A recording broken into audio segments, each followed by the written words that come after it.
It's Week 10 of the NFL, and we'll see the Cowboys, leader at quarterback. You can't ask for much more than his last game, a 5-touchdown effort. It's the Cowboys and the Commanders, and it kicks off next on Madden NFL 24. Just a gorgeous fall afternoon in the heart of Texas. No weather to speak of. Sun out, roof open. Yes, yes, and yes. A great day for football at AT&T Stadium in Arlington. Today we hit double digits, Week 10, and we've got a good one in store, as it'll be the Washington Commanders taking on the Dallas Cowboys. With Charles Davis, as always, I'm Brandon Gaudin. Charles, you talk about storylines in this one. I think it begins and ends with our...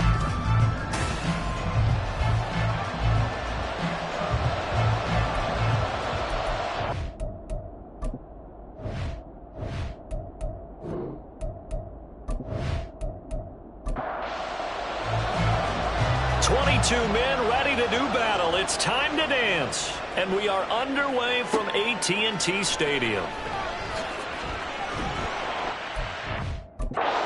Stopped up at the 25. So here are the Cowboys now ready to go on offense for the first time. And a glance here at their quarterback standing 6'3". Not sure what you thought, but I thought it was appropriate when he walked into our meeting with his arm totally encased in ice. Because he threw 5 touchdown passes last week and won the NFC Offensive Player of the Week award. Yeah, but reading the paper this morning, and he said, gosh, I actually thought I should have got 6 or 7. But still, it was an amazing performance a week ago. Well, I'll tell you what, if he thought he should have had 6 or 7, that's a guy's an absolute perfectionist, not just greedy.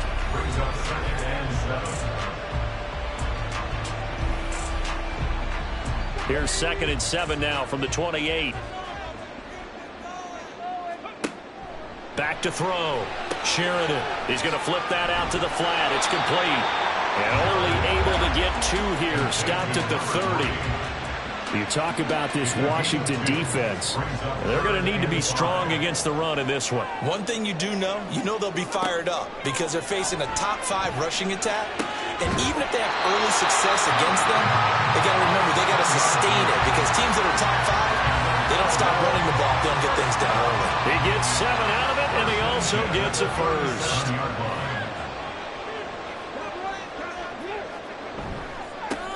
One back in the backfield, he'll get the carry. Oh, he shifts past him. And he'll have it past midfield almost to the 40 before being taken down. And hold on here, because on that last run, it looks like we have a player who was shaken up. Well, now they're going to come out and take a look at this injury, and we'll be back in a moment. Running game working. They'll stick with it on first down. And he can only manage to get a couple. 2nd and 8 coming up. Ball on the 39. Here's the 2nd and 8. So this game, Charles, we talk about potential unbeaten seasons a lot. It feels like every year at some point in the season we talk about that. But this is one of those games where... And he can't get rid of it. He's taken down. It'll go in the books as a 7-yard loss on the sack. And it's 3rd down. Tall task ahead of him here, needing a full 15 yards to move the chains. Now on 3rd and long, they'll look to throw.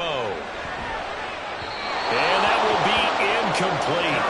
Well, they weren't scared to let it fly, but it falls to the ground and brings up 4th down. And that might have been a situation where even though you don't hit on the deep throw, you at least put in the defenders' minds early in the game that we're going to press the ball deep against your secondary. And that can have a ripple effect on how they function throughout. Partner, doesn't seem like it, but that's a tough spot for a kicker. First drive of the game, and they're calling on it. He should be warmed up. He should be into the game, but sometimes it's almost like, oh, what, now already? Can't they put it in the end zone? What's going on here? Yeah, he's probably saying, if you can't get it in the end zone, can you give me a 30, 40-yarder? A long one, and he can't connect. On first down, House. And let me tell you, that wasn't as easy as it looked. Dancing away and moving forward for 6 yards. They'll come up on a 2nd and 4 now from the 40-yard line. So the shotgun snap to Allen, and that is incomplete. A lot of force bearing down on him there. He could not hang on. It's 3rd down. In search of 4 yards here to pick up the first down. looks to throw. Looking for his running back, and he's got it. And they're going to mark him down short, maybe by about a yard, if that. And just 3 yards on the catch there. He couldn't get away. And that's going to bring up the 4th down. And he missed it. It's no good. And this will remain a scoreless game. So it's an empty possession, and as a kicker, not the way you want to start your day's work. And now each team's missed a field goal here so far, Brandon, so apparently neither guy is immune. Getting set to go again as we look at the back, heading onto the field again. Last week, a strong showing, up over 100, also 2 trips to the end zone. It's the kind of week that if you said, listen, I'll let you have this type of a game each and every week, you'd sign up for it. You wouldn't try and get too greedy. But let's face it, good runners always want to be a little bit more greedy at the end, try and squeeze out every last yard. He's going to try and duplicate that and exceed it in this game. To throw on 2nd down, Sheridan. And he's got his man in stride, complete. And he's corralled, but not before getting it inside the 35. His first catch, good for 16 and a first.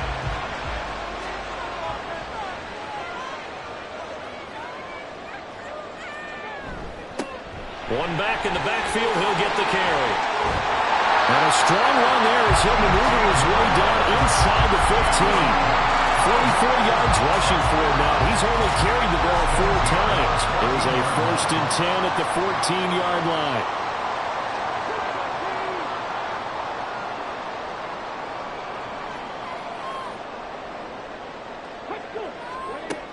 Operating from the gun, Sheridan.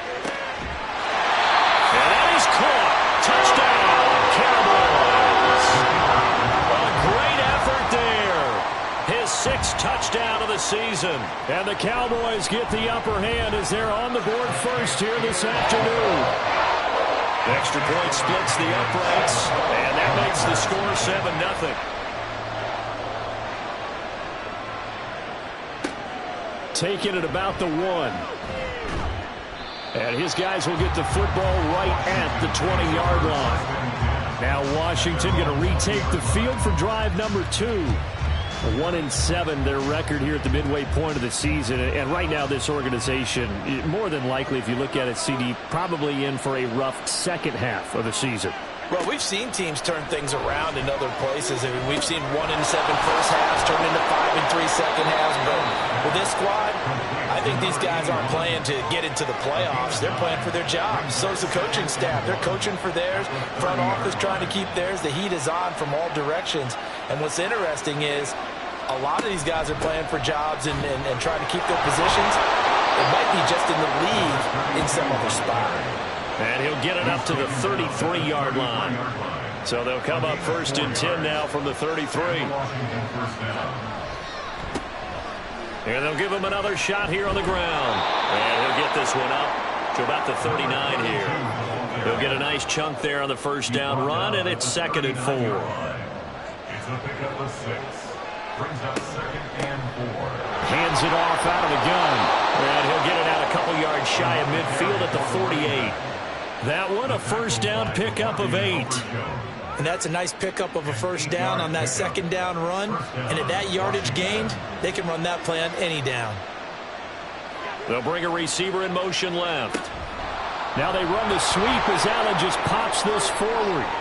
And a pretty athletic run right there as he's going to get this down inside the 40. 13 yards there at a Washington 1st. A handoff as they run the counter play. And forget about finding a lane. He barely had time to look up before he was planted in the backfield. That's going to wind up a loss of a full 3 yards on 1st down. After the loss, they'll come up 2nd and 13. Now Allen. And that falls to the ground, incomplete. A nice job of bodying him up defensively. And now it brings up 3rd down. Allen going to throw. And that is incomplete. Well, the gap man coverage on the outside, and my scouting report on these DBs tells me that they love to take matters in their own hands. They want man coverage, not zone. And there's good coverage there that forced the incompletion. And just a single punt for him in the loss last week as he sends this one away. So here are the Cowboys to take over. They've gone 2 months without a loss, 8 straight wins for them. And they've got the lead here in this one as well, trying to make it 9 in a row.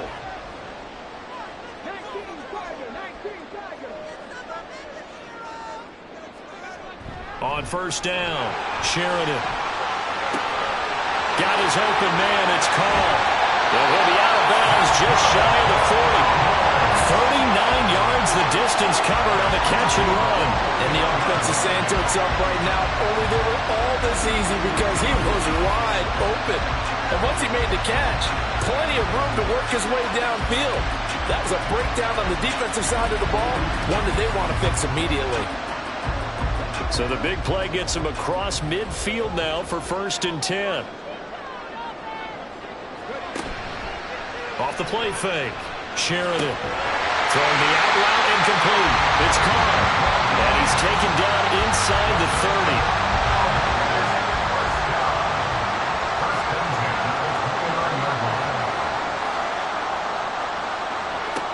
On 1st and 10, Sheridan. And it's incomplete. Boy, he doesn't drop many like that one. 2nd down. 2nd and 10. It's now 2nd and 10. Back to throw again. Throw left side complete. That's Carr. 4 yards the gain, and it'll bring up a 3rd down. They are in need of 6 yards here if they hope to move the chains.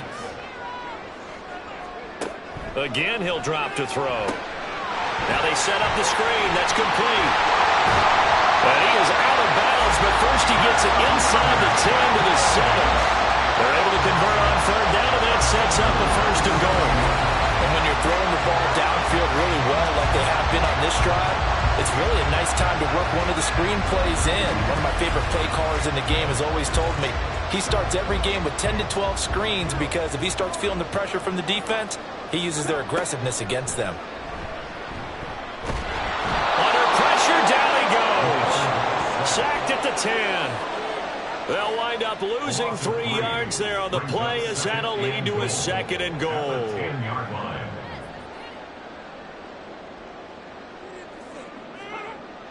Looking to throw. Sheridan. And he's able to get it down to the 2-yard line. Give him 7 there on the tuck and run, and they're in better shape now for 3rd. It's now 3rd and goal. They'll try to run this one in. And this is going to depend on the spot, but I believe he might be a few inches short. It'll be called a gain of 2, and that'll leave him with some options here on 4th and inches.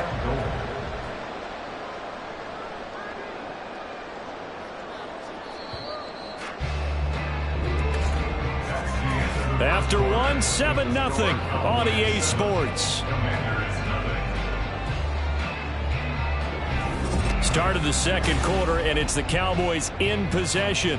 A field goal would make it a 2-score game, but they're going to go aggressive.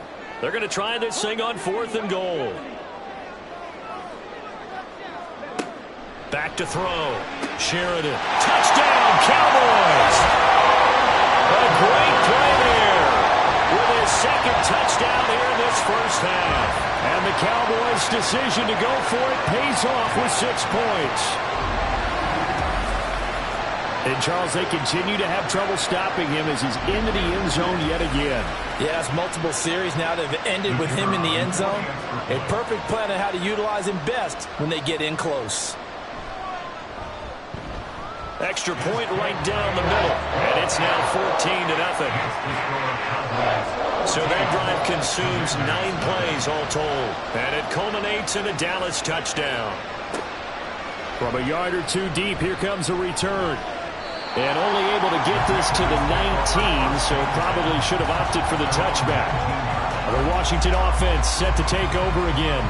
And they're in a bind early here, down 14-0. Are you worried at this stage or still too early? You're worried. You're just trying not to transmit it to the rest of your team. You want to make sure that they stay positive But at the same time, you're wondering, how are we going to move the football? What do we have on this play sheet that can work? Get back to basics is usually your answer. And make sure you find the guy who can move the ball fastest for you if you just get it in his hands. Yeah, still second quarter. You get points on the board here. I think you're feeling okay. Firing quickly here, and that's complete. And he's going to lose yardage here. Back to his own 18. 2 yards the loss, and now 3rd and 12. We'll see what they have drawn up here. A little bit behind the line. 12 yards needed to gain a first down. Work in the middle of the field, and he's got a man complete. And way up past the 35 before he's taken down. Great way to convert on 3rd down there. 21 yards the play. When you struggle on offense, you're looking for anything possible to get you going. Sometimes you do it like basketball teams that don't normally press. You put a press on, bring people to life, make them move a little bit quicker. Maybe that'll help them as they head towards the half. So here's a 1st and 10 at the 38.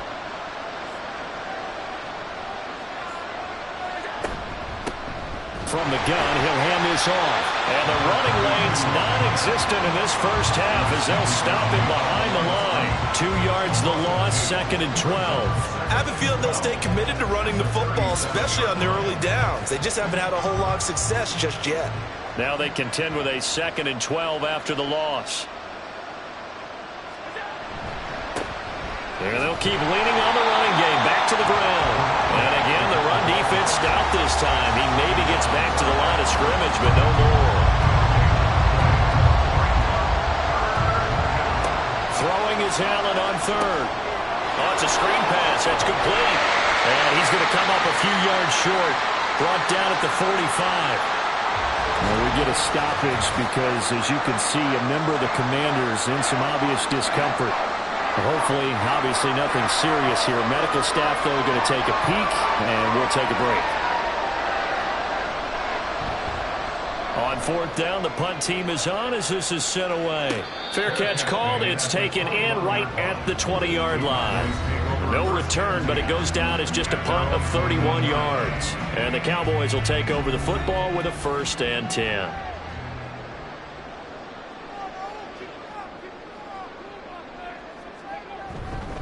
They'll start on the ground here on 1st down. And he is going to be stopped cold behind the line of scrimmage.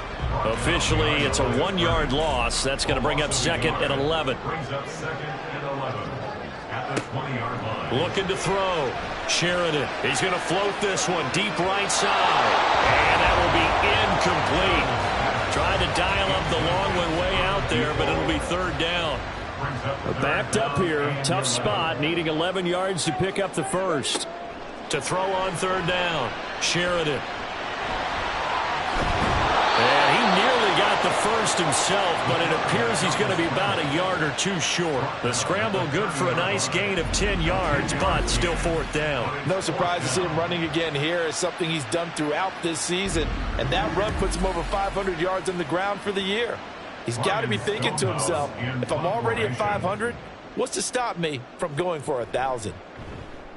And on 4th down, on is the punt team sending this one away. Fair catch called for and made right at the 25-yard line. So possession goes over here on the punt. And it will be Washington football now with a 1st and 10.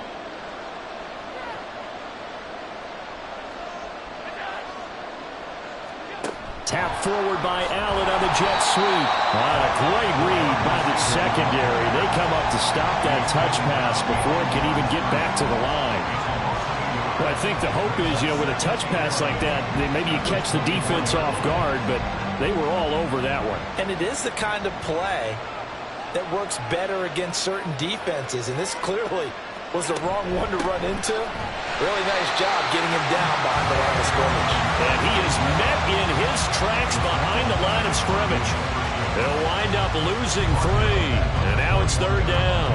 Sometimes you just sit back and marvel at what he can do defensively.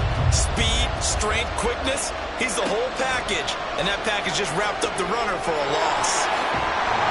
And this will not get close to the 1st down marker as he's brought down at the 26. 5 yards, not enough, and it'll be 4th down. Washington going to send out their punter as he's on here to punt it away. And he's been a busy man here in this first half as he gets it away. Take it at the 37. That'll go as a punt of 34 yards that time. And it will be 1st and 10 as they take over. And now Dallas gets set to take the field. And if you just look at this game, Charles, on paper, they've got the edge, no doubt. They're hanging around the top of the NFC. On the other side, you got a squad that's towards the bottom of the NFC. But when we mentioned that to the coaches, they were having no part of it. Yeah, and I like how you said when we mentioned it. In fact, I mentioned it, and I upset them a little bit, didn't I? Because they wanted no part of that one, and I was reminded, like a 5-year-old, this is the NFL. Any given Sunday, anything can happen. They are guarding against the upset. Now a nice throw here, right side. He hauls it in. And he takes this one down almost all the way to the 30. A gain there of 21 yards. And a good quarterback facing zone coverage. If he has just a little bit of time to survey the scene, that's what's going to happen. No doubt about it. If there's no pressure, he's going to continue to pick them apart because he'll have all that time to find someone open downfield. You can only cover for so long. So maybe they want to go to a zone blitz scheme, get a little bit more pressure. Remember when Carolina did that against Denver? They lost the game ultimately. They dropped the defensive end out, and he ended up with an interception in that game in Super Bowl 50. Maybe some sort of scheme like that to try and get more pressure at the passer. Now left side on the swing pass. And they go the wrong way here. Knocked back to the 20. He was unable to shake free there, and they'll cover him for a loss of a yard. 2nd and 11.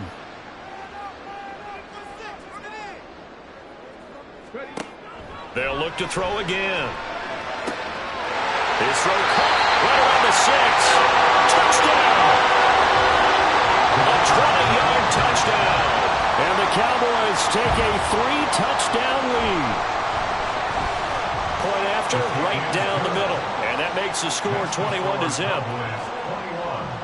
The drive summary that time, 5 plays. And it's capped off with a Cowboys touchdown. And the decision to bring it out, not a good one, as he's tackled at the 15.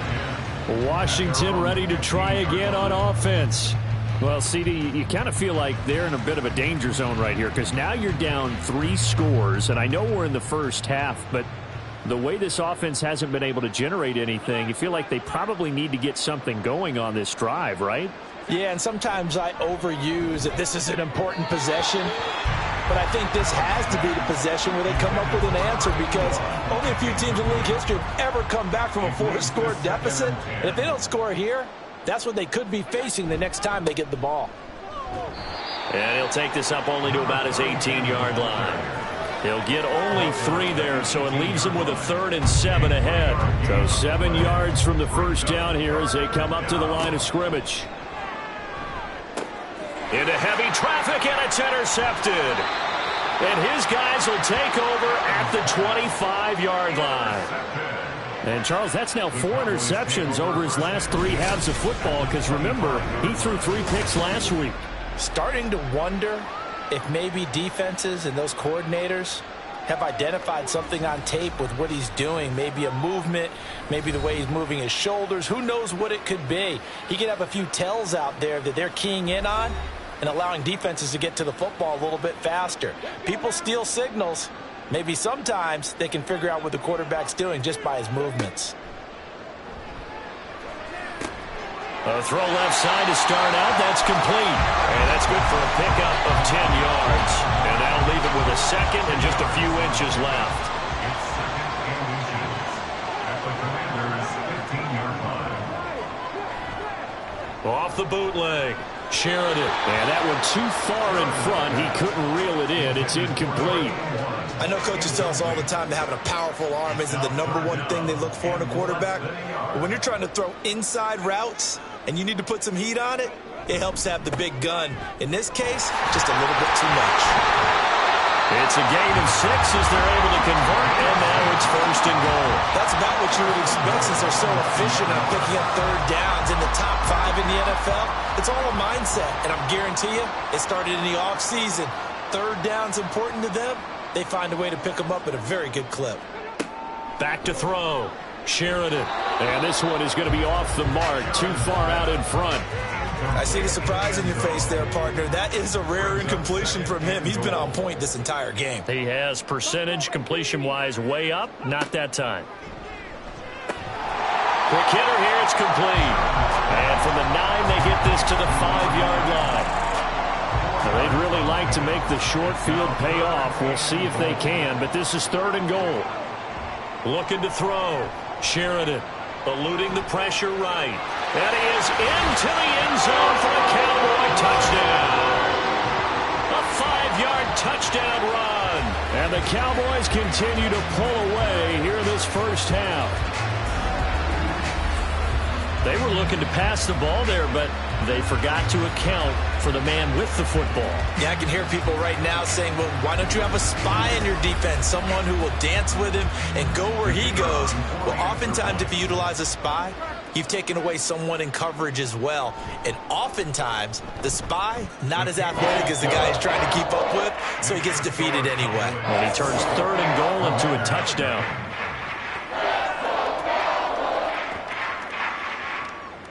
The kickoff unit is out on the field, and they will send this one away. And he'll elect not to return this one, so they'll bring it out to the 25 on the touchback. So out comes Washington's offense to take over. And we'll see if they can bounce back from that last drive. In particular, if they can bounce back at the quarterback position, Charles, after throwing their first interception of the ball game. Yeah, some guys, you know they're going to want to try and get a big play right away and take control back. Others, they're going to look to hit a couple shorter passes and get a little momentum back that way. But for the defense, their goal is not changing a bit. They want another pick. You're exactly right about that. In fact, you got to watch them a little bit because in coverage, they may cut down their gaps a little bit, maybe their splits a little bit in order to try and get to the ball even faster. They're going to need to get up and set in a hurry. On 2nd down, here's Allen. And Martin's got it, complete. And this will be stopped at the 44.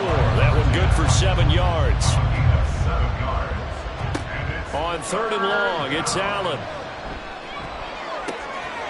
Man, it's caught at the 6-yard line. And Washington now going to use the first of their 3 timeouts, as they'll stop it with just over 40 seconds to go in the first half. And he takes it in. Touchdown, Commanders. A great effort there. His 2nd rushing touchdown on the year. And the Commanders get a late score here in the final minute of the first half. But just power football there, down near the goal line. Give it to him. He's able to push his way across. Yeah, they went heavy there. Sometimes you have those big offensive linemen come in, have to report like they're eligible. But all they're doing is getting a good stance, blocking, and getting their runner across the goal line. Extra point splits the uprights, and it's now a 28-7 ball game.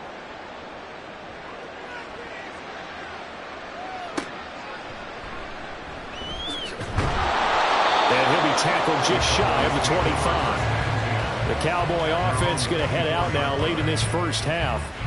And with a 3-score lead already, this is not time for a momentum change, so I'd imagine they'd be happy to just take this into the locker room.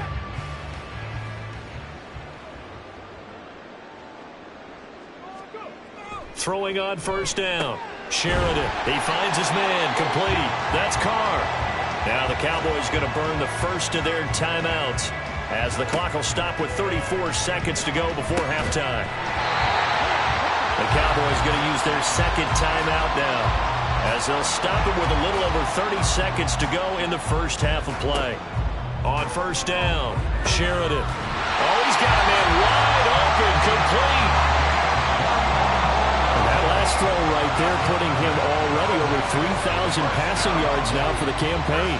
And given where we are in the season, Brandon, you have to think to yourself, if he stays healthy, I think 4,000's a given. I think 5,000 is not out of the question if he stays hot. So 3 seconds here remain in the half. On is the field goal unit to see about getting 3 points. And I tell you what, he got it from 58. That had lots of leg behind it.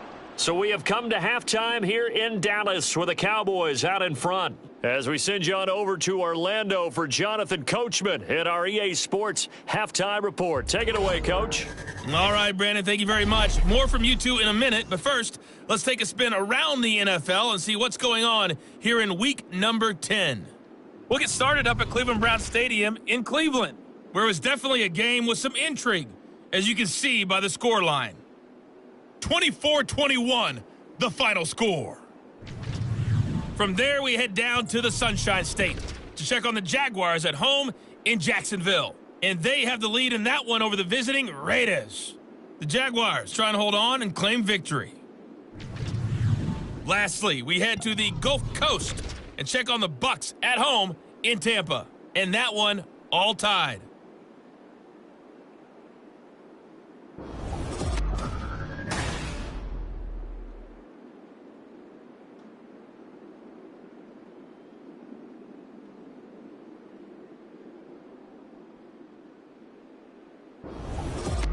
All right, Coach, thank you, and we welcome everyone back for quarter number 3.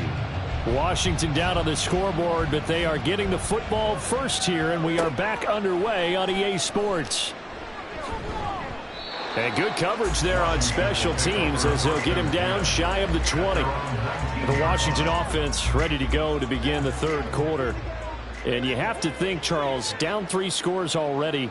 They need to play an almost perfect second half to have a solid chance. And that absolutely starts with finding some way to put together a touchdown drive here. They need to be smart, fast, efficient, get the ball into the end zone, and do it again multiple times in order to have a chance to win this game. Now Allen throwing on second down. Wide open receiver complete. And they'll get it all the way up about 5 yards shy of midfield. A gain of 21 yards. And the Washington first down. And they'll run on the inside handoff. Oh, he's got a little daylight. And some pretty strong running there as he'll take this across the 50 and down to the 44. So on the other side of the field now, it's 1st and 10 as they've got things rolling on this drive. And they'll give him another shot here on the ground. Now he's able to break through 1 tackle, but it slowed him down enough that he could only manage getting back to the line of scrimmage. Now a 2nd and 10. Brings up 2nd and 10. At the Cowboys' 45-yard Throwing line. now is Allen. And his throw's going to be incomplete. Well, partner, so much for the mismatch. How about the guy at the second level, that big linebacker, able to run with the receiver and make a play on the football? To the air, Allen. And the Cowboys' pressure gets there this time for the sack. Micah Parsons picks up his 2nd sack of the afternoon. Washington going to send out their punter as he'll punt it away for the 4th time today. And now a low liner. I think he mishit it. The call for a fair catch, and it's made at about the 23-yard line. Not good at all. Punt of just 24 yards there. And they will take over 1st and 10.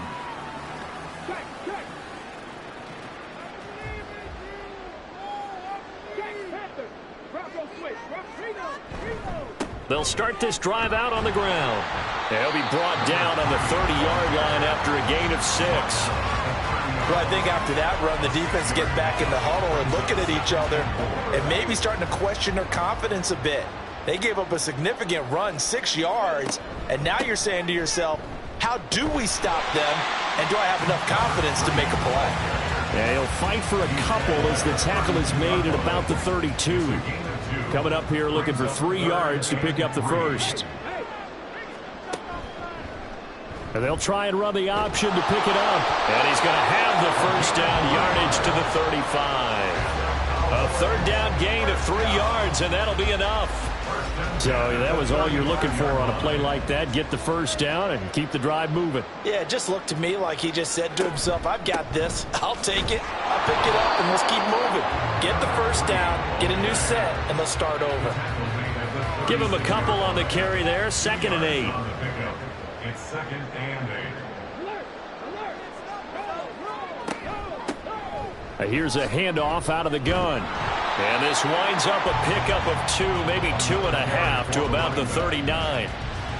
Here's 3rd and 6. A 2-yard pickup. Brings up 3rd and 6. Operating from the gun. Sheridan. He's got his target. That's complete. And they're going to have another first down here as the tackle's made at Washington's 39. A gain of 22. And while we may be looking at the scoreboard, this offense certainly is not, because they're showing no signs of backing down, even with a 3-score lead here in the 3rd quarter. I think they keep taking their shots. They've seen blown leads happen throughout this league. They don't want to fall victim to it themselves.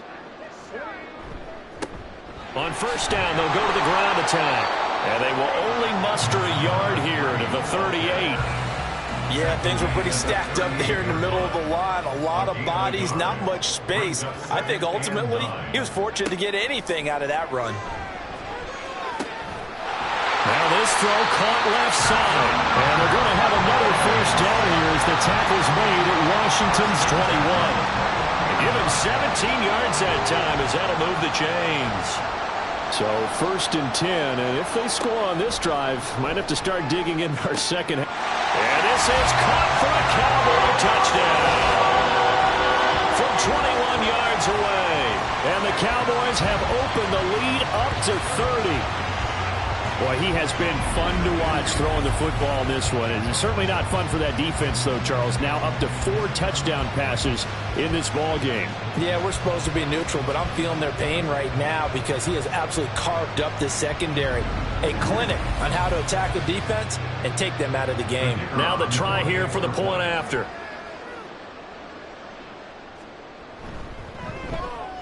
And he's been a busy man, 5 for 5 now as he knocks another one through to extend the lead. And now a whistle and a timeout called by the kicking team.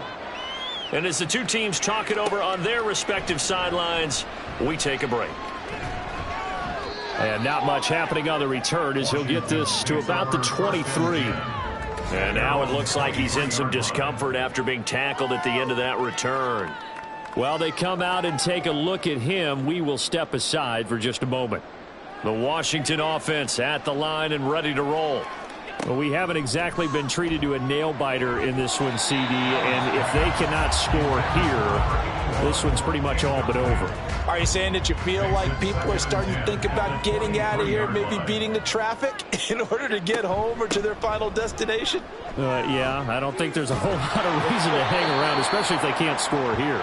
Yeah, you're right about that, because it has been pretty clear who the better team has been in this one.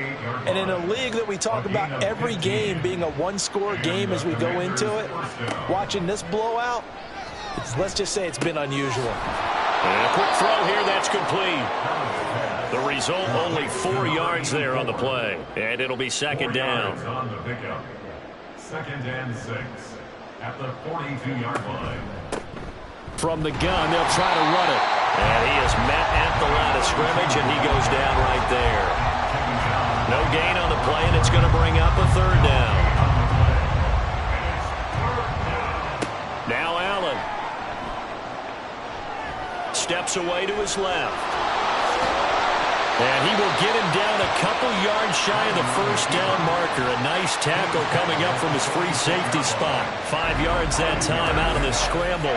But now they're looking at a 4th down situation. That was a good effort there, trying to do it on his own. But as a defender, you're in a tough spot because you have coverage responsibilities behind you. And if you take off too quick to try and get him down, he might loft it over your head. So better to track with your man defensively than try to go up and make a stop on the quarterback. Exactly right. What you're hoping is that your guys in the front 7 can get him down.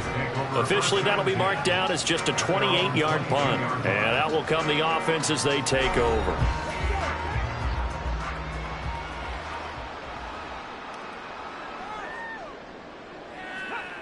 On 1st and 10, Sheridan throwing the out route incomplete. It's Carr. And he's brought down, getting this one up to about the 35. First play of the drive going for 14 and also going for a first down.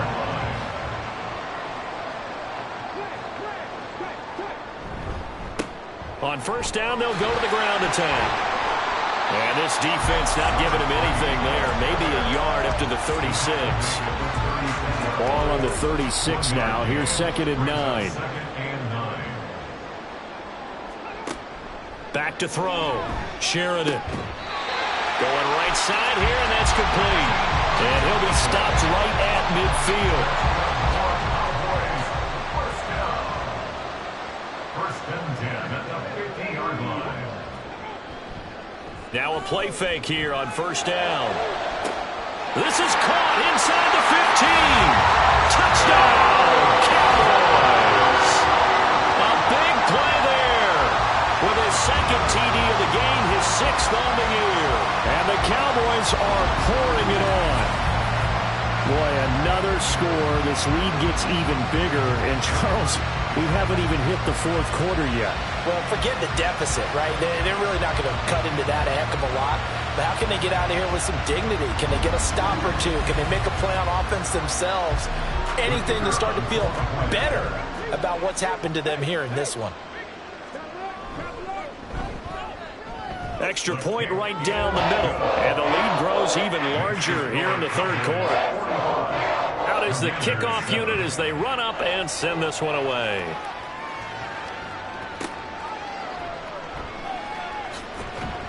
And he'll be brought down right on the chalk of the 20. The Washington offense set to take over. Well, we're still in the 3rd quarter, so there's some time to kind of clean this up and make it look more respectable now. A win, that's probably gone out the window, Charles, but I don't know. Do you look at this as a time to just improve and maybe start to look towards the future?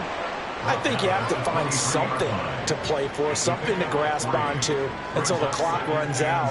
But, Brandon, we've been around this game a long time. This is an outlier. You don't get many blowouts like this no matter how the game looks on paper going in. This one has turned out to be everyone's worst nightmare realized. Allen looks to throw on 3rd and 1. Able to find the open man. That's complete. And he's going to have a Commander's first down as they're able to convert by plenty there on 3rd and 1. Line of scrimmage, the 37 on 1st and 10. To throw, it's Allen. Oh, he dropped it. And that's pretty indicative of the way this one's gone. And this will probably be the last play of the quarter.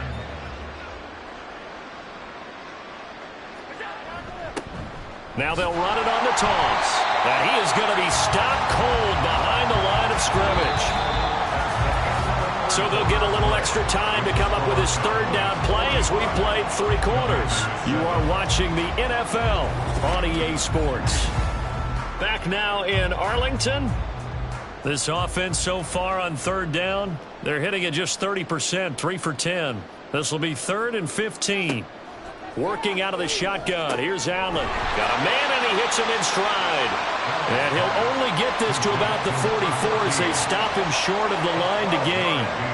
It'll be a gain of 12, but it will also lead to 4th down.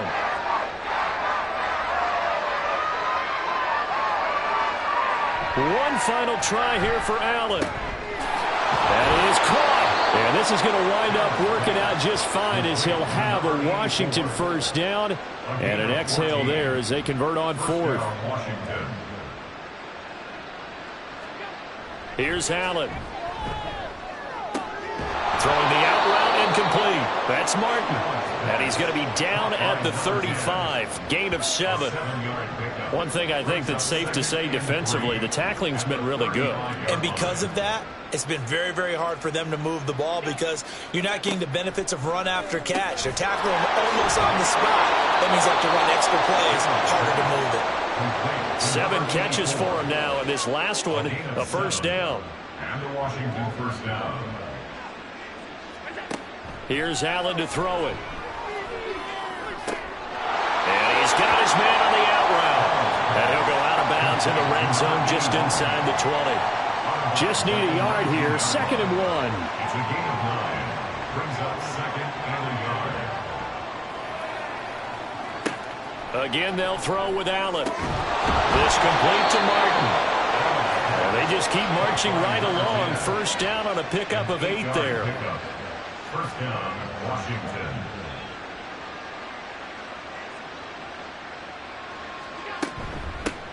Hands it off out of the gun. And he'll get this one down to about the 10-yard line.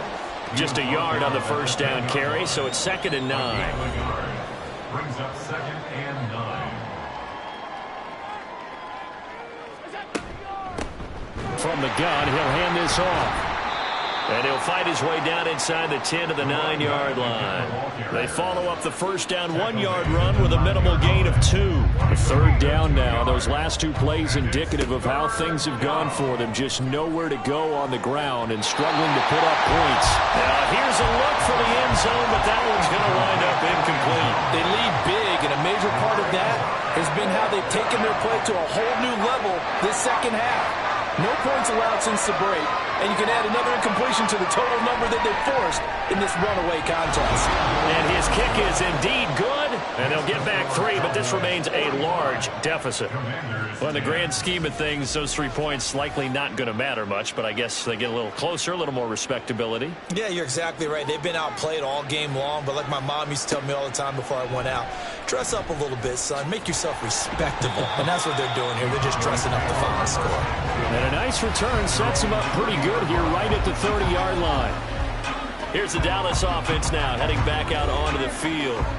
And, Charles, we are in the midst of a very one-sided affair. I think this is where you and I have to fill a little bit. You want to regale us with old stories of your childhood in New Paltz, New York? I don't think anyone wants to hear that, but this is a perfect time for us to start listing MVP candidates, right? The best teams we've seen so far this year, the best games that we've called thus far, how we anticipate the season unfolding. We can go in so many different directions because the game certainly not taking us there. Oh, I hear the remote's clicking off right now. This now a 3rd and 4. Brings up 3rd and 4. Looking to throw. Sheridan. He's got his running back out of the backfield. And he will have a Cowboys first down by about 3 yards or so as they wind up getting 7 there on 3rd and 4.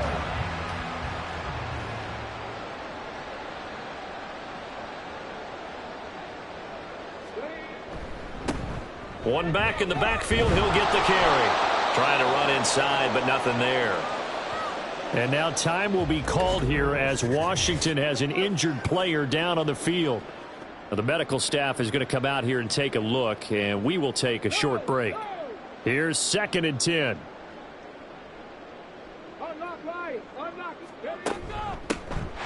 And they'll keep leaning on the running game. Back to the ground. And he'll take this for about 4 up to the 46-yard line. Now a 3rd and 6.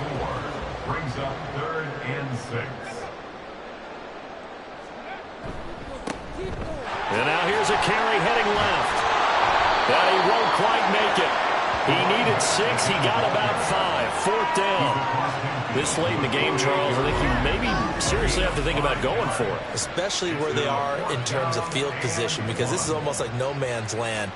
Might hurt your punter because there might not be enough space, maybe too far for your field goal kicker. I'm like the old rule. Possession is 9/10 of the law. Possession is 9/10 of winning the game. Go for it. Get the first down. Close it out.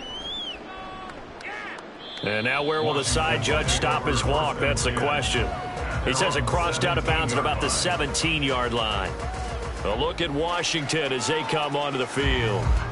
We certainly had a sense coming in here that these guys were in for a tough one on the road. That has been how this ball game has played out. They trail big as we continue on now here in this 4th quarter. On first down, Allen.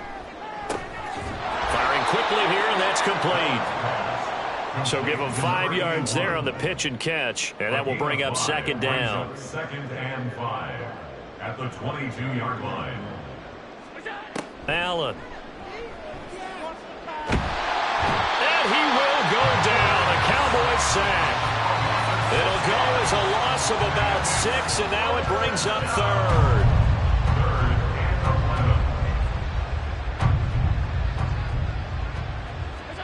Now Allen. Ball had his hands on it, couldn't bring it in. Pretty symptomatic of how this game's been going. Good clean play. No flags coming out of the pocket of the officials. Turns into an incompletion, and that should get them off the field with a 3 and out. So they're forced to punt on 4th as this one's away. And he'll take it on this side of midfield. So a change of possession here on the punt. And this offense will take over right at the midfield stripe with a 1st and 10. Dallas offense set for this next drive. And they just continue to roll right along, really. This has the looks of yet another victory as they hope to polish it off here in quarter number 4. 5 yards on the carry. Good pickup on first down. Brandon, I've got to think this offensive line has got some smiles on its faces. And I know it sounds crazy, but they practiced for this back in training camp. They knew they'd be in situations where it'd be extra defenders in the box coming after them, trying to keep them from locking down a game. Right now, they want to show the world they're up to the challenge. 3rd and 4.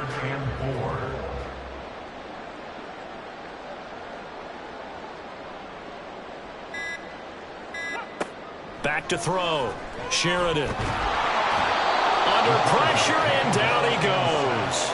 It'll go as a sack, a loss of 3, and in turn, it takes us to a 4th down. Just 2 minutes remaining here in the 4th quarter of what has been a one-sided affair. So the Cowboys in possession of the football here as we get you reset. They've got a 4th down here in a game that looks to have been decided already. And this is good. It was running out of gas there at the end, but he winds up getting just enough on it. Wow, I mean, it's so rare to even see one attempted from that distance, CD, let alone converted, but he came through with confidence and matches what was Tom Dempsey's 43-year NFL record at one point of 63 yards. Yeah, I can still see that highlight of Dempsey making that kick, and nowadays we see it a little bit differently because, remember, Dempsey was a straight-on kicker. But these guys nowadays, the range keeps increasing, and they keep putting it through the posts.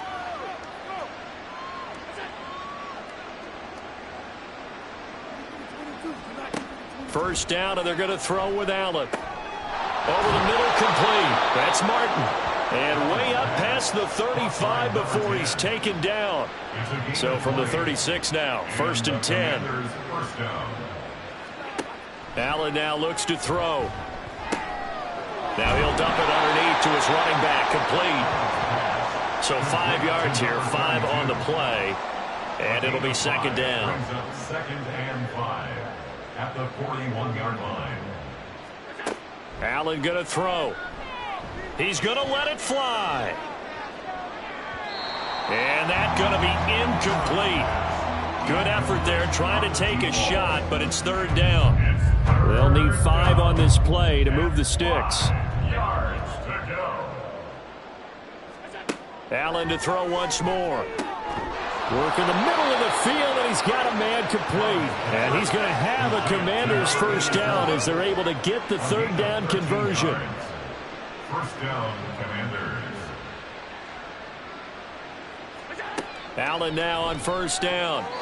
His throw incomplete. Well, the trials and tribulations of being a quarterback in this league, it's tough. It's got to be wearing on him out there. Well, he has been sacked a number of times. He had an interception, so I'm going to give him a skosh of credit for hanging in there and trying to make something happen, despite the amount of pressure he's been under this entire game. Now, meanwhile, here's a 2nd down throw that's knocked away and incomplete. Now, play number 7 of the drive as they're looking at a 3rd and 10. They'll look to throw again. Oh, he's got a man wide open, complete. And he's going to have another 1st down here as the tackle's made at the Cowboys' 26. Well, this was a blowout supported by both sides of the ball today, Charles. It would be easy to look at the offense and say, man, they were clicking, and they were, but don't forget about the effort by this defense as well. Yeah, they weren't going to let up just because the lead was safe. They wanted to play as big a part in this game as their offense did in making this blowout. They needed to be noticed as well, and they played accordingly. So for the Cowboys, the train just keeps rolling. 9-0 now to start this campaign. And they will hit the road next week to take on the Tennessee Titans. Meanwhile, for the Commanders, the difficult season continues as they drop to 1-8. And they'll get a chance to redeem themselves at home next week. So for Charles Davis and our entire crew, I'm Brandon Gaudin. Next game, guess what? Charles and I will be here again. It's the NFL on EA Sports.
It's the National Football League on EA Sports.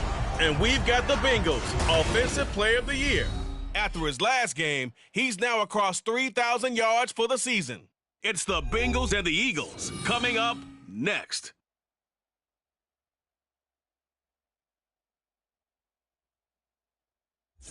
Opened back in 2003, have a look at the Lincoln Financial Field, where 70,000 are rocking and ready to go in Philadelphia. Today we hit double digits, week 10, and we've got a good one in store, as it'll be the Cincinnati Bengals taking on the Philadelphia Eagles. With Charles Davis, as always, I'm Brandon Gaudin. Charles, you talk about storylines in this one. I think it begins and ends with our two quarterbacks, certainly two of the best in the business. And nowadays, I don't think you get by for long periods of time without a top-flight quarter.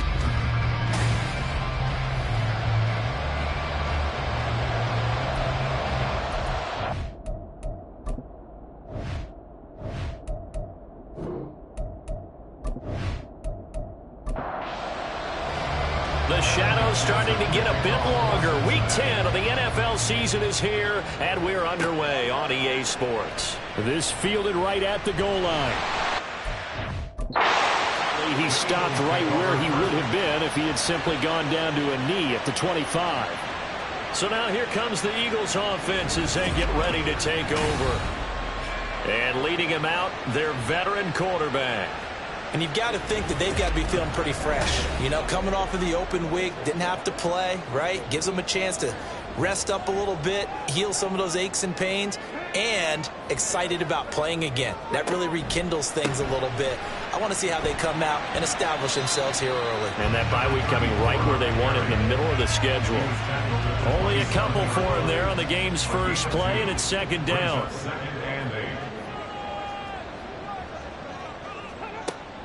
Looking to throw. And that is incomplete. You talk about this Bengals defense. They are the 22nd ranked unit against the run in the NFL. Well, there wasn't anything wrong with them on that play, was there? Able to make a nice stop, held them to no gain. The key to their defense, though, is exactly what the defensive coordinator told you and I. They've got to be consistent. And he is going to have an Eagles first down as they're able to get the third down conversion. I don't care how many times we see it. I still get a kick out of watching quarterbacks and receivers do the pass tree in pregame warm-up. But I always remember that when we go to practices, we see that after practices as well. They really tune it up, don't they? They tune it up. They know why they do it for these situations. First down. And they build that trust, and that's why they're able to find him in this type of a situation. He had a great move, but he'll still be stopped shy of midfield. It's a 6-yard gain on the ground, and that'll make it 2nd and 4. The Eagles at 500 now, 4-4 on the year, and they come in off the extended break from the bye. And I think it was much needed as well, because you play 2.5 months. You know you're ready for some time off in order to get prepared for the home stretch. In fact, when they looked at the schedule to start the season, I think they liked where their open week fell. He'll drop to throw. And this is going to be incomplete. One first down here, and that's all, folks. Good work by this defense to hold things in check and force a punting situation. And here's Brad Robbins now. This is away, but boy, headed straight for the sidelines.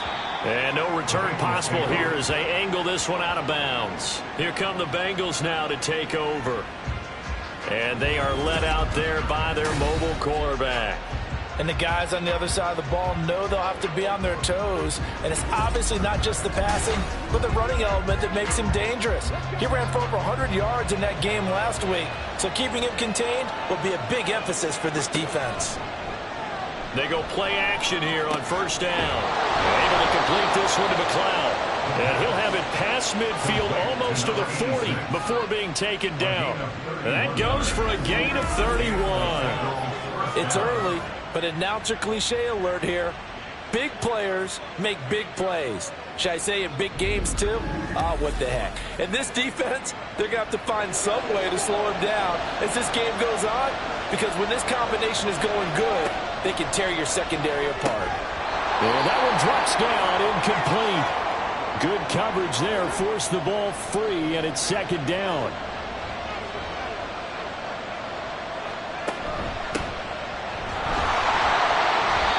much there. Maybe a couple as he's taken down at the 40. And not much on that run, Charles.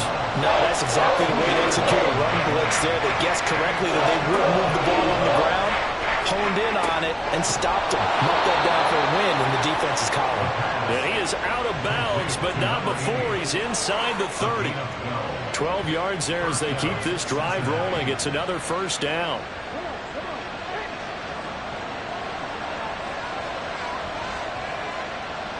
They'll bring a receiver in motion right. They'll fake it on the jet sweep, and instead a handoff up the middle. And nothing much materializing there on the first down run. He'll get a couple, and that's it. Second down and 8.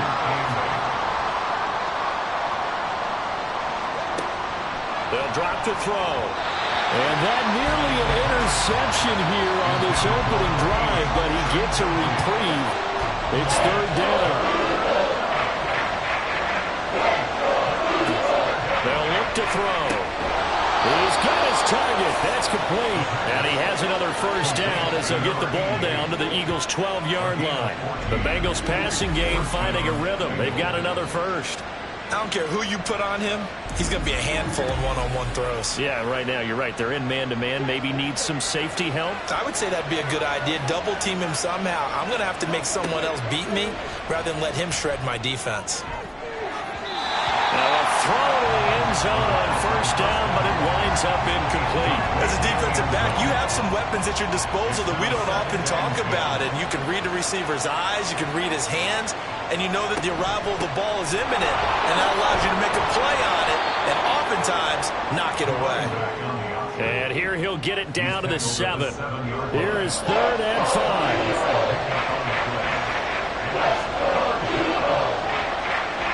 They're going to look to throw.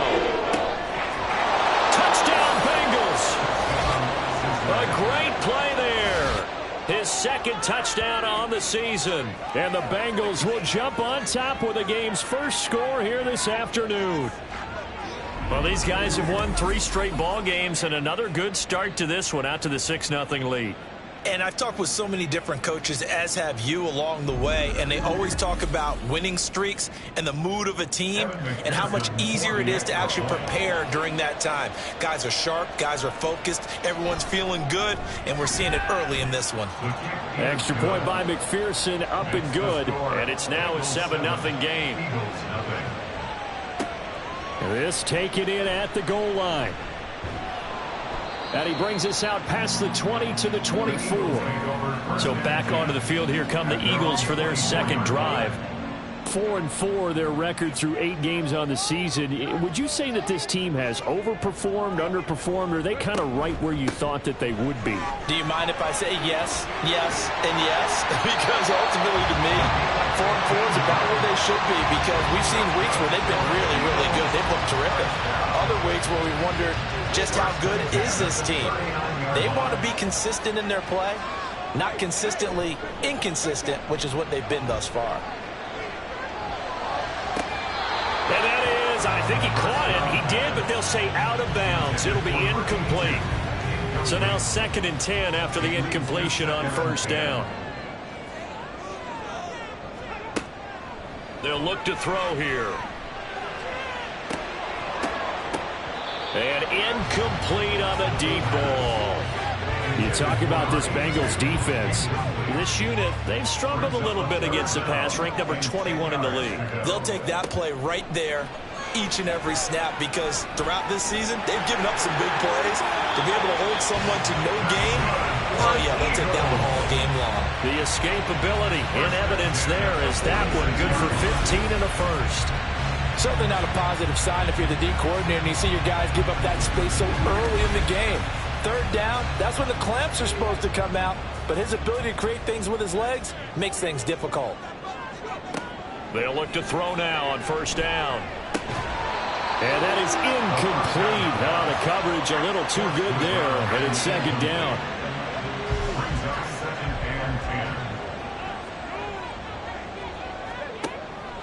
They'll set up to throw. Throwing the out route, incomplete. That's Freeman. And he'll go out of bounds after taking it a little further down inside the 40. Trying to keep the drive going here. This is play number 7 on 3rd and 2. Up the middle they go. It's Willis. Yeah, this is only going to be a gain of 2. He needed 3. It's 4th and 1. Well, they picked up a portion of it, but not all that they needed. Now that leads to a decision on 4th and 1. Let's see what they decide to do. This would have been a 54-yard boot had they tried a field goal, but they will not try a field goal. They're going for it. Back to throw. He's going to get this one out to his fullback. But he will be stopped behind the line as he will not come close to the marker. The Eagles unable to convert there on 4th. And the Bengals will get the football back. So their first drive of the game already trailing, having given up points. A little surprised that they went for it, right? Maybe the big guy, the head coach, senses this is going to be a shootout type of a game. That they've got to match them point for point, as opposed to, hey, we'll get them later. Maybe he just has that sense, and that's why he decided to go for it there. A very good starting field position for the Bengals here as they come up 1st and 10 at the 39-yard line. Throwing there, but this pass is going to wind up incomplete. One thing that you're going to see from this offense is that they love the matchup with their wide receivers against this secondary. That one wasn't successful, but don't expect them to back away from attacking all game long. Another throw on 2nd down, and this one incomplete as well. With a dime look on defense, 2 extra defensive backs on the field and covering up essentially every blade of grass. That allowed them to disrupt the play. That is caught. And they'll get this well past midfield before being stopped just before the 35. And they're able to convert on 3rd with a solid gain of 23. Well, it's almost as if they didn't leave the field after their first drive. They picked right up where they left off. Another good throw there. And this offense, humming here in the early going. Line of scrimmage, the 37 on 1st and 10. They'll run on 1st down. Nickerson. And he'll get it inside the 35.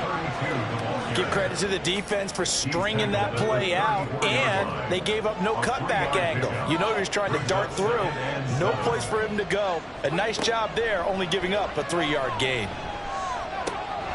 Meanwhile, the throw here is complete. And inside the 20 before he's brought down. 19 yards there on the catch and run. Well, as a coach, you absolutely love seeing your offense find their rhythm early, and that's exactly what we've seen so far. They had a touchdown on their opening drive, and now they connect here for another nice gain for a 1st down. This offense is moving the ball well, exactly as he drew it up in practice. And this carry terminated at the 8-yard line. Good stick skills showing the power, but just not much room to operate. 2nd down from the 8. They can get a 1st down by reaching the 5. He'll look to throw. To the end zone, but it's incomplete. They may be snapping the ball near the goal line, but all you're thinking defensively, keep them out of the end zone. Force the incompletion, force them into going for 3, and not giving up 6. Pass taken in by his big tight end. Touchdown! From 8 yards out. And the Bengals have taken a 13-0 first quarter lead. 2 excellent drives for them to start this game, both ending with touchdown passes. Yeah, they're off and running, even though they finish things off through the air. Gotta like what you're seeing from them so far. Being able to maneuver offense, take care of the football, and then ring that bell at the end with, as you said, 2 touchdown passes. Extra point by McPherson, up and good. And that'll make the score 14-0. After the touchdown, McPherson on to kick this one away. This taken in right around the goal line. And up to about the 26-yard line, just across the 25. Philadelphia getting set to take the field. And they had lost 2 in a row prior to getting the open week last weekend, so potentially a chance for them to get away for a bit, keel up, and come back strong. That's what the hope is anyway, because you're going to find out now with your team, are you still focused on being the best you can be for the rest of the season with the things going the way they have earlier this year? Here's a 2nd and 3 now from the 33. Now back to throw. He's got Freeman here. It's complete. And they get him down, but not before he takes it across the 40-yard line. First down. First and 10 at the 42-yard line. On first down, it's Willis. And he'll work it across midfield inside the 45. Back-to-back nice gains. That one for 14 yards and another first. Now, look, that wasn't a huge gain, but those are the types of carries I think they were missing in their loss last week. They couldn't get him going on the ground. Did you get the same feeling I did during our meetings, that they kind of regretted that he didn't touch the ball? Absolutely. You know, hey, he should have touched it more last week. They weren't going to make that same mistake, and they've taken care of that early. So after the incompletion on first, now 2nd and 10. Now a handoff up the middle. Willis. And some good tackling there as he stopped up at about the 41. Now, whistles and a stoppage here. Looks like one of the Eagles is in some discomfort out there. The medical staff will attend to him, and we will step aside. On third down, he'll drop to throw.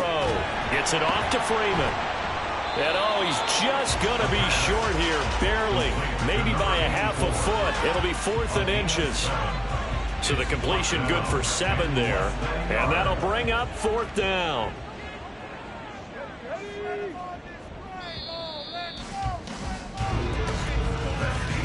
$14-0 the score. This is the NFL on EA Sports.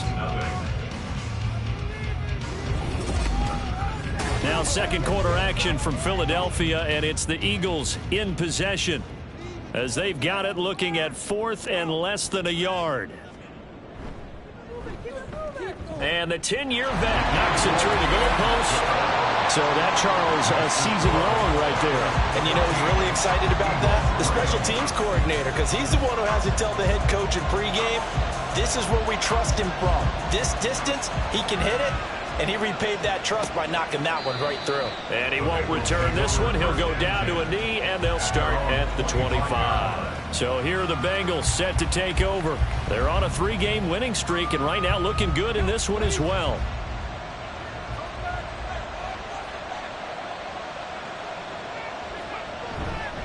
They'll start on the ground here on first down. A gain of 3, 2nd down. The passing game's been working quite well so far, but the running game's been a little bit of a struggle, and that's a surprise to me. Typically, when you can throw it, you've opened up lanes for your runners. Here's a 2nd and 7. Eagle pressure, too much this time. Down he goes. It'll go as a loss of about 6, and now it brings up 3rd. Not an easy spot here. They'll be in search of 13 yards to try to pick up the first. Now on 3rd and long, they'll look to throw. Oh, into a sea of defenders and intercepted. And he'll be brought down around the 7-yard line. And I think this is a situation where quarterback coach in the sideline is going to talk to a signal caller and say, listen, it's 3rd and long, and it's still early in the game. Let's not force things here. If we don't feel good about it, let's just check something down and punt the football. The Eagles just about set to go to work on offense. And they start in the best of all positions, 1st and goal. Suddenly it's 1st and goal after the interception. A quick change in the situation here. One back in the backfield, he'll get the carry. And he'll be stopped just outside the 5 at the 6. Only a yard that time, 2nd and goal. Brings up 2nd and goal. They'll set up a throw. And it's caught. The catch good for 6 yards, but now it's 3rd and goal. I know sometimes we can get fooled when we watch him make catches, as we just saw him do there, because he really looks like a wide receiver the way he goes about his... And he's in. Touchdown, Eagles. A great effort there. His 5th rushing touchdown now on the year. And the Eagles have got it back to within a score. And they can thank their defense for this one. They were set up with a short field following the turnover, but they took care of business as well, working their way down and finishing with a strong run into the end zone for their first touchdown of the game. Extra point attempt to come here. And he's got it. That cuts the lead. It's now 14-10. The drive there only spanning 3 plays. And it was capped off by an Eagles Bengals touchdown. Taking it about the 1. And they will wrangle it down a couple yards shy of the 30. Cincinnati now ready to take the field. They are back over the 500 mark for the year. A 3-game winning streak really coming at the exact right time, Charles, to get them back into playoff contention. And it's always a question of when do you want your football team to peak? And everyone always talks about you want to be playing your best ball going into the playoffs, but sometimes you need your best ball before that time. And this team, going into this stretch of games, they are certainly playing their best football of the year. A gain of 11 to kick off the drive, and it's a quick first down.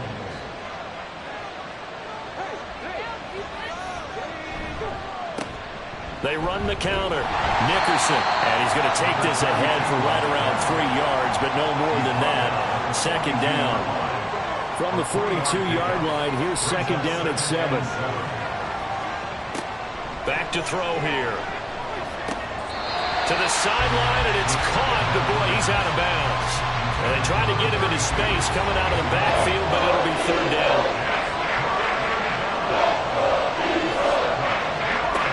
They'll look to throw. Looking left side, and he's got a man. That's Allen. And he is going to have a Bengals first down as they're able to get the third down conversion. And defensively, they were in zone coverage there. Do you have to be a little careful? You're losing playing against a good quarterback like he is to not play too much zone? Yeah, you have to be careful about how much time you're giving up. I think it's a good point you just brought up. So maybe if you still want to play zone, you go to a zone blitz scheme. And you can drop anyone out of your defensive front, defensive end, defensive tackle. It doesn't matter. You just exchange someone to bring more pressure towards the quarterback and still try and cover downfield. At the 44-yard line. Again, he'll drop to throw. It's a short one here, complete to his tight end. 2 yards on the pickup there. And now that sets up 3rd and 2. They'll come to the line, needing only 2 yards to gain the first here. They'll stick with the passing game as he looks to throw. Able to find the open man. That's complete. And he is going to have a Bengals first down as they're able to get the third down conversion. As an unbiased observer, I think it would have been interesting to see what they would have done if they hadn't gotten the first down there. But since they did, I guess the point is moot. And they're right there in that middle ground, field goal range, punt, go for it. But as you said, they picked it up. Got his man complete over the middle. That's Benson. Give him a gain of 5 on the completion. And it's second down. Second and 5 at the 27-yard line.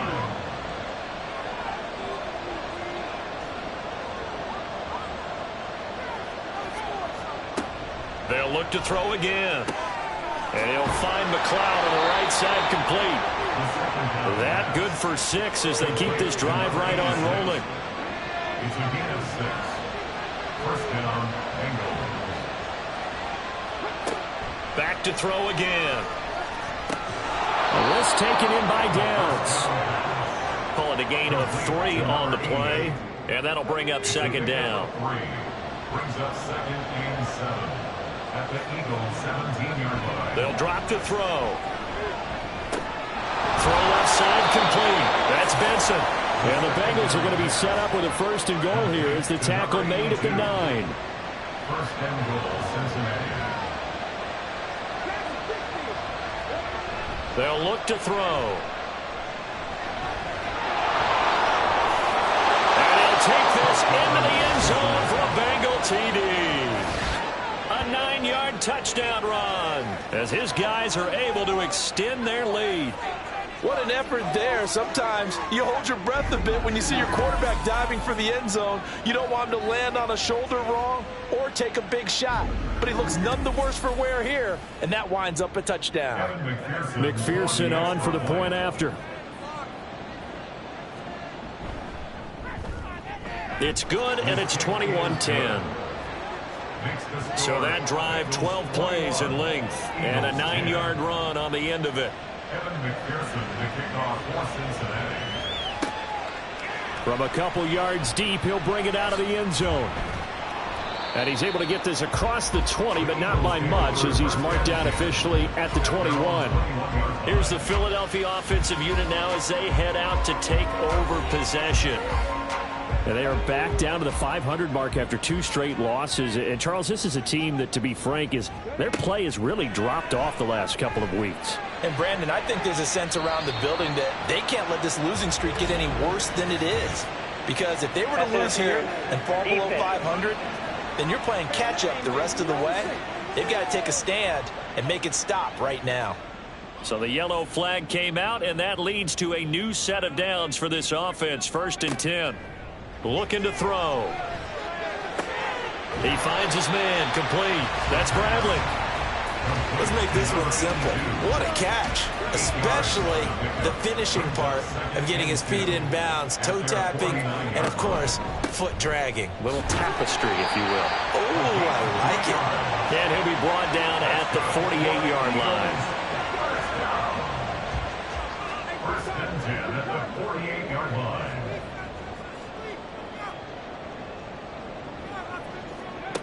They'll look to throw here on 1st down. Quick hitter here, it's complete. A gain of 3 last play. This time they double it and pick up 6. This 2nd and 4. And 4 at the 42-yard line. Here's a play fake as they set up to throw. Looking left sideline, it's complete. And they'll wind up getting this one all the way down inside the 20. 23 yards to pick up there. And maybe that touchdown on the previous drive has re-energized this offense a little bit. They've been kind of sluggish until then, but they're showing signs of life here, and they get good yardage that time and a 1st down. Back to throw now on 1st down. Looking end zone, but it's incomplete. He did a fine job there of not hitting it before the ball arrived, and I've got to tell you, you can often mistime that play because of the angles of approach. When you're going to get him, sometimes you panic as well and think, I've got to be there right now. Instead, in this case, timed it perfectly and knocked it free. 5 yards, now it's 3rd and 5. Let's not quibble about the gain there on 2nd down. That was a positive play because that was a take-what-you-can-get situation. Got out to the tight end. Now it gives them a much better opportunity to convert on 3rd down. Play number 7 now coming up on the drive. 3rd and 5. He'll drop to throw. He's got his target. That's complete. Touchdown, Eagles! A 14-yard touchdown. And the Eagles have cut it back within a score. Man, he just ran a terrific route. Extremely hard to defend when it's run that precisely and the ball's delivered that accurately.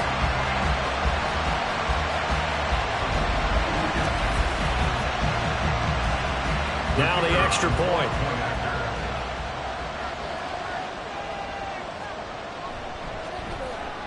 And he's got it to make this a 21-17 game. So this drive spans 7 plays. The result, Philadelphia in the end zone.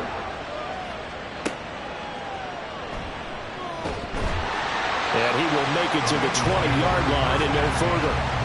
Now the Cincinnati offense ready to see what they can do here. But right now, we've got a little bit of an offensive masterpiece going on both sides, moving the football, scoring points. It's almost like somebody put the defense on rookie mode in this one. I mean, we haven't even left the first half, Charles, and we're certainly on pace for a shootout. An excellent start for both offenses. The fans have to be enjoying this to seeing all these points go up on the board. As a former defender, you know I'm not enjoying this at all. But right now, both these teams just trading haymakers. Let's see if anyone slips up first. Can anyone counter with a nice little jab and get things going in their direction?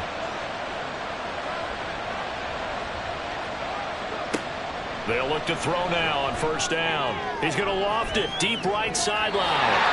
It's incomplete. Took a shot, couldn't get in. Zone coverage there, and they were playing deep. That makes it obviously a little bit harder to run by guys. And that time, there was not much of a window to get the ball in there, and it winds up incomplete. And he has another 1st down as they'll get the ball down to the Eagles' 40. A good pickup there, a 22. Good strong throw and catch right there. And so far in this game, The alleys have been open for them to get completions, and they're taking advantage of it.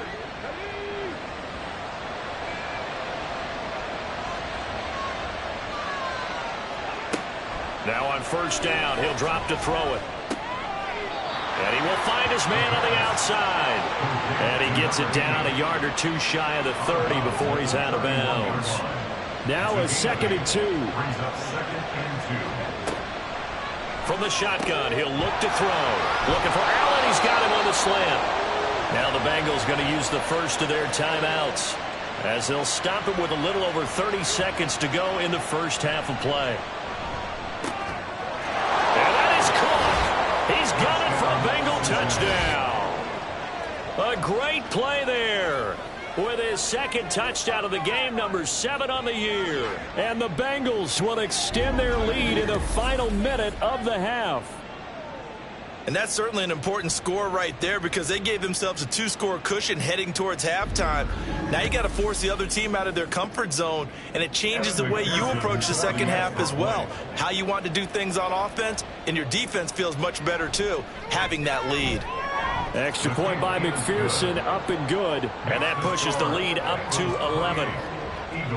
After the touchdown, McPherson on to kick this one away.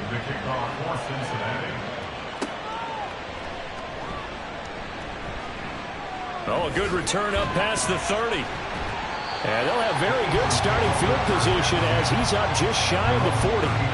And the Eagles going to get one final possession in this first half. And with time quickly fading here in the second quarter, not sure how aggressively, offensively they want to play this. I think we'll find out just how much they trust their guys in this situation if they decide to take a shot. And he gets this one to midfield before he's brought down. The Eagles going to take the first of their timeouts, as the clock will stop with 18 seconds to go in the first half. Throwing on first down, but this one winds up to be incomplete. Not sure what happened out there, but it looked like the timing was a little off on that throw. Well, you know I'm a defender, so what am I going to say? Great defense. Darn right. They did something to disrupt that timing. The second down attempt there knocked down as it leaves the quarterback's hand, and it's incomplete. So back-to-back incompletions, and that has them staring at a 3rd and 10. From the midfield stripe, they'll look to throw. The throw here right sideline falls incomplete. And that's the knowledge you gain from being in this league for a long time. He's learned the hard way when to give up and fight another down. And that's a smart move to throw it away. And he'll get off a fairly short kick here, as this is toward the sideline. At their own 25-yard line. All that remains is to snap this once, and that'll do it for the first half of play. So we have reached halftime here, and it's the visiting Bengals out in front. As we'll send you down the coast now to Orlando, that's where we find Jonathan Coachman, ready with our EA Sports Halftime Report. Coach. All right, Brandon, thank you very much. More from you two in a minute, but first, let's take a spin around the NFL and see what's going on here in week number 10. We'll get started up at Cleveland Browns Stadium in Cleveland, and it's the Browns who have the lead in the second quarter. The Browns locked in a tight one, but this is a game you feel they've got to have. From there, let's hop over to New England. Check out the Patriots at home in Foxborough. And you can see, currently they trail in that ball game.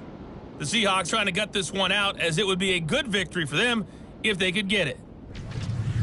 Lastly, let's head up to the Twin Cities to check in on the Vikings at home in Minneapolis. As you can see, the score there in the second quarter. Trey Lance with a couple of touchdown passes. We saw a couple of high-octane offenses getting it done in the first half. Both teams had no problems moving the football. And you'd have to think, the team whose defense shows up in the second half is going to be the one who walks out of here with a victory. Okay, Coach, thanks as always to you and the gang in Orlando as we welcome everyone back in for quarter number 3. The Bengals set to receive. They have the lead and the football to begin quarter number 3. And he won't get this to the 20-yard line as he's down at the 19. Holding, receiving team. They were trying to create some space to run. They created the penalty. And you work on it so much. You work on it so hard. But it's tough to simulate game speed in practice. And that often runs you into a penalty. Now we'll get a stoppage here as it appears we've got an Eagle slow to get up. So as the medical staff takes a look, we'll step aside. A 3-yard loss to start the drive. They'll look to make that up and then some on 2nd and 13. They'll keep it on the ground. Nickerson. And he's going to take this up past the 10 to about the 11. It'll be a 5-yard pickup there. So from 2nd and 13, they're back to a more manageable 3rd and 8. He'll look to throw. Gets around him. Well, this is going to depend on the spot, but it's not a very generous one. He looks to be about a yard or so short. Pretty solid gain of 7 yards that time as he scrambled, but now they face a 4th down. That looked great when he first took off because, in my mind, there was room to run, and he had the marker in his sight.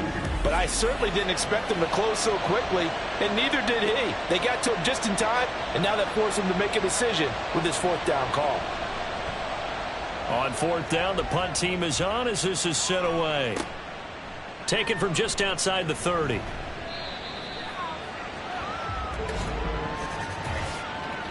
Personal foul, roughing the kicker, defense. Trailing here in the second half, went for the aggressive play, got a little too aggressive. You've got to know when to pull up, or if you're going to go for it, how to take your body across a punter's body and not into him. Not a good play at all. Now they'll switch it up here and look to throw. Over the middle, that's caught by McLeod. And they're going to have this across midfield and inside the 45. 23 yards on the play. I'll tell you what, a lot of those mid-range throws have been available because sometimes teams get too concerned about the deep ball and they leave too much space in front of them. And these guys have been taking advantage so far. Now here's a throw right side taken in by his tight end. They really love to get him into one-on-one opportunities, and this is one way. Work him out of the slot and create a mismatch. Who's going to cover him? Corner, safety, linebacker? He's got a way to beat all of those positions. Throwing again on 2nd down, but this time it's incomplete. Not his best throw there, but where we sit right now in the 3rd quarter, he's had a pretty good game throwing the football. He certainly has, and it's not exactly the point where we're doing 4-minute offense yet, but they've got to think about, I'm not going to say milking the clock, but understanding clock management here on out. Now whistles and a stoppage here. Looks like one of the Eagles is in some discomfort out there. Well, now they're going to come out and take a look at this injury, and we'll be back in a moment.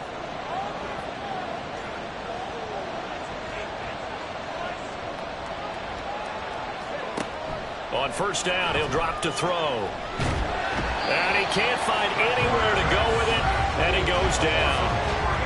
A loss of 4 that time on the sack, and it brings up 2nd.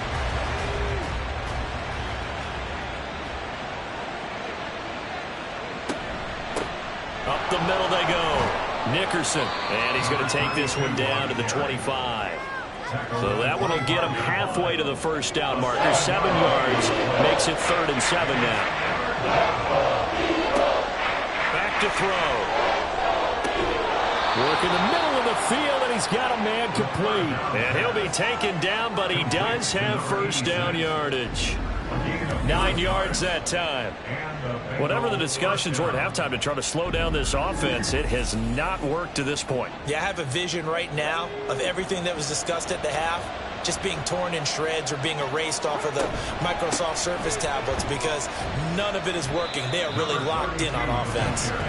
And nothing doing. He's immediately taken down at the line of scrimmage. Officially nothing on that last run. They'll try again 2nd and 10. They'll set up a throw. And he's got his favorite target yet again. It's complete. 5 yards. Now it's 3rd and 5.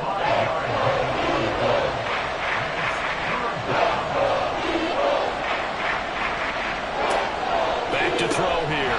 Connecting over the middle with Downs. And the Bengals are going to have 1st and goal as they try to finish off this drive with 6 points. And we got a pause following the play because it appears a member of the Bengals in some discomfort. Well, hopefully, obviously nothing serious here. Medical staff, though, going to take a peek, and we'll take a break. And they'll let the fullback try and take him home. And he gets halfway there, down to the 1-yard line. Only a yard on the pickup there. 2nd and goal. They're going to look to throw. Sliding out of the pocket. And he will take it on in for a Bengals touchdown. Taking it in from a yard out. And the Bengals take the opening kickoff of the 3rd quarter and drive right down the field to extend their lead. That drive that really increased their cushion felt very military to me. Very precise, methodical. That's one of the words you've taught me. And they just got it done. And slowly but surely now starting to pull away a little bit. Things looking good for them here in the 3rd quarter. Not only pulling away, but you mentioned that slowly but surely. You also drain clock, too, with a drive like that. So you really give yourself an advantage. An extra point by McPherson, up and good. And the lead is up to 18 now.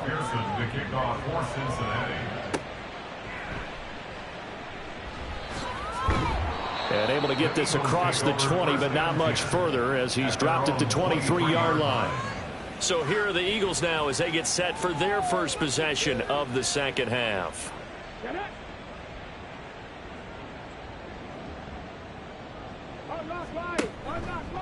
They'll start this drive out on the ground. And this will go as a gain of 7 as he gets it to the 30-yard line. Well, it's time for them to be good teammates right here. And what I mean by that is possess the ball for a little while. Get at least 2 first downs. Give their defense a chance to settle down a little bit after they give up a touchdown. And he is going to lose yardage here. It'll be a loss of a couple on the play, so now 3rd down coming up. You've got to figure the further they fall behind, the more you think that they'll get away from the run. They're trying to stick with it, but the results, they just aren't there.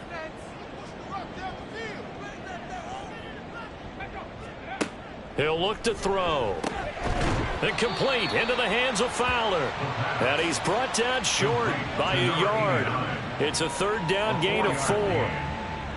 So much about offense is what you call hidden yardage. You know, you throw the ball to someone, they catch it, and then they can make a big play. You know, they create a play, run after catch. They did a really nice job there of limiting that and keeping them from. Now a hit and a loose football.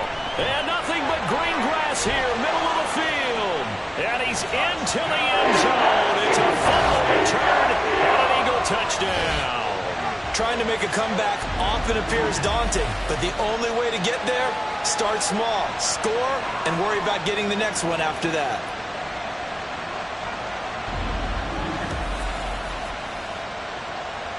Now they'll line up to kick the extra point.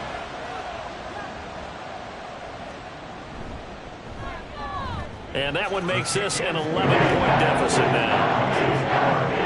So not only the cough up, but then the pickup on the other side, the scoop, and the score the other way, the fumble return for a touchdown.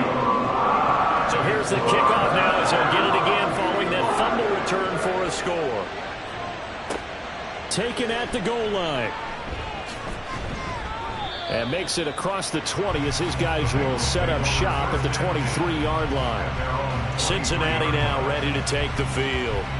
This drive here beginning probably with a pair of motivated groups. Remember, the offense scored a touchdown on their last time out. Looking to repeat that in Charles's defense. They were very frustrated after giving up 6 the last time on the field. And frankly, it's just a battle of wills in a lot of ways because you know they're both motivated. They both game plan for this drive, and they both have specific outcomes in mind. To me, it just comes down to who can execute better and which side can step up and assert its will over the other. After the penalty, a fresh set of downs. It's 1st and 10. Off the play fake, he'll look to throw. Open man here is Benson. And he slips up past the 45 before being tackled. They'll get 14 on that one. Good for a Bengal 1st down. And now we get into the psychology of the whole thing because a lot of teams with a 2-score lead in the 3rd quarter, they almost become defensive with their offense, just playing not to lose. I think with this team, you got to figure at this point, this is a great spot for them to go into attack mode, really try to put the hammer down and finish this one off. And taking it across midfield and just shy of the 40. Back-to-back good plays have them on the move on 1st down.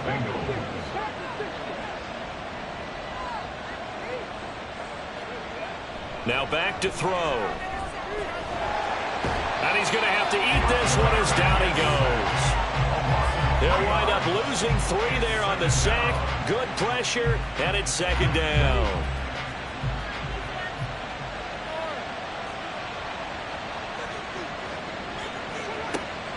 They'll look to throw here.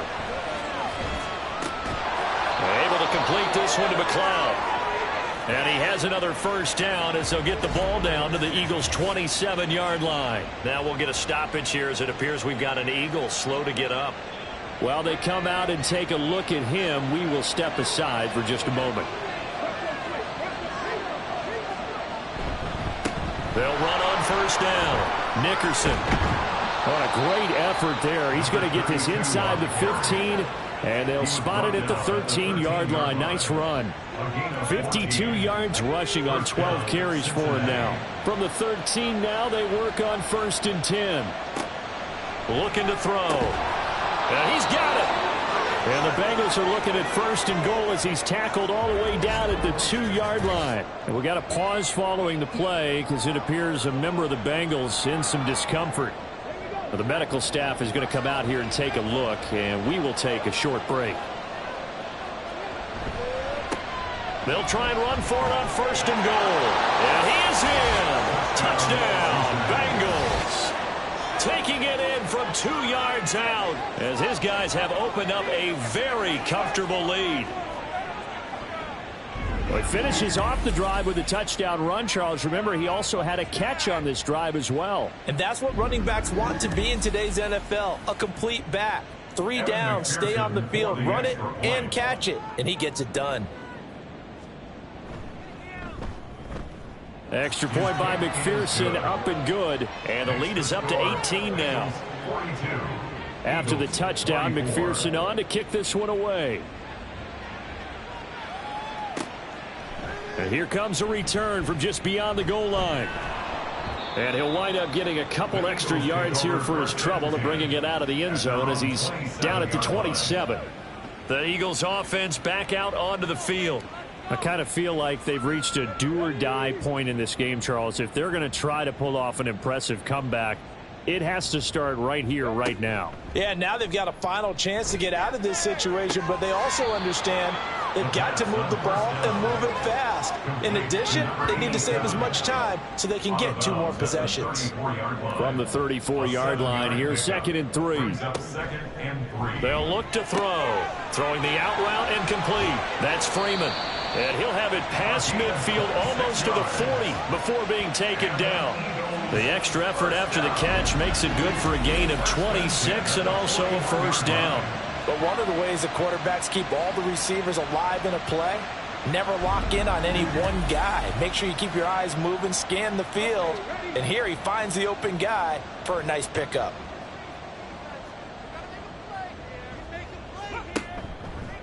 On first down, it's Willis. And he'll get what he can up the middle, 3 yards. That'll bring up 2nd down. 2nd and 7. 3-yard pickup brings up 2nd and 7. They'll keep it on the ground. Willis. And he gets this one inside the 15, just a yard or 2 shy of the 10. A big chunk on the ground there, 27 yards. Now a 1st and 10 at the 11. They'll set up to throw. And a quick throw here, that's complete. It'll go as a gain of 4, and it'll be 2nd down. 4 yards on the pickup. 2nd and 6 at the Bengals 7-yard line.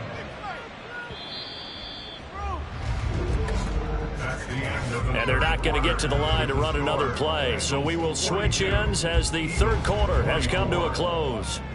But we'll return with more after this. You're watching the NFL on EA Sports. 2nd and 6 with the ball on the 7. And welcome back. We are in the city of brotherly love, Philadelphia. It's the Eagles behind on the scoreboard, but with the football. And he'll take it into the end zone for an Eagles touchdown. Taking it in from 7 yards away. And the Eagles have got it back to a 2-score game here in the 4th. So a little bit of a letdown there defensively. I mean, look, you're still 2 scores to the good, CD, but things may be a little more uncomfortable than they had hoped. Yeah, if you kept him at the end zone there, this game's over. You've locked the door on him. Instead, it's still open a little bit, and they've got a puncher's chance. Point after, right down the middle. And that'll make this now an 11-point deficit.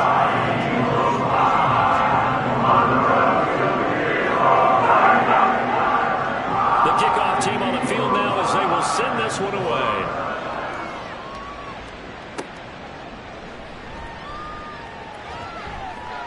And he'll get it up across the 20 to the 21-yard line.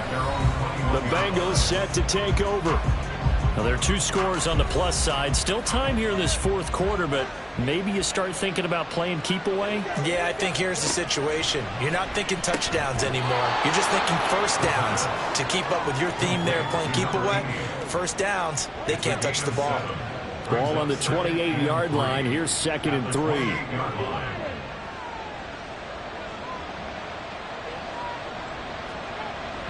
They'll drop to throw. Got an open man. It's McLeod.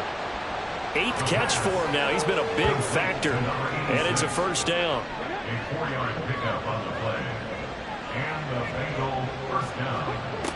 He'll drop to throw. And that throw behind his man. He missed him. Incomplete. I think he's got to be careful not to force anything into coverage right there. There weren't really any throwing lanes. But the best part for him, he's got 2nd and 3rd down to fall back on. Now he's going to swing this one out to his running back. That helps the completion percentage, but not much else. And now it's 3rd and 10. As a defense, you're more balanced when you're in zone coverage because you're able to keep your eyes on the quarterback and see the play develop in front of you. You're able to keep the quick pass in front of them and stop it right at the line of scrimmage. It's a short one here, complete to the tight end. And he gets this up across the 35 before he's out of bounds. So the completion good for 6 yards. And that's going to make it 4th down. The Bengals bring out their punter now as he's on to punt for the first time this afternoon.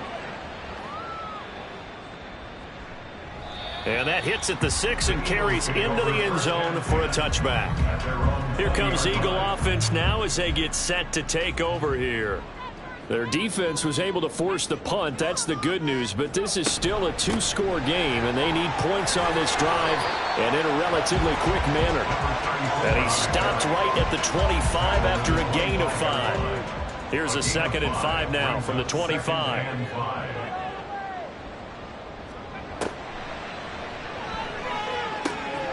Now a throw here, hauled in.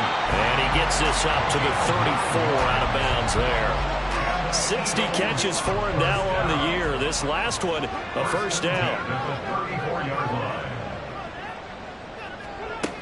Out of the gun, they'll look to throw. Able to find Willis. And able to break one tackle, but then quickly brought down. But a nice little gain. They'll come up on a 2nd and 4 now from the 40-yard line.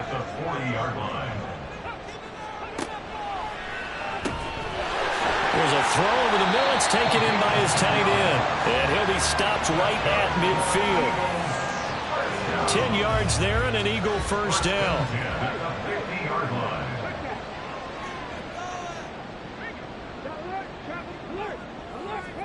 From the midfield stripe, they'll look to throw. And the throw left sideline here is caught, but they'll rule it incomplete. Couldn't keep his feet in. 2nd down.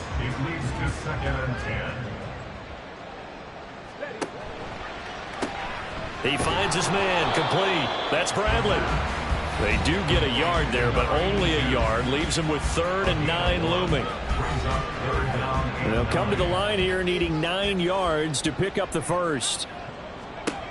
They'll stick with the passing game as he looks to throw. And that will be incomplete.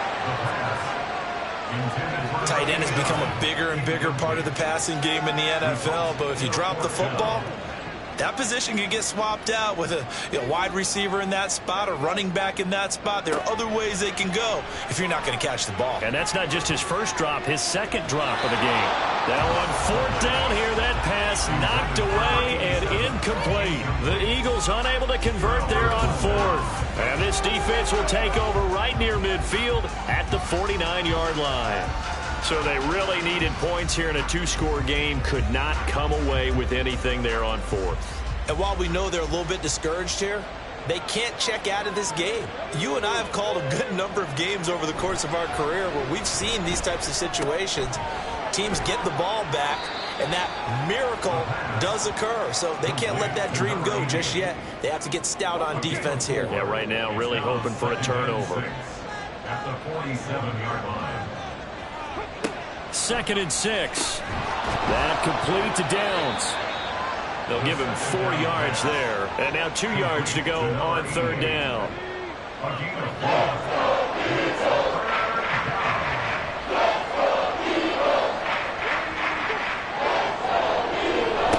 Now a handoff up the middle. Nickerson. And he's able to get the first before he's taken down at the 36. 61 yards rushing for him in the ball game now on 14 carries. So from the 36 now, 1st and 10. On play action, they'll throw. And he's got the hook up to McLeod.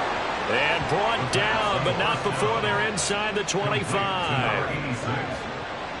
gain of 11 on the play. First down, Cincinnati. They'll run on first down. Nickerson, and he is met in his tracks behind the line of scrimmage. 2 yards the loss, 2nd and 12. This offense has had a lot to like in this game. I don't know that last play though is going to make the highlight reel. It's not going to make the highlight reel, but it will be the focus of the film session that the team has to sit through. I've sat through those before. Never any fun. You're always excited about your good plays, and they actually fast forward through those. All right, that was good. All right, great. They get to the bad ones and really eliminate them. Not cool. Back to throw. And intercepted. Maybe the turning point they need. And the Eagles are right back in this football game. That is the play they needed in a two-score game here in the fourth quarter. No doubt about it. They did what they had to do to give themselves a chance to get back into the game. They turned it over to the offense. They are now in charge. Now they need to execute. The Eagles coming out as they get ready. The interception was a great starting point, but now they need points pretty quickly, down 2 scores.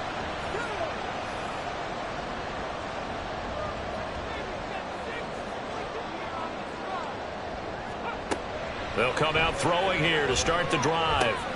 Throw caught there by Willis. And the result here, a pickup of 8. Leaves him with 2 to go on second down. 2nd and 2. And he's got his man in stride, complete. And now it looks like they're going to be in the hurry-up. On first down, he'll drop to throw. Looking left side, and he's got a man. That's Willis. Now a 2nd and 10. Again, he'll drop to throw.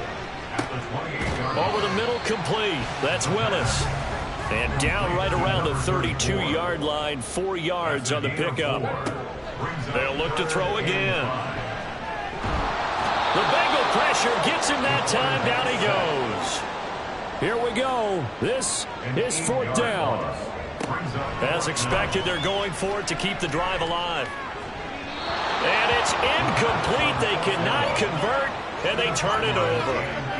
The Eagles unable to convert there on 4th. And the Bengals are going to get it back in terrific field position. So now with a little over 2 minutes to play, the road back gets very difficult.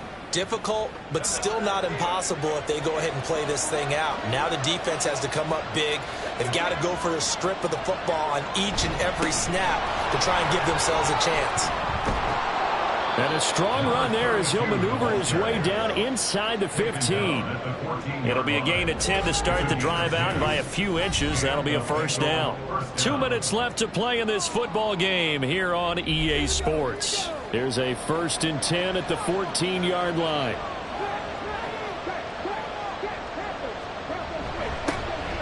They'll keep it on the ground. Nickerson. The Eagles going to take the first of their timeouts. That'll leave them with 2 remaining. We'll be back after this. And he is going to lose yardage here.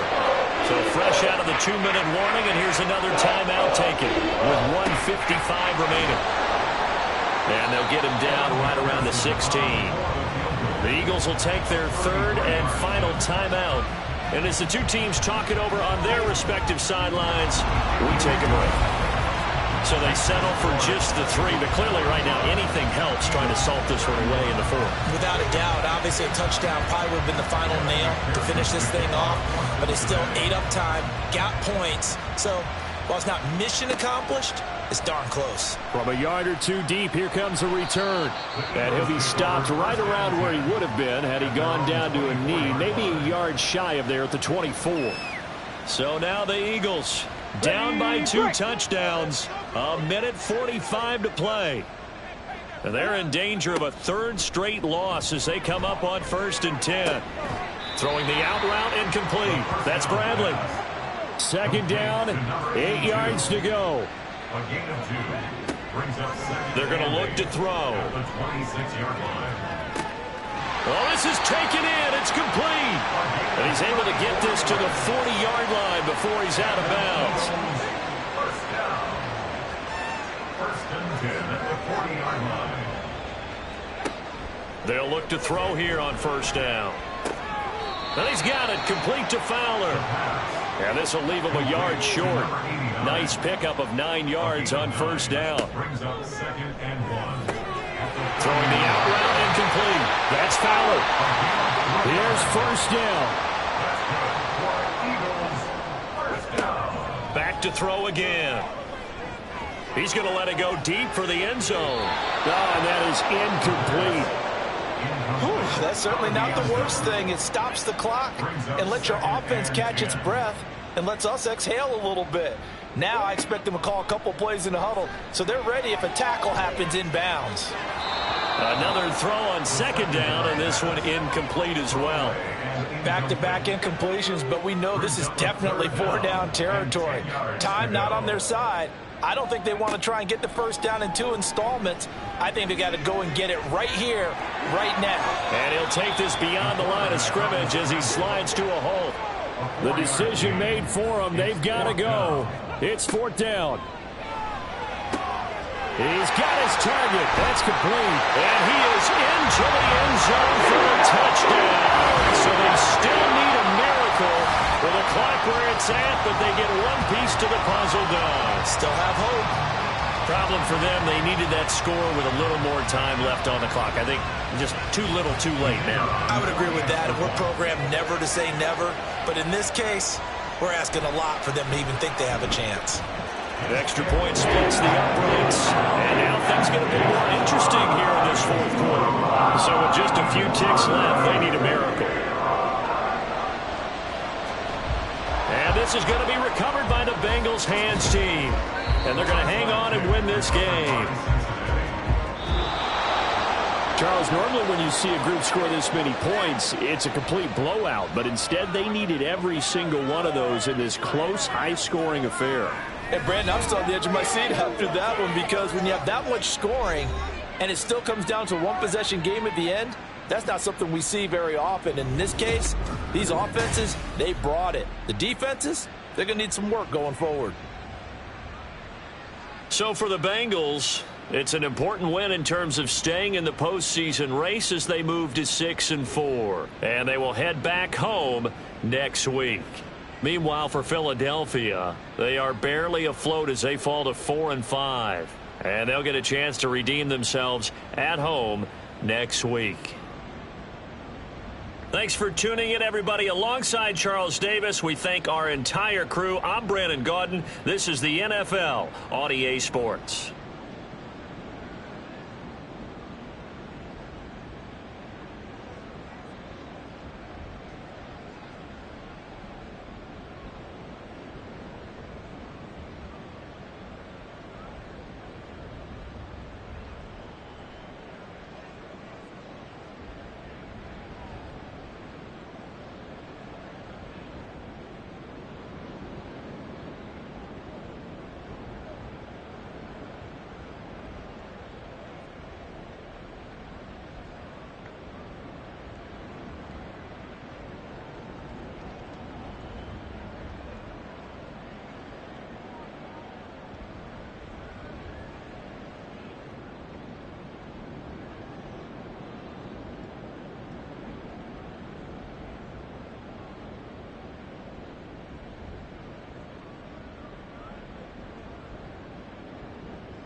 It's Week 10 of the NFL, and we'll see the Steelers' creative quarterback.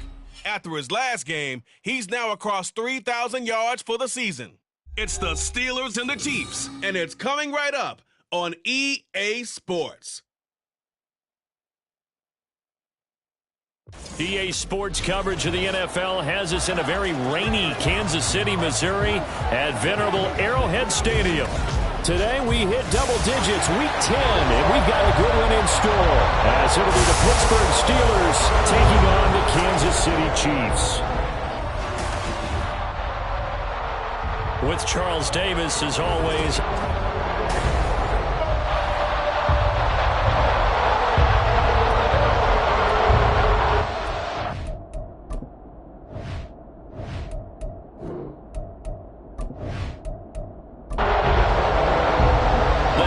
Starting to get a bit longer. Week 10 of the NFL season is here, and we're underway on EA Sports. This fielded right at the goal line. Past the 20 to about the 22. So here are the Steelers now to take over for the first time. And they will be led out by their 6'3" quarterback. And while he won't admit it because his team lost the game, he had some fun in the last one. He threw for over 400 yards. I mean, there's no getting around it. As a QB, yeah, okay. We lost the game, but boy, that felt good flinging it around. Now he's got to figure out how to do the exact same thing, yet turn it into a win.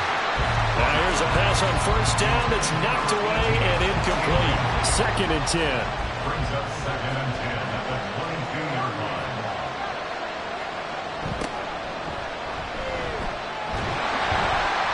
And he'll get this up over the 25 to the 26. 4 yards the gain, and it'll bring up a 3rd down.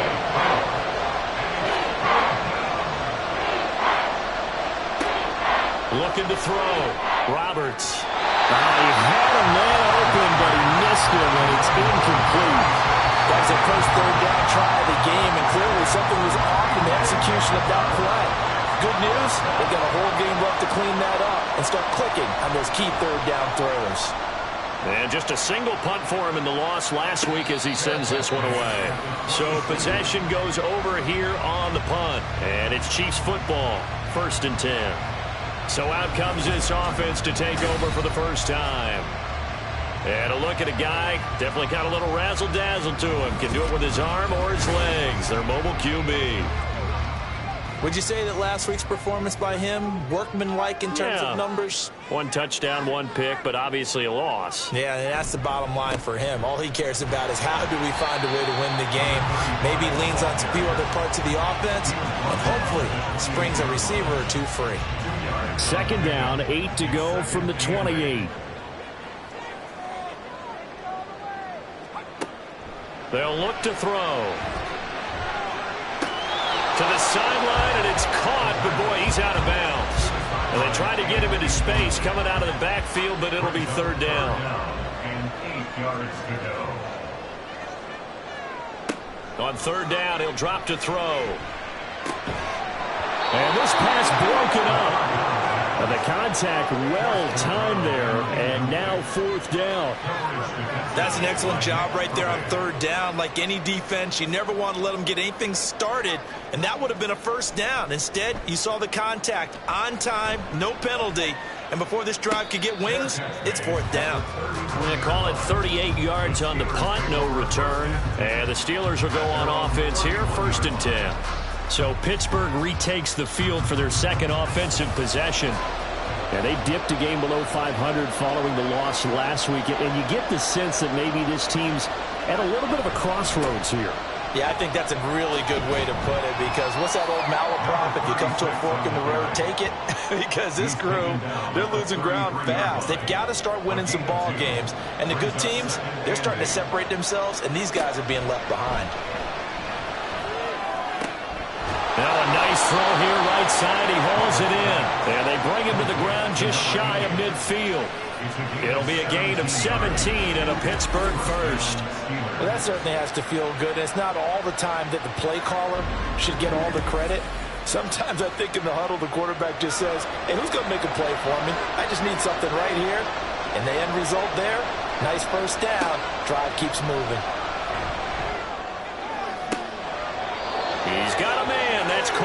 sideline. Holding offense. He's trying to protect his quarterback's blind side. Got nabbed for the hold. You have one job over there. Make sure that man does not get hit. So if you have to hold occasionally, do so, because they don't catch all of them. This time they did. Back to throw. Roberts. It's a short one here, complete to his tight end. The numbers for him from a week ago: 6 catches, 54 yards. And I get the feeling that he loves this matchup. I mean, the unit he's going against is in the bottom half of the league against the pass. He had to have circled this one on the schedule and said to himself, this should be a big game. Now a second down throw for the end zone, but it's incomplete. You talk about this Chiefs defense. This unit, they struggled a little bit against the pass, ranked number 21 in the league. And those are the kind of plays that this unit needs to make, because they know that going against a team of this magnitude and the way that they're playing, they cannot afford to let them get on a roll or chip away at their timing. Boy, a nice play there as they wind up converting on 3rd and 15. So now 1st and 10 in Chiefs territory at the 39-yard line. Gonna throw right side here, complete. And he's going to get a solid gain of 9 before being brought down. 2nd and right at a yard. Now it looks like we're going to get a stoppage here. An injured Steeler on that last play. We'll step aside and get an update when we return to Arrowhead.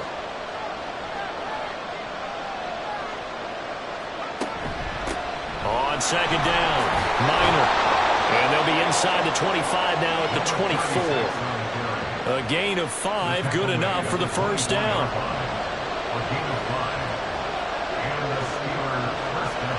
Looking to throw. Roberts. Throwing left side, it's complete. And he will reach the 5-yard line before going out of bounds. That puts him in excellent position, 1st and goal after a gain of 19. Those are the kinds of plays right there that show you why he's the number 3 man in the NFL in terms of receiving yards. Also tells you there's a full combination of what he's got going in his game. You name it, from route running to catching the football. That's why he's able to produce those types of numbers. Now a throw to the end zone on 1st down, but it winds up incomplete. The line of scrimmage once again the 5 as they get ready for 2nd and goal. One back in the backfield, he'll get the carry. And he is going to be stopped cold behind the line of scrimmage. It'll go down as a 2-yard loss, and it brings up a 3rd down.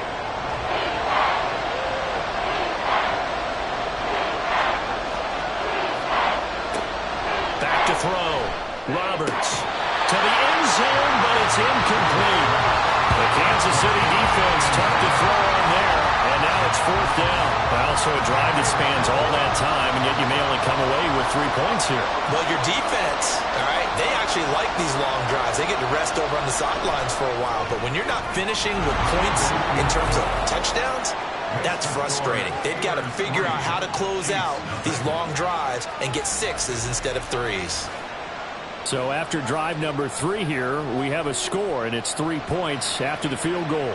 I would say the feeling out process for both these teams, I'd say it's... Now a hit and a loose football.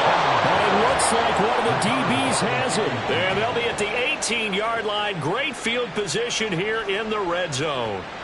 They had to settle for 3 last drive, hoping this second go-around ends in 6. In good position, 1st and 10. And he's in. Touchdown, Steelers. A great effort there. With his 4th rushing touchdown on the year. And the Steelers are able to strike quickly to add on to their lead. A strong, determined run there, Charles, to get in for 6 points. This is why it's such a team game, isn't it? And I know that sounds really generic and it sounds almost trite, but the blocks were made up front, offensive line, collective victory at the line of scrimmage and downfield. And how about the finish to the run all the way into the end zone? Footing always a concern, but the extra point's up and good. And the lead grows to 10-0.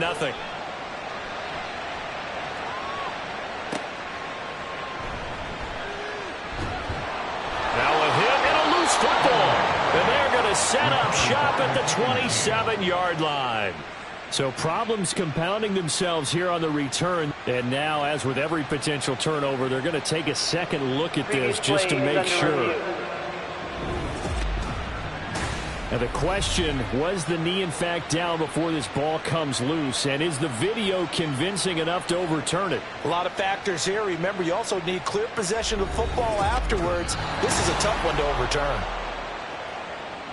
So that one overturned. They say the knee was down, and that will not be ruled a fumble. The KC offense out of the huddle, ready for their next drive. They'll look to get something started. They need to, down 10-0 early as they've got it 1st and 10. Johnson was the intended receiver, and it's 2nd down. You look at the Steeler defense. It's a unit that has had all sorts of issues against the pass. Dead last in the NFL, number 32 in the league. That was a nice play right there, but overall this season, it's been an absolute disaster. A total lack of communication on the back end. They need a leader who can put this team, this unit, on his shoulder pads and carry them to the right spots. You can almost hear the sigh of relief coming from their sideline and from their point on the field, because this has been a tough start for them thus far. A much-needed 1st down there. They needed something good to happen. Plays like that will continue to help them dig out of this hole.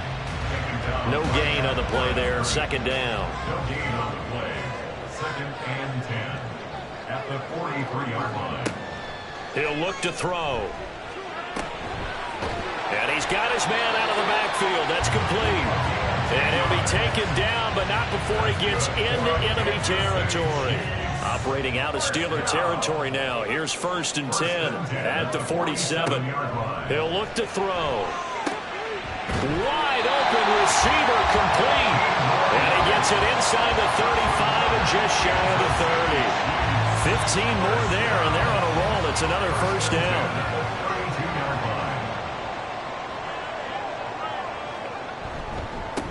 Up the middle they go.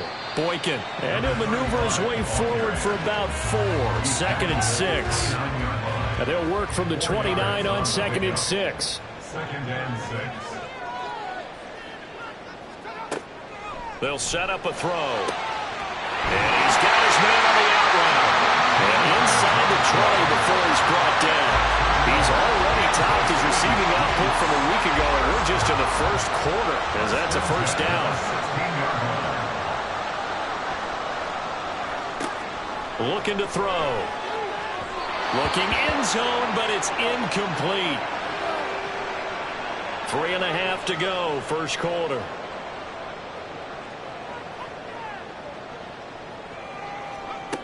He'll try again with the arm here on 2nd down. Got a man, and he hits him in stride. 9 yards, not quite enough, and they'll be left now with 3rd and 1.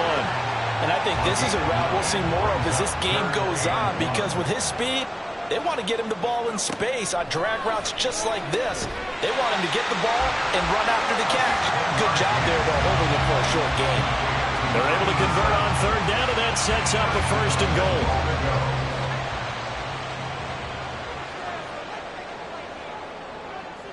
No one left in the backfield as they send a man left. He's going to leave this for his running back. It's complete.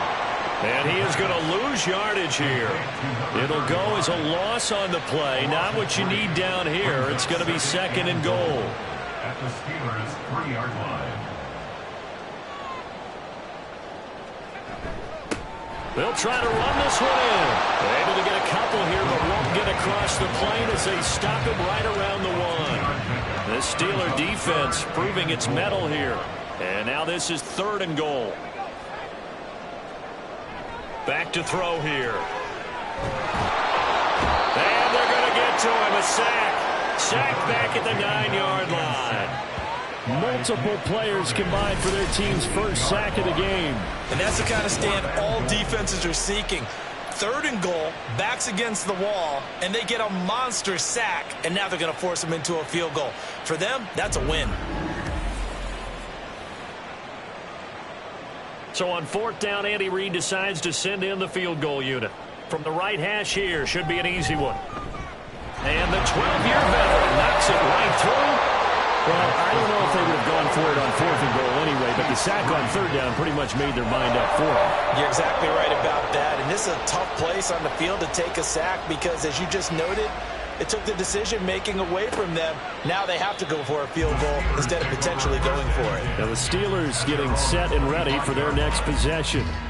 And they'll just simply be looking to build off the confidence of the last time out where they scored a touchdown. And confidence is powerful, isn't it? When you've scored once, you feel like you can go back out there and get it done again. Doesn't matter what the defense throws at them. They feel like they're in a groove right now, and they want to get out there and show it.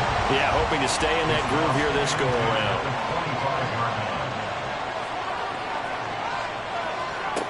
Roberts now. Back to the air on 2nd down. Firing quickly, but it's incomplete. I think that's how this defense is going to need to play these tight ends. Again, get right up on them and stay physical. And that paid off on that play, helping force that incompletion. Now Roberts on 3rd down.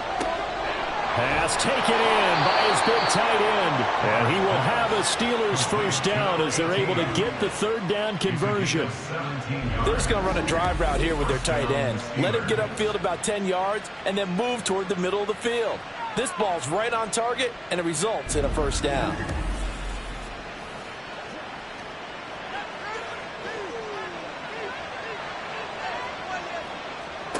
They'll stick with the passing game as he looks to throw. And that one drops down, incomplete. Good coverage there, forced the ball free, and it's 2nd down. To throw again, Roberts. And it's a short one here, complete to the tight end. And he'll be brought down with a first down as the tackle's made at the Chiefs' 45-yard line. 3rd catch of this first half for him, and this one is a first down. 10-3 our score after one here on EA Sports. Steeler football here to begin quarter number 2. As they've got it with a 1st and 10. They'll try the left side. Minor. And down inside the 40 to about the 38. A solid run on first down. Gain of 7 leaves him with a 2nd and 3. Brings up 2nd and 3. And they'll try to run the option here. And he's brought down at the 19 after a gain of 19. First down in the red zone. Well, he is certainly dangerous when he spots a lane, and he keeps it himself there. Worked out well. And how about the moving parts on a play like this? You know you have to practice it over and over. Ballet that has to be choreographed. But how about once he made the decision to go, he committed to it and went. Let's face it, most teams are going to defend the running back much more than the quarterback on that type of a play. Roberts on 1st and 10. Out to the flat. That's complete to his running back. And he'll wind up losing yardage here back at the 21-yard line. That one unable to develop, never got going. A loss of a couple, and it's 2nd down. The Steelers at 4-5, a game under 500. Charles, they were losers last time out. What do you think they need to do differently here? Well, I don't think it needs to be as drastic as burning up last week's game tape or not watching it, but the attitude has to be what's done is done. Let's move on. Put that one behind them, galvanize themselves, and go forward and get a win in this one.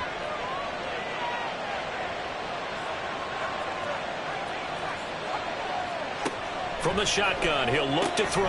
That's complete right around the 8. And he's going to be stopped up right at the line of scrimmage. So he'll be stopped here for no gain. And that'll make it 2nd and goal. Here's Roberts. Looking to throw on 2nd down. This will be caught at about the 5. And they'll get this from the 8 to the 5. Pickup of 3. This has been a long drive. You got to figure a field goal would be a letdown. Can they convert now on 3rd and goal? Looking to throw. Roberts. In trouble, and he'll go down back at the 12. Multiple players combined for their team's first sack of the game. 3rd and goal they decided to throw for, but how about the play defensively? Couldn't find anyone open. Left him nowhere to go with the football. Had to absorb the sack. And this one is right through. And they will stretch their lead to 10 now at 13-3. So that one on target, and it adds to this first half lead. And maybe we're too early to worry too much about one-score lead, two-score lead, etc. But this is where you kind of start banking those points that come in helpful later on. And he'll get it up just past the 20 as his guys will go to work at the 21-yard line. Now the Chiefs offense, they get ready to head on the field. And this not an easy situation. You're down early, in the elements, you're on the road. How do you get the mojo back? Well, one thing is to remember that as an offensive player, you have a much better idea of what you're trying to accomplish and where you're trying to go than the defender. So in this case, because you know it, you can make your cuts with a little more decisiveness. Maybe a second fake, some double moves, things of that nature to go ahead and try and put some pressure on the defense. One play has him up past the 40 already, and another 1st and 10. Now a handoff up the middle. Boykin, and not a whole lot of room to operate there on the first down run. He gets maybe 3. Here's 2nd and 7. It's a pickup of 3. Brings up 2nd and 7. They'll set up to throw. Firing quickly here, and that's complete. Second catch for him today, and it'll wind up a first down. And the tight end is certainly a position built to move the chains because they can control space underneath. If they've got good hands, then, of course, they're a dynamic target. But one other thing is they're right in the sight lines of a quarterback on just about every play, and that makes it easier for the quarterback to pick him out and deliver. Well, offensively, that's the mismatch that you want. You want to force a linebacker to try and cover your back out of the backfield, out in some open space. The linebackers nowadays, they run like backs, and they take a lot of pride in covering. What a nice play he made there in the open field. This offense finding its legs now. Here's another 1st and 10. Up the middle they go. Boykin. And he's going to take this ahead for right around 3 yards, but no more than that. 2nd down. It's a pickup of 3. Brings up 2nd and 7.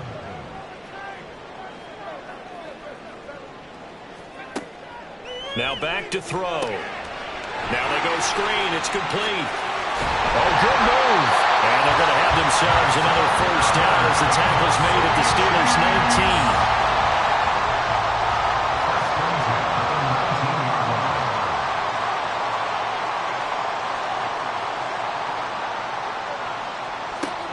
Back to throw. And that'll be off the mark, too far out in front, and it's incomplete. That is the first time that they've targeted him that he has not come down with a catch. He's caught everything that's been thrown his way, a dominant pass receiver that can break down any defense because when he's doing that. And in for the Chiefs touchdown. A great play there. His 6th touchdown of the season. And the Chiefs are back within a score. Extra point right down the middle. And the lead down to 3 at 13-10. That time a 9-play drive. And it winds up with the Chiefs hitting pay dirt.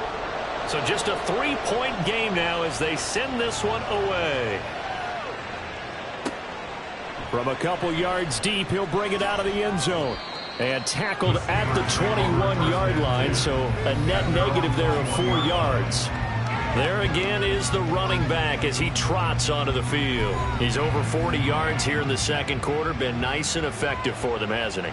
He has definitely been dependable and really shouldn't underestimate what he's getting done here because anytime you're on a pace that's going to approach 100 yards, you've really done some damage in an NFL game. Now he's looking just to add to his totals. From the 34 now, here's 1st and 10. They'll try the left side. Minor. He'll get this to about the 38. Well, from an offensive perspective, that was a tough run because he only picked up 3 yards. But let's flip it over to the defensive side. They now have the advantage. 3 3-yard gains. That means they're punting the ball likely on 4th down. That's what you're looking for when you're playing defense. A gain of 3 last play. This time they double it and pick up 6. That was a nicely run slant route, and what the receiver's trying to do is make the defender think he's going upfield for a deeper route and then breaks it off, usually after about 3 to 4 steps, and cuts towards the middle of the field. And now what he's trying to do is use his body to keep the defender away from the football and give the quarterback a really nice target. 5 yards is the pickup there as that extends this drive. 2 first downs have them up near midfield now on 1st and 10. Back to throw. Roberts. He's going to rifle one deep left side. It's caught at the 10. And into the end zone. Touchdown, Pittsburgh. A big play there. 51 yards. And they are able to add on to their advantage. Well, you know he can be explosive, and he's ultra explosive there on the fly route. And you know how many times we've talked to coaches and we've had quoted back to us, well, you know something? When you execute really well, it doesn't matter if they know it's coming or not. Well, sometimes athleticism beats you as well. He just took off and went. That's almost like one of your Turkey Bowl games, isn't it? Just go long, man. I'll hit you. And it worked really well for them. Here's the Steelers' kick team as they'll boot this one away.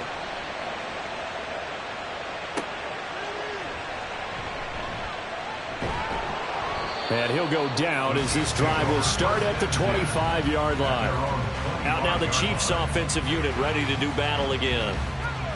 Right now, Charles, it just feels like they're trying to keep pace. They did score the touchdown last time out, but they still trail by double digits here. We'll see if this offense is once again up to the task. Yeah, and I think that after the last drive, they've gotten pretty revved up, don't you think? Everything they were doing was working pretty well. They go back out there with the same mindset, play at the same tempo and the same pace. Still a lot of time left to make something happen in this one. The last play got just a yard. Here's 2nd and 9 from the 26. He'll drop to throw. And he's going to find his man out of the backfield. That's complete. They'll wind up getting just a yard. 3rd and 7 now. He's taken out of bounds behind the line of scrimmage. They'll drop to throw. And he'll be taken down, but he does have first down yardage. The Chiefs will try and get to the line quickly. Back to throw now on 1st down. Throwing into traffic there, and that's complete. And he'll be brought down right at the 45-yard line. 2nd down and inches. The completion to Riddick. He's got his first catch here before halftime, and it goes for a first down. They'll look to throw here. Good coverage downfield led to him taking off, picking up the first down on a 13-yard run. Haven't had a quarterback yet that didn't enter the league with a massive chip on his shoulder if he wasn't a first-round pick. They want to show the league that they made a big mistake. Determined to get the first down there. No hesitation at all to tuck it and go. I bet he would have tried running through their entire defense if it meant reaching that marker. And now a throw on first down there, but it's incomplete. Here's 2nd and 10. Leads to 2nd and 10 at the 35-yard line. They're going to look to throw. And that is going to be incomplete as he led him a bit too much. Well, it looked like a march to the end zone has hit a momentary roadblock with that incompletion. No need to panic. They just got to come up with a high percentage play call and see if they can get their offense back on track. Now yet another incompletion here as they fail to connect on 3rd. With a rookie quarterback out there, you're definitely going to find out how he handles adversity because this one so far hasn't gone according to plan. He's got to fight through it and show him what he's made of. And his kick is good. And that will tighten this one up a bit. Now a one-score game at 20-13. So the 3 points here, they're still down, but they put somewhat of a dent into that lead going into the break. Anything helps when you're trying to chip away at a lead, but they do know that they're going to need a little bit better effort in the second half. And not much happening on the return as he'll get this to about the 23. The Steeler offense here about ready for their next drive. And with time quickly fading here in the second quarter, not sure how aggressively, offensively they want to play this. I think we'll find out just how much they trust their guys in this situation if they decide to take a shot. So we've reached halftime here with the visiting Steelers out in front. As we'll head down to Orlando, that's where we find our man Jonathan Coachman at our EA Sports Halftime Report. Coach. All right, Brandon, thank you very much. More from you two in a minute, but first, let's take a spin around the NFL and see what's going on here in week number 10. We'll get started up at Cleveland Browns Stadium in Cleveland, and it's the Browns who are out on top. The Browns trying to hold on and claim victory. From there, let's hop over to New England. Check out the Patriots at home in Foxborough. And you can see, currently they trail in that ball game. The Seahawks locked in a tight one, but this is a game you feel they've got to have. Lastly, let's head up to the Twin Cities to check in on the Vikings at home in Minneapolis. As you can see, the score there in the second quarter. Trey Lance with a couple of touchdown passes.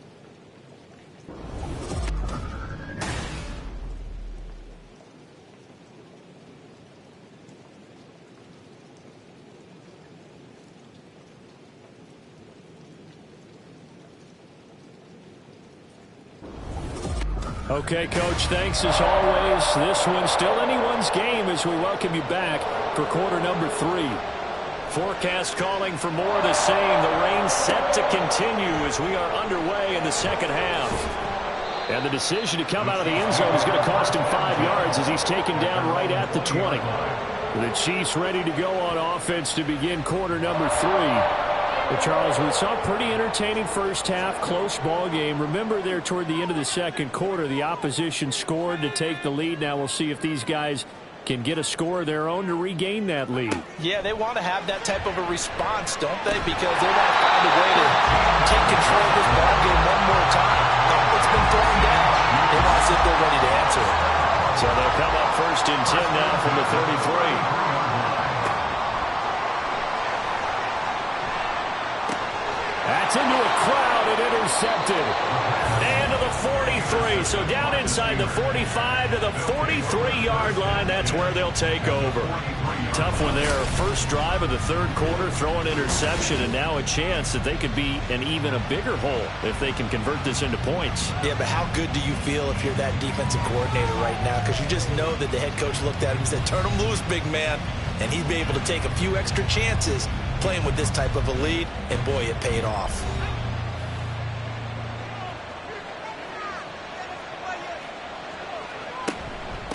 On first down, Minor. 5 yards is the tally on first down. That brings up 2nd and 5. That was a really nice job by them picking up the run blitz and detecting it and blocking it and turning it into a nice run. And a lot of times you think if you blitz a running play, you're going to smother it. But a lot of the blitzers, they come in a little bit high. They don't have great leverage, and they're easily blocked and turned to the side. The quick slant, good for 8 and a first. Looking to throw. Roberts. He's going to flip that out to the flat. It's complete. And he will lose yardage here to the 31-yard line. 2nd and 11 now. Brings up 2nd and 11 at the Chiefs' 31-yard line.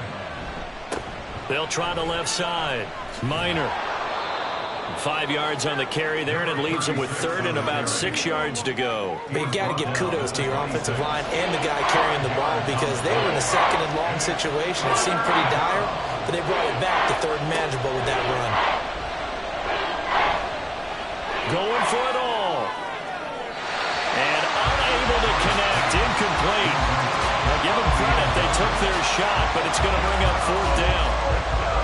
Oh, that's going to hurt a bit because they needed to come through with a completion there. Now a drive that started with great field position is facing 4th down. And his kick is good. And that will extend their lead even further. Whatever was said in the locker room during the break must have worked. They forced the turnover. They didn't get the touchdown, Charles, but it does translate into 3 points to begin this second half. Exactly as they discussed in the locker room at halftime. Get some points to get things kick-started. Now start your half off with some momentum. Gives you. Look at this. Middle of the field. A breakaway. Still going inside the 30. And they are not going to catch him. He's in. Touchdown, Chiefs. I know a lot of special teams coaches, they just want to keep it away from him because that's what he can do. And others have egos that their players can't keep up with. And they say, challenge him. Kick it to him. The way he runs as fast as he is, I wouldn't challenge him at all. I'd do everything possible to keep it away. He is just a blur when he gets a full head of steam, and he got a full head of steam there. Point after here coming up.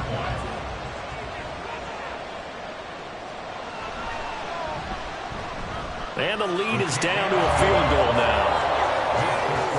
Well, we talk a lot about explosive plays on offense. How about an explosive play on special teams? Certainly one there on the kick return for a touchdown. So now the other return teams out there as they'll try to duplicate what they just saw.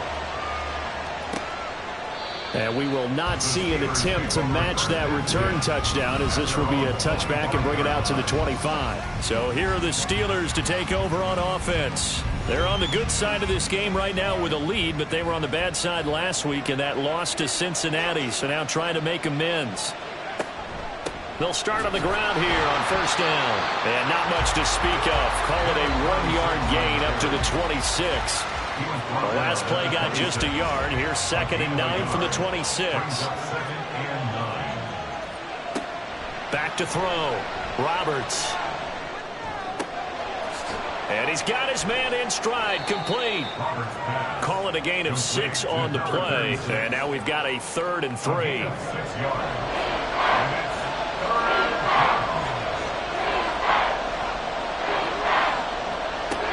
Looking to throw. Roberts. Working the middle of the field, and he's got a man complete. And they're going to have this across midfield and inside the 45. Well, they were in search of a short gain on 3rd down, and they wind up nabbing over 20 yards. Normally on 3rd down and short yardage, you're thinking to throw to your tight end. It's just going to be a simple chain mover. But this time they let him roam down the field, and a nice dart picks up the 1st down and then some. So now 1st and 10 in Chiefs territory at the 44-yard line. A throw there, but that's going to wind up incomplete. So many times when we talk about coverage, we're just about a defender running with a receiver, but a big part of it is understanding where the football is, finding it. In this case, when it arrived, it wasn't a surprise, and he was able to bat it away. Now, meanwhile, here's a 2nd down throw. It's knocked away and incomplete. Now they face a 3rd and 10 after back-to-back incompletions. Back to throw again. Pass to the sideline and pulled in. And he's taken down, but not before reaching the 10-yard line. They're able to convert on 3rd down, and that sets up a 1st and goal.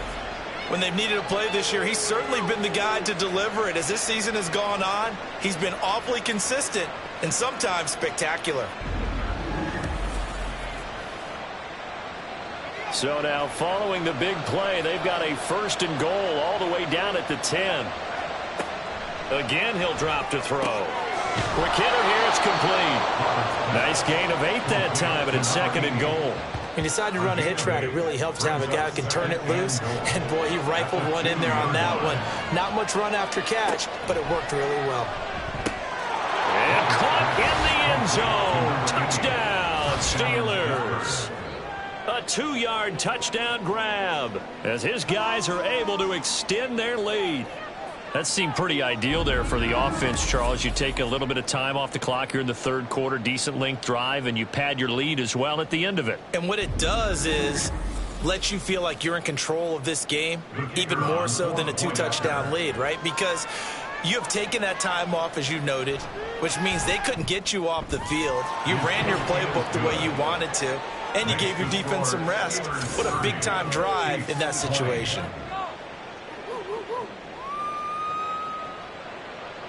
Here's the Steelers kick team as they'll boot this one away. And here comes a return from just beyond the goal line. And he will be brought down here inside the 20. Good coverage as he's dropped at the 17. And now here comes Kansas City. So now, Charles, this drive maybe a touch more important, trying to erase the memory of that interception they had the last time out. Yeah, and everyone goes through this because even the best in the game, you're going to have games where it just doesn't go right for you, and interceptions result. So, frankly, to me, it's all about how you respond, not just the types of plays that you call, but how you carry yourself, how you show your team that you're still with it, and how you continue to lead.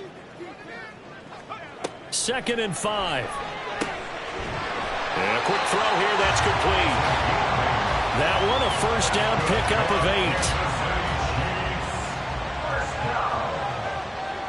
1st and 10 at the 30-yard line. The play action fake. They'll look to throw. And it's a short one here, complete to his tight end. And just 3 yards on the catch there. He couldn't get away. And it's second down. Brings up 2nd and 7 at the 34-yard line. They'll look to throw again.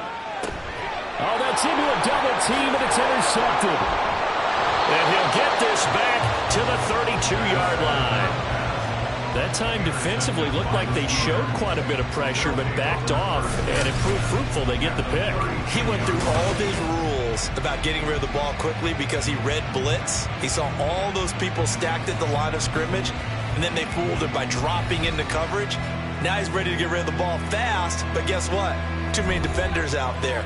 Exactly as you described, an interception. They'll run on first down. Minor, and he is met in his tracks behind the line of scrimmage.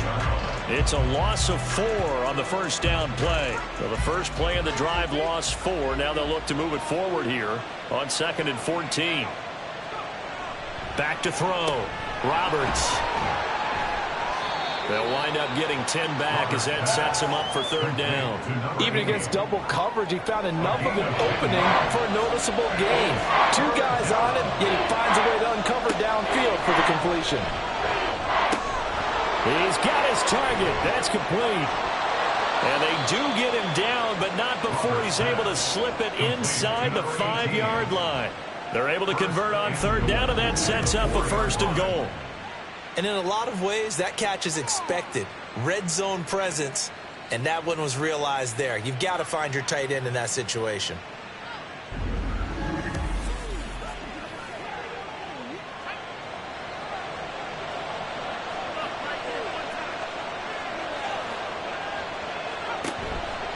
On 1st and goal, they'll try the option left. And he will push his way forward down to about the 3-yard line. 2 yards the gain on the keeper, and it's 2nd down. A pickup of 2. Brings up 2nd and goal. They'll try to run this one in. And he's in. Touchdown, Pittsburgh. A great effort there with his 2nd touchdown of the afternoon. And his guys now an extra point away from taking a 3-score lead. Well, this offensive line has really stepped up to the challenge here because those Mastodons, they've been sensational clearing holes all game long. And this is great work down here near the goal line to give their back the space he needs to work his way into the end zone.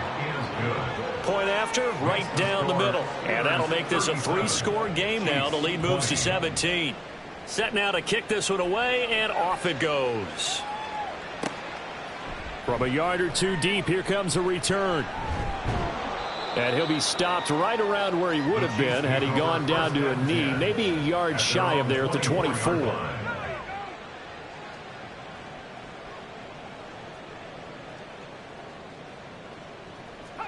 They go back to the air here after the INT on the last drive. He finds Riddick complete. That's good. The completion there for 7 yards, and that'll make it 2nd down. Gain of 7. Brings up 2nd and 3 at the 31-yard line. They'll look to throw. And he will find his man on the end route, complete. And brought down, but not before reaching the 45-yard line. I'll tell you, far from ideal conditions to play in, but neither offense has had much trouble. Plenty of points to go around. 1st and 10. He'll look to throw. It's a short one here, complete to the tight end. And they'll get him down after a pickup of 8. 2nd and 2. That's a staple of this offense. Drag route to the tight end. Yeah, he's unable to use his size to break off much more yardage after the catch, but still an effective gain nonetheless. 2nd and 2. He finds his man Johnson. So that'll be no better than an incompletion. And that'll leave him with a 3rd and 2. Pass complete, but no gain. No yards. Yeah. So you file that as unsuccessful. Yeah, you do, don't you? Except on the stats, throwing the ball, Get a completion. you get a catch, Yeah. but still, no yardage. Okay. That, I believe, will put him over 100 yards receiving for the game. Yes, it will. And he's got a first down to boot. And as they come to the line, they will not be able to get off another play as time has run out on this third quarter. We'll return with more after this break. You're watching the NFL on EA Sports. We're back now in KC. It's the Chiefs with a football, but with work to do on the scoreboard. They trail as we start quarter number 4. And he's going to get this inside the 30. The Chiefs have got the passing game rolling a bit, and another first down. At the 27-yard line. He'll look to throw. That is caught right at the 10-yard line. And he doesn't quite make it, taking it within an eyelash. Dropped at the 1. A very solid gain of 27. Well, I can put my defensive cap on right now, and I know they're saying don't give up any big plays now. They've controlled this game throughout, and all they want to do is see it through to the end. I think they let their guard down a little bit with that last completion. Sometimes when you're trying not to give up bigger plays, you don't react as fast as you should on other throws. Into a mass of bodies, and I think they held him out. They did. Call it no gain, and it's going to be second and goal.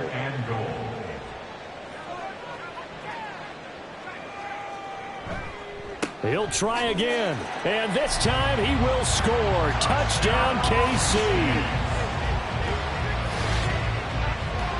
Well, they move the ball down the field through the air, Charles, and then finally they get the running game involved, and it works to perfection. Touchdown. And, partner, I kept waiting for that running game to come into play, and actually saved it until the very end. Touchdown goes on his stat sheet, but you and I both know, and he knows as well, his teammates airing it out made this a successful drive. Extra point splits the uprights, and the lead is trimmed down to 10.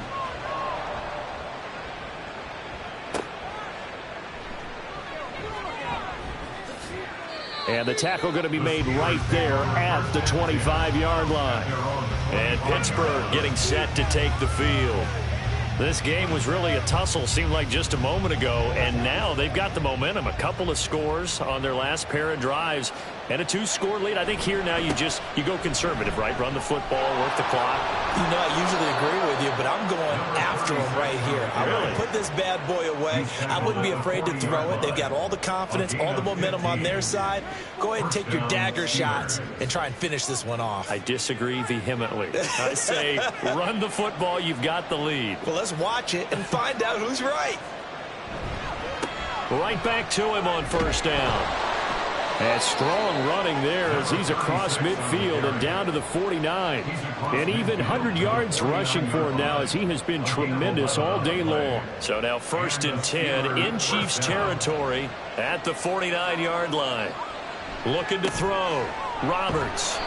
Defensively, a solid response after giving up back-to-back first downs. The completion was given up, but that's why you play zone defense, so that you can have people around the ball when it's caught, and you don't give up much run after the catch. To throw is Roberts. To throw on second down. That's caught inside the 20. And they'll have it in the red zone before he crosses over out of bounds. Give him 32 on the play. And this is seemingly how it's been all game long. This defense has been just a step too slow. And here they're burned again. Another big play. So the big play means just like that, they'll operate from the red zone now on first down.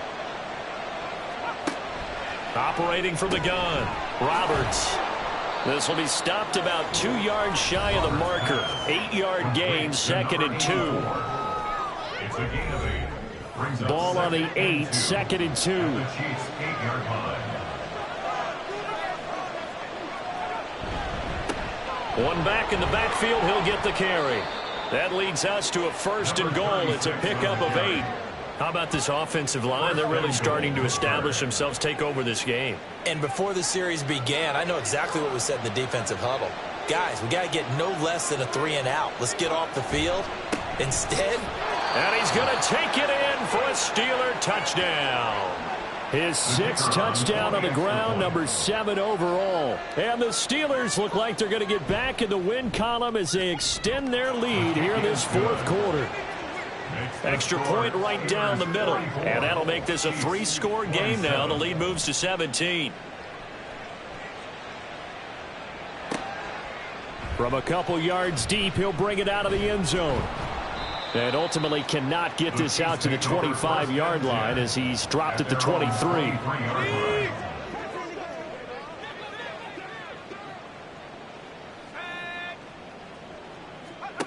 They'll try and start this drive in the air.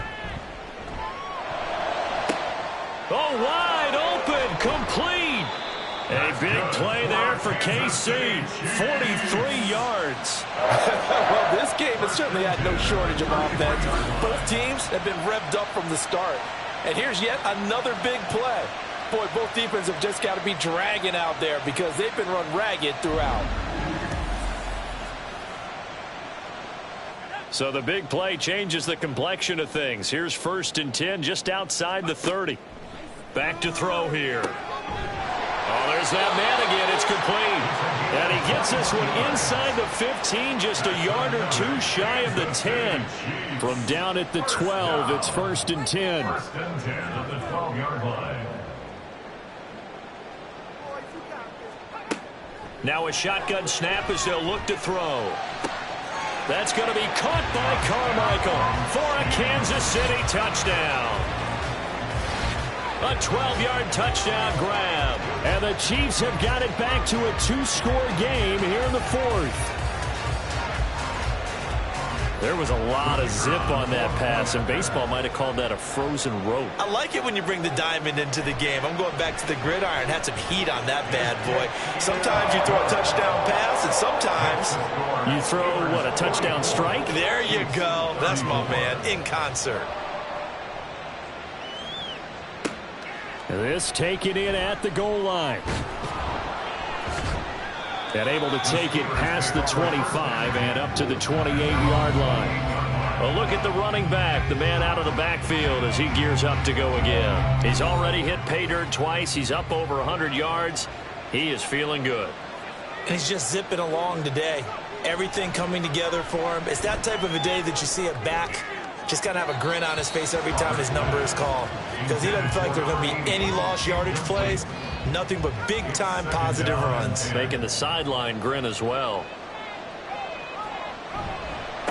On 2nd down now, Minor. And for one of the few times here today, this run's not going to go anywhere. No gain on that one as it brings up a 3rd and 10. Off-play action. Roberts. Able to find the open man. That's complete. And he'll have it past midfield almost to the 40 before being taken down. Give him 30 yards there. Oh, big plays back and forth just continue. Both offenses excelling. And I hear the excitement in your voice while you're calling this game. This hurts my soul as a defensive player, watching these teams go up and down the field and put points on the board. Do me a favor the rest of the way. Sit back, relax, and just appreciate the offensive dominance that's going on out here. I'll give it a shot. Now, meanwhile, a pass that should have been intercepted, but it winds up falling incomplete. An incomplete pass on 1st down. That leads to a 2nd and 10. Throwing again. Roberts. And this time he's got the hook up. It's complete. And he'll be brought down with a 1st down as the tackle's made at the Chiefs' 25-yard line. Now it appears we have a Steeler here slow to get up. We'll step aside and get an update when we return to KC. Now a play fake here on 1st down. Throwing over the middle, and it's incomplete. Well, he'll definitely say that that's one he should have held on to. But when you're playing in elements like this, sometimes those bullet passes, those ones with a little bit of pace on them, they can be difficult to hold on to. And he's got his favorite target yet again. It's complete. 5 yards. Now it's 3rd and 5.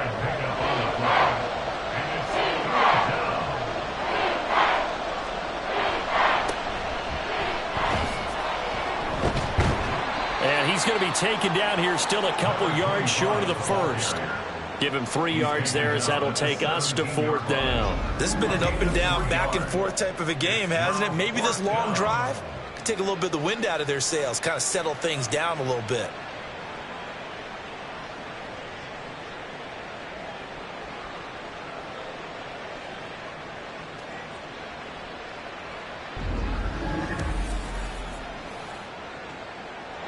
The offense staying out. They're going to go on 4th and 2. They'll try and run for it. And I don't think he got there. He did not. They stop him a yard shy. He needed 2. He only got 1. And the Chiefs defense comes up with a stop. And I am not sure, partner, there what the mindset was to go for it. I don't know. And some teams just feel that possession is the key to everything. They just want to have the football in their hands. No matter how it goes to the other team, they just don't trust doing that. So they say, listen, go for it and try and finish it ourselves.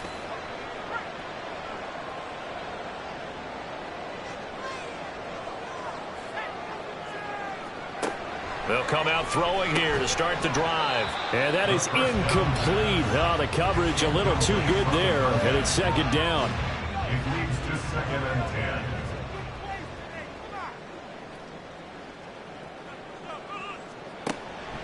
They'll set up a throw. And he's got his big wide receiver complete. They'll get him to the ground at the 20 following a pickup of 4. The Chiefs on 3rd down. They've hit it 50%, 3 of 6 to this point. This will be 3rd and 6. Now they'll throw here out of the gun. That is caught. And he will have a Chiefs 1st down as they're able to get the 3rd down conversion. They'll stick with the passing game as he looks to throw. The completion to Riddick. And he'll be taken down, but not before they work it across midfield. Operating out of Steeler territory now. Here's 1st and 10 at the 47. And the Steeler pressure too much here. He's going down. They'll come up now. This is 2nd and long. Johnson with a completion over the middle. Well, the elements, the crowd, the situation. This is NFL football at its best. Here's 3rd down. Throwing there, but this pass is going to wind up incomplete. From a defensive perspective, they had exactly what you want anytime they want to throw the football. There was pressure on the quarterback. They were getting after him, and they tightened down on the receivers and forced the incompletion.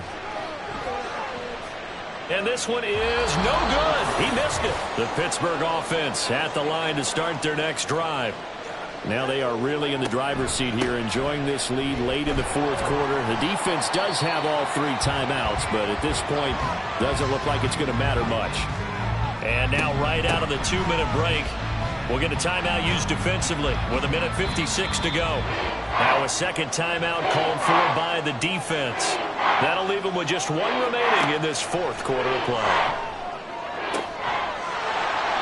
And he takes this one down almost all the way to the 30. The Chiefs quickly now going to use the last of their timeouts as they'll talk things over prior to this upcoming 2nd down play.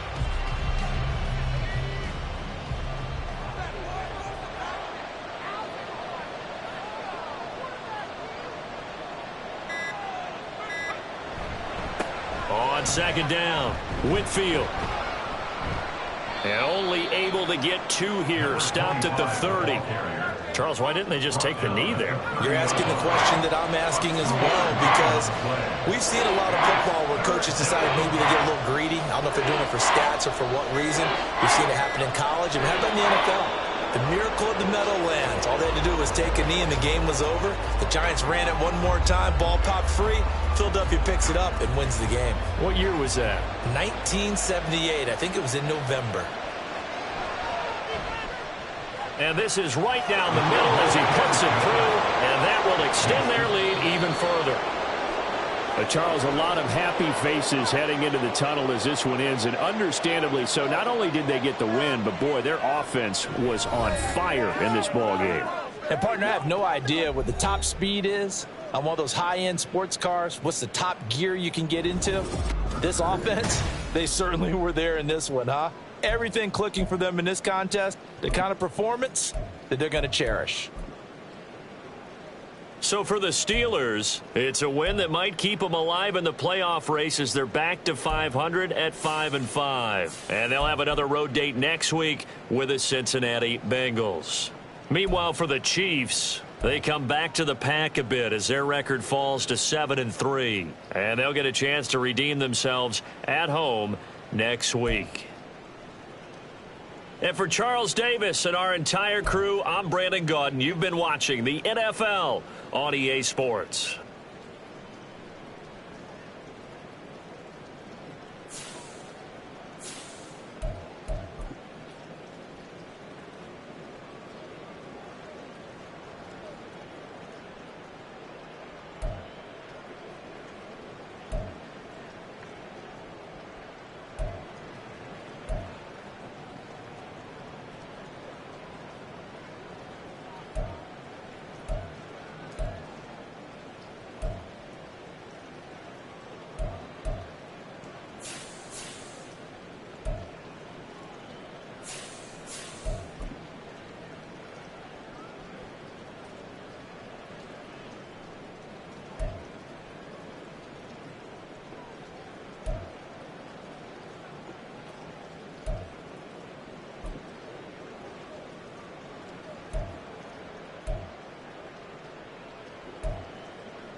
It's the NFL on EA Sports. And we've got the Dolphins, leader at quarterback. After his last game, he's now across 3,000 yards for the season. It's the Dolphins and the Niners, next on EA Sports.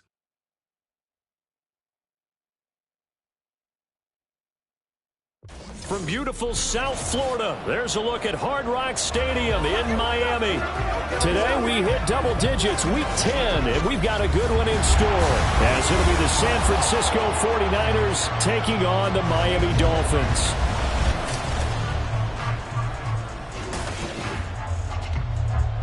With Charles Davis, as always, I'm Brandon Gaudin. Charles, you talk about storylines in this one. I think it begins in...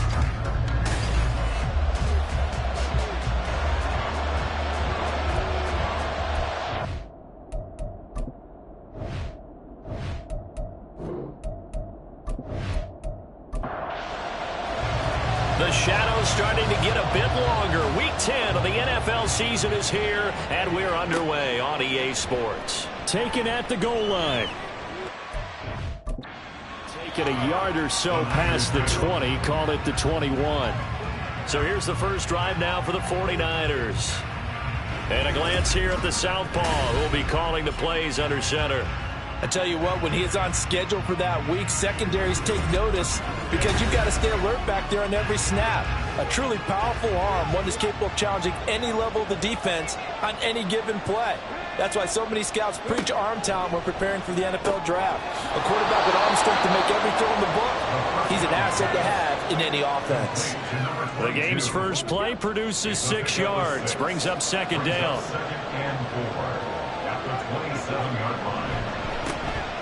Dixon trying up the middle. And he's going to have a Niners first down as he'll take this up to about the 33-yard line.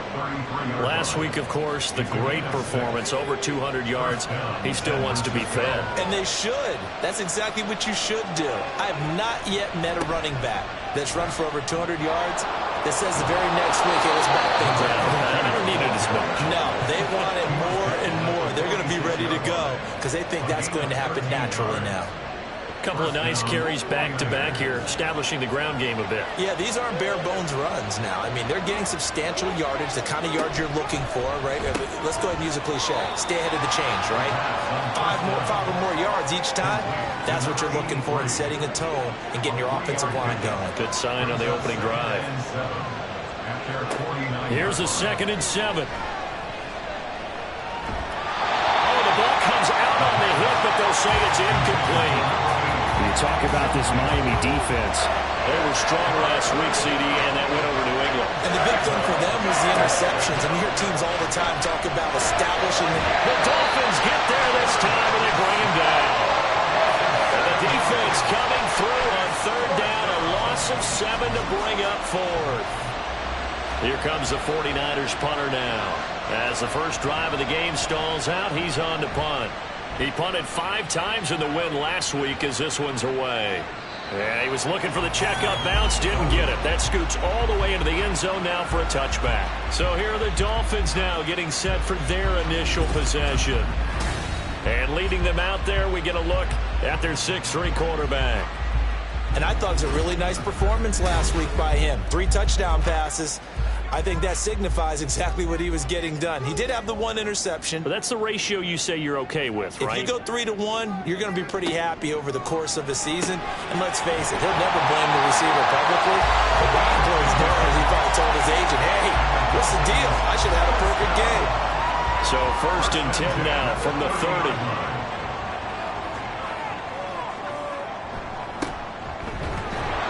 He's going to take this ahead for right around 3 yards, but no more than that. 2nd down. These are his numbers from last week's contest. 19 carries, 96 yards. Well, to no one's surprise, he gets an early rep right there, and they've been playing their best ball this season as they built this winning streak. And that includes the ground game, where he's kept the offense productive and put them in position to win ball games. The question now is, can this defense that he's facing do what others haven't and finally put a stop to this streak? A Miami first down, that one going for a gain of 11. Well, there's plenty of real estate for him to maneuver on that run, and let's face it, it shouldn't be a surprise. He's one of the better backs in the league. Had to come into this game with the idea Slow him down. Otherwise, it's going to be a long afternoon. Here's a throw to his running back. It's complete. It'll be a gain of 5, and that's going to bring up second down. The Dolphins at 7-2 here on the year. Their head coach, he's got them believing in themselves. They've won 7 of their last 9 games now. And I thought that they played pretty well last week. Their execution, their discipline, their resilience, all on display in that victory. A 5-yard pass on first down and another 5-yard connection there. Dolphins, first down. First and 10 at the 46-yard line. Now a handoff running through the middle. Down to the 42, second down. This defense for the Niners, they were terrific last week in the victory over Buffalo. And as in any game, takeaways are always a big key. They're always discussed on defense. There's an emphasis there, and they came away with 3 interceptions in that game. And he is going to be stopped cold behind the line of scrimmage. Now they're going to be dealing with a 3rd and 7. Is that one officially a loss of 1? Brings up 3rd and 7. They'll look to throw here. And this will move the chains again as the tackle's going to be made at the 49ers' 29-yard line. And we're going to stop play here, at least momentarily. It looks like there's a 49er who's in some discomfort. We'll get an update when we come back to Miami. On first down, they'll go to the ground attack. And a good-looking run there as he'll take this inside the 20 and down to the 18-yard line. They get 10 more there, and I believe that'll be enough for another first down. It will.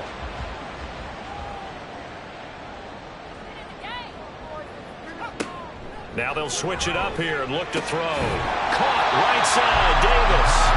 And they'll work this down to the 15 for a pickup of 4. Now it's 2nd and 6. At the 15-yard line. And they'll run on the inside handoff. And they get to him quickly here as he stopped right around the 13. 2 yards the gain there, and now they're left with a 3rd and about 4 for a first. Now back to throw. And he'll be taken down, but he does have first down yardage. 12 yards on 3rd down as the drive rolls on. I think he has to be saying to himself, how did that not wind up a touchdown? Remember, you just need the tip of the ball to cross the plane. It's not going to get there, but they're going to be set up in great shape with 1st and goal. They'll try to run this one in. And he takes it into the end zone for the Dolphin touchdown. A great play there. With his 17th rushing touchdown on the year. And the Dolphins are on the board first here this afternoon. So both sides of the football contributing here early. Their defense forces the punt, then the offense takes it down the field and punches it in on the short touchdown run. And Brandon, that's good complementary football. That's what they're going to need if they want to get out of here victorious. Point after, right down the middle. And that makes the score 7-0. So that one a 13-play drive in total. And it ends with a touchdown for the Dolphins.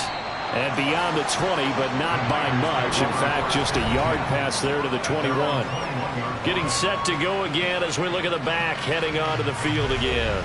A tough challenge here in this one. We'll see if he can duplicate the numbers on your screen that he put up last week, up over 100 and a touchdown. We were watching tape to prepare for this game. One thing you noted that I totally agree with, great complimentary piece in the last game. You know, they were able to throw it pretty well. He ran it exceptionally, and we hope to continue that same formula in this game. Complimentary with an E, not an I. That's my English teacher right there. He'll try again with the arm here on 2nd down.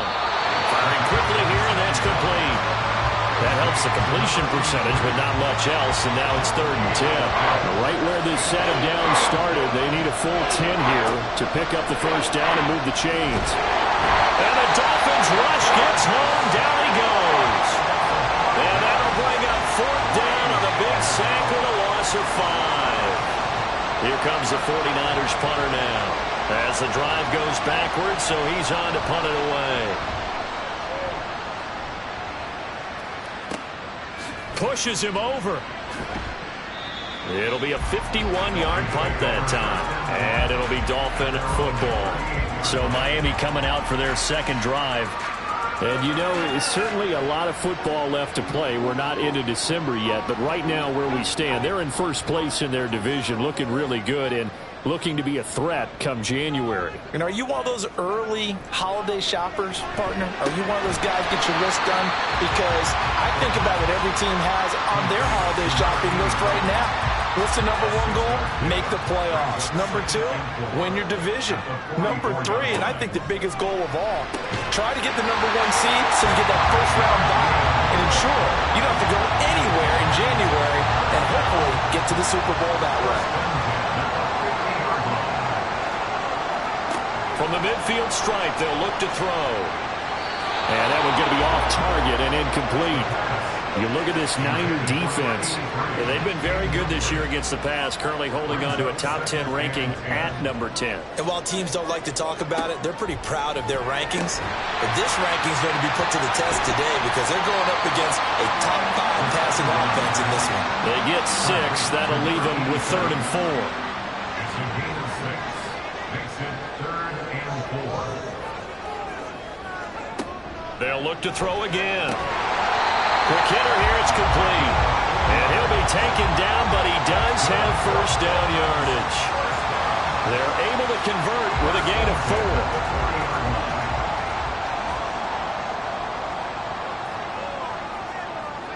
4. Back to throw again. He's going to leave this for his running back. It's complete. And this one's going to go the wrong way. Losing yardage back at the 42. That one unable to develop, never got going. A loss of a couple, and it's second down.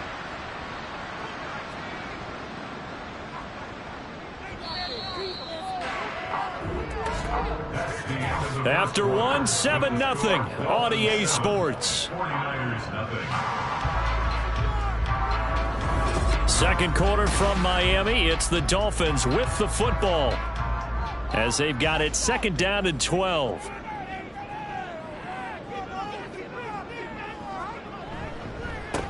Here's a give up the middle. After getting stuffed on first down, not much better there. 2-yard gain. He did have the touchdown run earlier, but not a heck of a lot more than that throughout this game. No, not at all. In fact, I would say that this defense has done as good of a job on him as they have on any runner in recent memory. Buying time, and he can't find a receiver, and he's brought down. And now that brings up 4th down there, a loss of 6 yards on the sack. The Dolphins will send out the punter now, as he should be able to pin him back deep here with his first punt. And this one will not be returnable as it sails out of bounds. The 49ers offense making its way back out there. Still in the first half, but this offense has struggled. Haven't really been able to get anything going, not only in the points category, but in the yards category. We'll see if they can do better here on this drive. The drive begins with a run by Dixon. He'll be hit down at the 33, 5 yards on the play. Not a huge play, but I think they're more than happy with how it turned out. Don't be surprised to see them revisit that call because there was a lane there for more than just 5 yards. Put it in your back pocket and break it out when you need it later. So the completion good for just 3. And that's going to bring up 3rd and 2.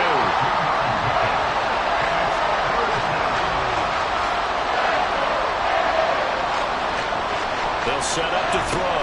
Work in the middle of the field, and he's got a man complete. And he is going to have a 49ers first down, and he's going to have it by plenty. Able to get 8 yards there on 3rd and 2. And that one was a lot of fun right there because that was the game within the game.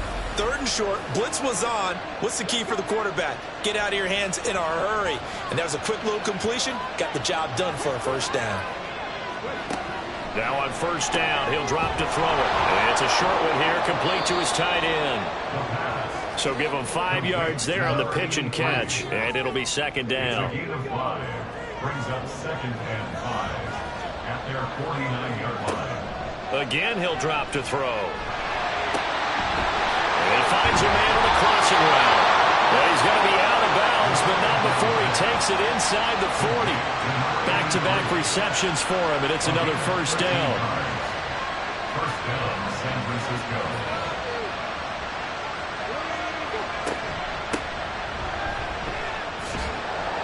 He'll be hit down at the 33, 5 yards on the play. And hold on here, because on that last run, it looks like we have a player who was shaken up.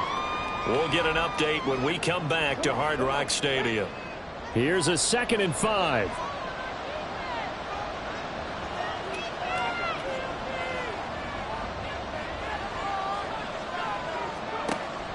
They'll look to throw.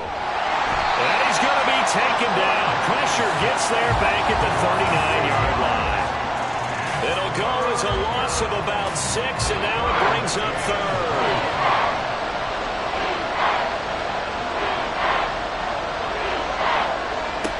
They're going to look to throw. And that is incomplete.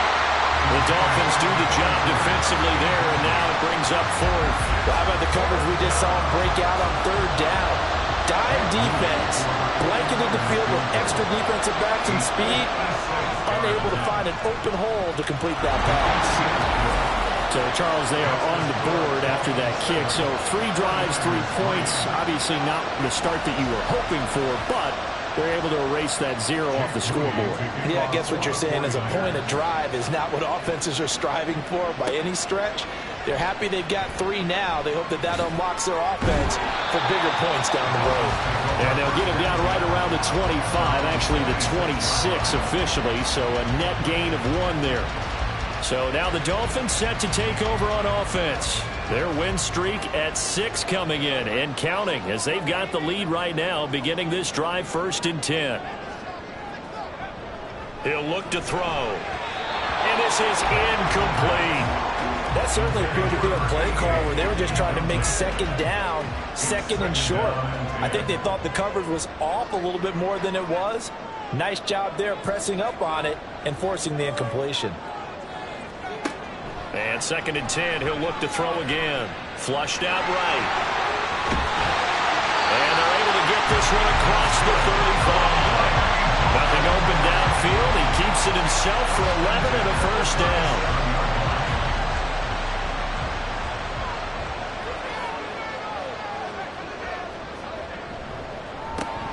A handoff as they run the counter play. And he'll manage to pick up about 4 at 2nd down. Well, you don't turn your nose up at a gain of 4, do you? They'll take that on 1st down. Playbook's got to be pretty well open on 2nd and 6. Now left side on the swing pass. No gain on the play. And now 3rd down and 6 to go. No gain on the play. It's 3rd down and 6.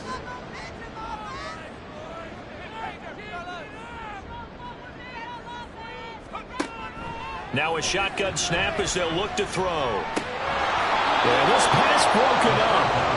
Excellent coverage there on 3rd down, as that was not an easy one to hold on to.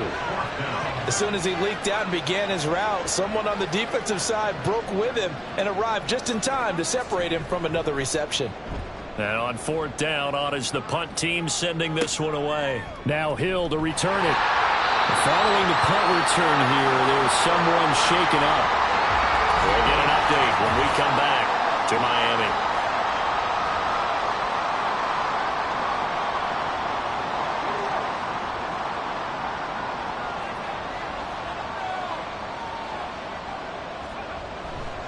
They go play action here on 1st down. Under a heavy rush, and down he goes. They'll wind up losing 8 on the sack there, and it's 2nd down. So that now 4 first-half sacks. This pass rush has been unrelenting. And partner, you hear that sound of paper being ripped to shreds? That's the game plan that they've had so far, because they've got to say to themselves right now, we have to do something differently. Sacks, a growing theme in this 1st half. This is 2nd and long. They'll try to counter with Dixon. And he is met in his tracks behind the line of scrimmage. They lose 2 on that last play, so things get even tougher. 3rd and long coming up. That's a play to take note of there for the defense, I think, in the future. If you're going to try and block him, maybe you get a guard to help double team him and try and steer him out of the play. They should have done it on that snap. On 3rd down, here's Dixon. And he'll be a couple yards shy of the 20 at the 18. It's a pickup of 6, but it's not going to be enough. And the punt team's going to be summoned on 4th down. Here comes the 49ers punter now, standing right on his own 5-yard line. He's been a busy man here in this first half as he gets it away. Fielded just inside the 30. That'll be a 50-yard punt with 8 on the return. And it will be 1st and 10 as they take over. Out comes the Miami offensive unit now. They get set to take over. Obviously not the intended goal last drive. They had to punt the football, but still they've got the lead here and now a chance to add on to that lead if they can get points on this drive. 1st and 10 upcoming. Credit him with a 1-yard gain there to make it 2nd and 9. Brings up 2nd and 9. He'll drop to throw. And Jones has it over the middle. And they're going to have this across midfield and inside the 45. 3rd catch of this first half for him, and this one is a 1st down. And that's a more than acceptable read right there because it's zone coverage, so timing is everything. This time he waits for his man to come open, puts it right on him, and they pick up a 1st down. Now a play fake here on 1st down. Throwing right, and that's complete. And he'll get this one down near the 20-yard line, just shy of the 20. A good pickup there, 21 yards.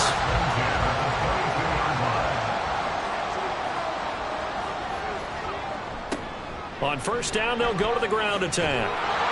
And he's going to be met at the line of scrimmage and taken down. Officially no gain on the play, and it's 2nd down. Brings up 2nd and 10. At the 49ers, 22. Looking to throw. And it'll be intercepted. And the Niners are going to get the football here as the ball will come out to the 20. Really nice pick there for the reigning NFC Defensive Player of the Week. And a good story on that. He said he didn't even know he won the award. His buddy had to call him. He saw it on television and said, hey, congratulations. How about that? And I'll bet you his buddy said, well, since you didn't know, I'll just go ahead and claim the award, right? And everything that goes along with it. But the reason he won the award the previous week and what we just saw there, instincts, understanding where the play is going and being able to make a play on the football. They'll start the drive with Dixon. And he's going to get this one across the 30-yard line. 40 yards rushing for him now on just 6 carries to this point. 2 minutes to play in this first half. 7-3 our score. From the 32 now, here's 1st and 10. He'll look to throw. Completes it to Dixon. Nifty move. He's tackled a yard short of the marker. Good gain of 9 on 1st down. Now a stoppage here as it looks like we've got a Dolphin shaking up on the play. We'll get an update when we come back to Hard Rock Stadium. From the 41, this is 2nd and a yard. They'll set up a throw. Here's a catch downfield by Collins. Touchdown, 49ers. A big play there. His 4th touchdown on the year. And the 49ers have now taken the lead. As a fan, is there anything prettier than a well-executed post route? No, it's a thing of beauty, especially when it's done like that for a touchdown. The throw, the catch, and how about the run after to get into the end zone?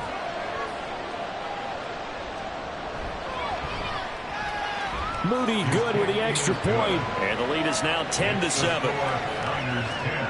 So the drive there, they went 80 yards in 3 plays. And the end result for the 49ers, a touchdown. And here comes a return from just beyond the goal line. And only able to get this to the 19, so probably should have opted for the touchback. Miami set to take over. But not an ideal way to end their previous drive. They threw the interception, Charles, after they had built up some momentum. They were moving the football, but something to at least build on for this offense as they run back out here. Yeah, you're right about that. Up until that last play, everything was working pretty well for this offense, gaining chunks of yardage, getting 1st downs, really making a push for the end zone, and looked like they had a nice rhythm going. Now you got to have a short memory here. Don't focus on the interception. Focus on what came before it and get back to it. First down now with that clock rolling. Back to throw here. This one caught by Davis. And he'll be taken down, but not before he works it past the 50. They'll stick with the passing game as he looks to throw. He finds his man complete. It's Hammond. And he gets this inside the 35-yard line. The Dolphins going to take their second timeout as the clock will stop with 35 seconds to go in quarter number 2.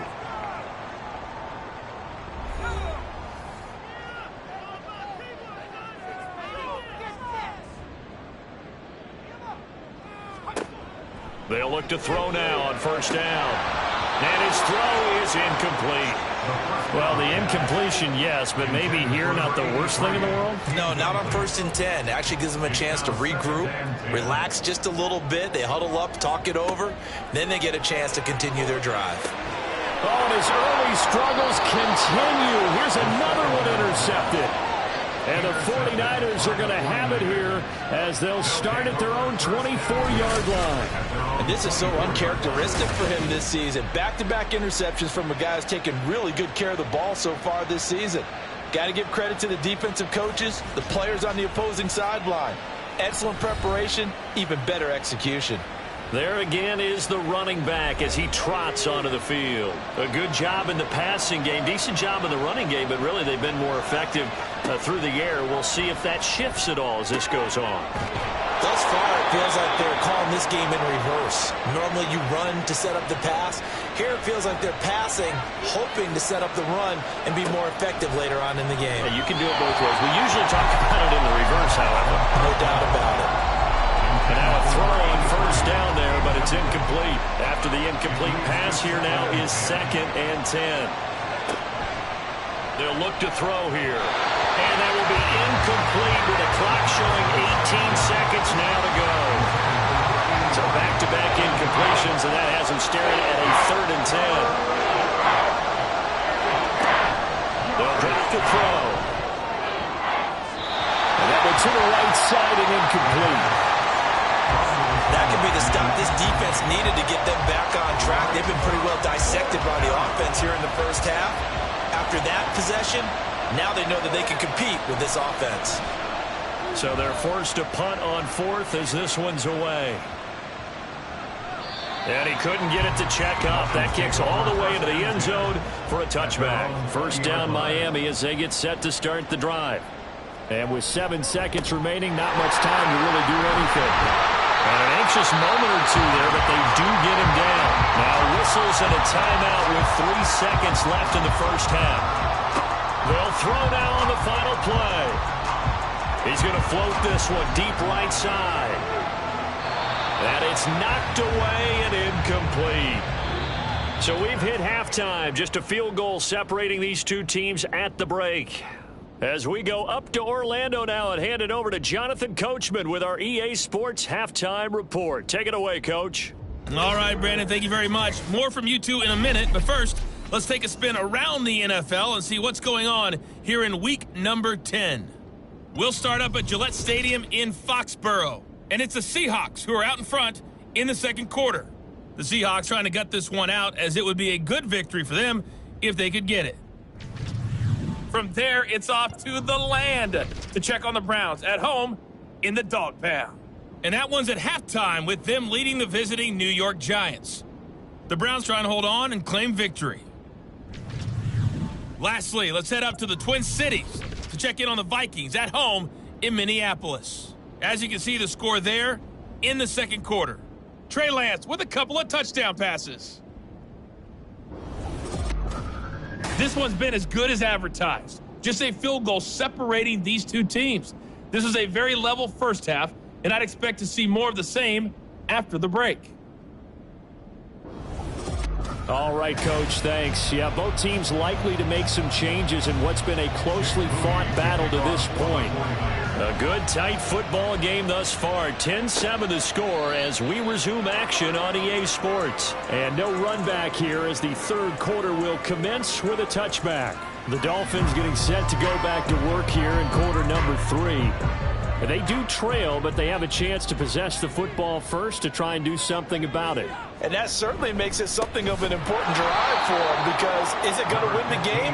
No, but you have to do something to bring some life to your sideline. That's going to wind up a loss of a full 3 yards on first down. So now they have to contend with 2nd and 13 after the first down run goes backwards. And they'll give him another shot here on the ground. And he can muster only a couple here to the 24. Just not a whole lot of room to operate there on that carry. No, not at all. They did a really nice job staying in their proper places and not allowing any lanes to open up. On 3rd down, he'll drop to throw. He's got his target. That's complete. And they work this well upfield across the 45. And they convert on 3rd with a gain of 22. That was a fun one to watch right there. A nice in-breaking route and plenty of room in the middle of the field. And he was able to get behind the linebackers and grab the completion for a really good pickup.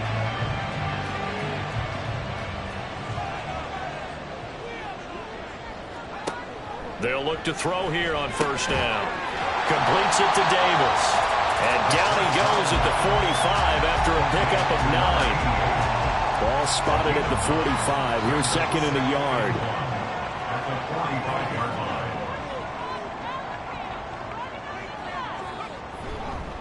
On play action, they'll throw. He finds his man, complete. It's Reed. And this will move the chains again as the tackle's going to be made at the 49ers' 31-yard line. The Dolphin passing game rolling here. They've got another first down.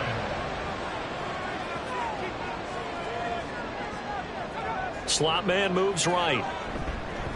Now they show jet sweep, but instead a run up the middle here to the 27-yard line. Good job there keeping him to a short gain. Of course, he's coming off a really terrific performance. Reigning NFC Defensive Player of the Week. And I know people get caught up in, well, if you're the reigning Defensive Player of the Week, you must have made a bunch of spectacular plays. Like you mix pressure applied, and he's going to be taken down. They sack him back at the 33-yard line. It'll go as a loss of about 6, and now it brings up 3rd.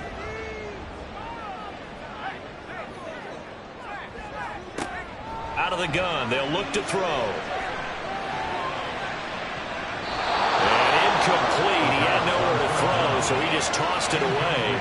But that brings up 4th. Well, they certainly aren't letting up today, partner, because they've forced big turnovers already. And it's been incredibly tough for them to get yards against, let alone put points up on the board. And the 10-year vet knocks it through the goalpost, and that will knot us up at 10. So they come away from this opening drive in the 3rd quarter with only 3, but it does draw them even. Yeah, that has to be job 1, doesn't it? A touchdown definitely would have been nice. We know that. But here, you get back on even terms, and now you got most of the second half to try and get yourself into a position to win. And this will come out to the 25 as Jones elects for the touchback. Here's a look at the 49ers offense as they make their way out for their first possession of the second half. And their 3-point halftime lead gone now, back to a tie game. But, Charles, I don't imagine that changes too much for this offense. I would agree. I don't think it changes much at all, whether it's a 3-point lead or a tie game. They know they have their work cut out for them, and they were going to run their offense in the same vein. Line of scrimmage, the 37 on 1st and 10. Back to throw. It's a short one here, complete to the tight end. And a 5-yard gain gets him to the 42. Now 2nd and 5. At the 42-yard line.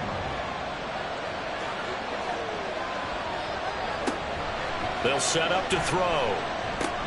Got his man complete over the middle. It's Dixon. Only able to gain a couple there. And now it's 3rd and 3. And we see another pitch and catch there to the running back. This position just continues to evolve. They become just as critical to the passing attack as a lot of receivers, tight ends, because their ability to make people miss in the open field can really generate big plays for an offense. 4 yards on the pickup, good enough to extend the drive. 2 first downs have them up near midfield now on 1st and 10. They'll look to throw. And a quick throw here, that's complete. So 5 yards here, 5 on the play. And that will bring up 2nd down. brings up 2nd and 5 at the Dolphins' 47-yard line. And he is going to be stopped cold behind the line of scrimmage. It'll be a loss of a full 3 yards there, and it also brings up 3rd down. This defense is just flat getting after it. They have not given up much of anything in the run game. Case in point right there. 7th play of the drive, forthcoming on 3rd and 8. From the midfield stripe, they'll look to throw. Pass taken in by his big tight end. And he'll get this one down near the 20-yard line, just shy of the 20. A big one there on 3rd down. They hit for 30 yards. Despite writing it down on my notes, I never give enough credit to the offensive line, and we have to here. The protection, that's what made this play a success. Quarterback had to wait for his crossing route to develop, and that takes a little bit of extra time. Excellent job by the big fellas up front.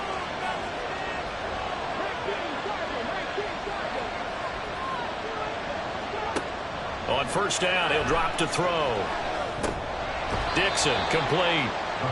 Short completion, just 4 yards, and it'll be 2nd down. A gain of 4. It's now 2nd and 6 at the 17-yard line. Now back to throw. Firing quickly here, and that's complete. Call it a gain of 3 on the play, and it makes it 3rd down and 2 yards to go.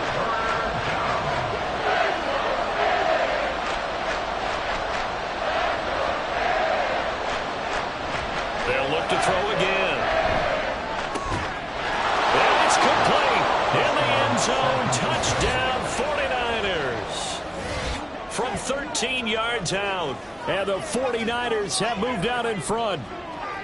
So this game tied at the half, but we are tied no more. A touchdown there on the opening sequence of this 3rd quarter. And what a great drive put together by their offensive coordinator. He had a plan, and they executed it almost to perfection, coming right out of the locker room. Now they're feeling good about their chances here in the 2nd half.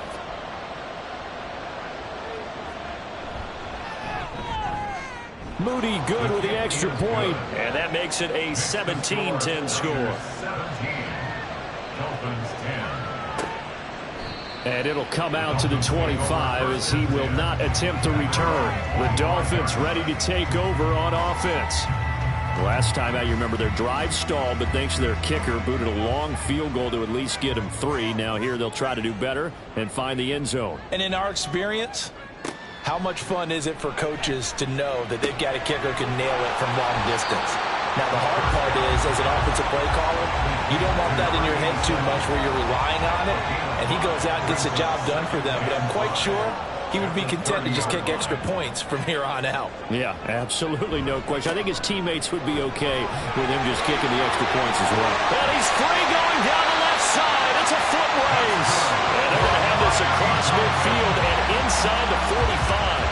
78 yards rushing for him here as he starts to close in now on 1,200 yards for the season. Good, strong, explosive run that started inside, which means you've got to control those defensive linemen, the defensive tackles, the nose guards. Those guys have to be controlled. How about the offensive line, the job they just did? Yeah, key that A-gap usually on those runs, right? That's where it all starts because everyone wants to kind of control that area. It disrupts things from the defensive side and the offensive side. As we just saw, it opens up possibilities. That's good for a gain of 6, and it's 2nd down.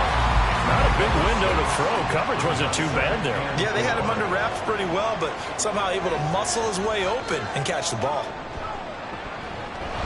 Rush coming, and he's taken down. They push him back 8 yards that time on 2nd down. All about the offense so far this drive, putting something sustained together. But the defense, they responded on that play. 2nd and manageable became 3rd and long. The drive marching to the end zone is one play. Under pressure, and they got to him again. It'll be a loss of 8 on the sack, and it's going to lead him to 4th down. And that's his 2nd sack in this one. And you just can't ask a defensive end or an edge rusher to play any better than what we're seeing right now. And, partner, it's still just the 3rd quarter. I'm thinking he's not done yet. Even if he's not getting a sack, he's bringing a lot of pressure to the pocket.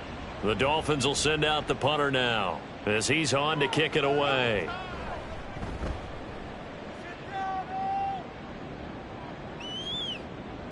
And that'll hit at the 5 and go into the end zone for a touchback. Here again comes the captain of this offense, leading his crew back out there now. How do you think he personally is evaluating his game so far? He was pretty good in the first half, been good so far here in the third quarter. He's got to like it, right? Not looking for the dramatics here. Not trying to set the world on fire in terms of stats. It's almost like you're driving. Hands at 10 and 2, alert for anything out there, watching for trouble on the road, and making sure you get the team home. The bus driver. See if he can drive the bus here again on this drive.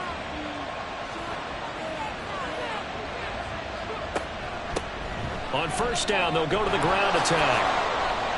Ooh, with a juke. And he'll go out of bounds, it looks like right at the 40. He'll get a nice chunk there on the first down run, and it's 2nd and 4. Brings up 2nd and 4.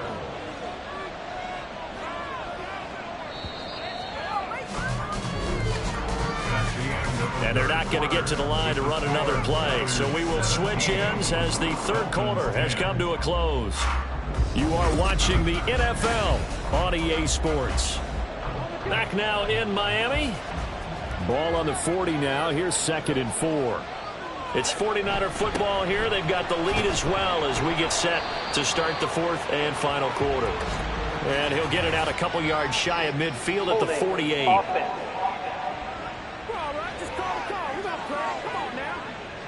They'll come up now on a 2nd and long after the hold. The give running right, Dixon. And he is met in his tracks behind the line of scrimmage. He lost 4 there, and it's 3rd down. I think it's pretty evident. We can say what a difference a week makes. Last week, he ran pretty much wild, didn't he? Did pretty much what he wanted to do. But this one, they stopped him cold. That, to me, that's good scouting and even better execution. Yeah. The Dolphins get there this time, and they bring him down. It'll go as a sack, a loss of 3, and in turn, it takes us to a 4th down. Here comes the 49ers punter now. He's been terrific so far.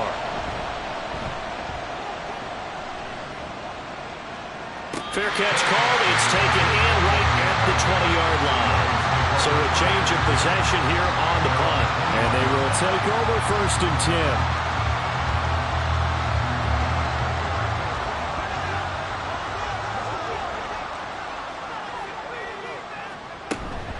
They'll start this drive out on the ground. And he is going to be stopped cold behind the line of scrimmage.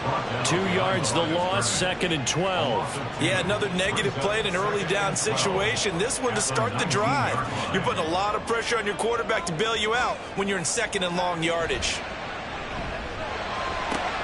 He'll get this one complete to Davis. And he'll be corralled right around the 34. It'll be a pickup of 16 and a Dolphin first down. Like the design that we're seeing right there. This is what they need. Down by a touchdown here in the 4th. They just need to keep working their way downfield. And when they see openings, take their shots. From the 34 now, here's 1st and 10. They'll try and run this one right up the gut. He had to fight that time. Ran through 1 tackle, but ultimately he's only going to get back to the line of scrimmage. Officially nothing on that last run. They'll try again, 2nd and 10. He'll drop to throw. Got a man, and he hits him in stride. He's to the 15. And all the way in for a Miami touchdown. A great effort there. He scored on the ground and through the air. And the Dolphins are an extra point away from tying this game here in the 4th.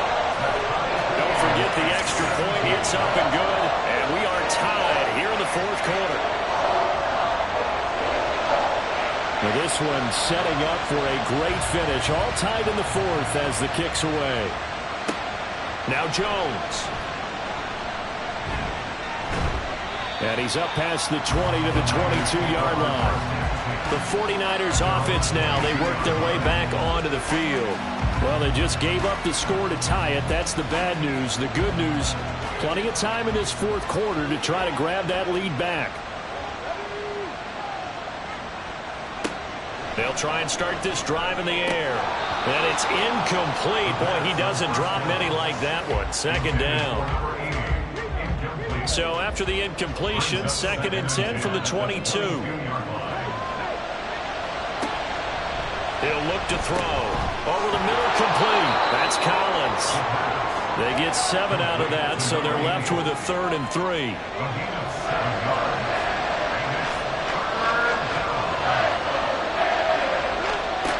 He'll look to throw. Or this will be incomplete. The rush gets home just as he was letting that go. That could have been worse. Instead, it's 4th down. Here comes the 49ers punter now, as they're forced to kick for the 6th time today.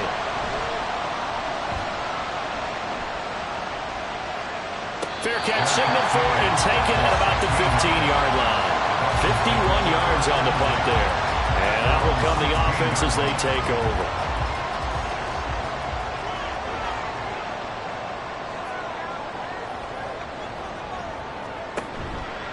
They go play action here on 1st down. And he works it across the 25 before being tackled. Good coverage downfield led to him taking off, picking up the 1st down on a 13-yard run.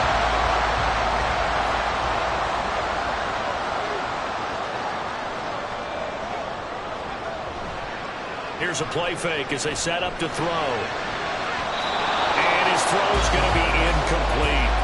He's second in the NFL in interceptions, and you understand why. He plays a game of great intelligence, understands positioning, and has a great ability to break on the football when it's in the air. So fun to watch his closing speed, and another example of it on that play. A throw over the middle, taken in. And he'll be taken down, but not before they reach the 50. 22 yards there, a 1st down.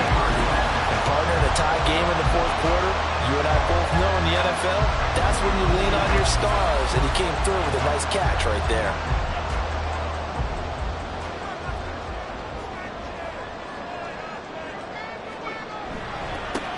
On 1st down, they'll go to the ground attack. And they'll get him down here at about the 42. 83 yards rushing for him so far as his terrific season continues here.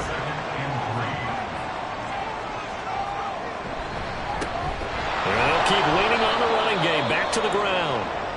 And he is met in his tracks behind the line of scrimmage. And we're going to stop play here, at least momentarily. It looks like there is a 49er who's in some discomfort. A field goal from this spot likely out of the question. They've got to get closer here on 3rd down. They're going to look to throw.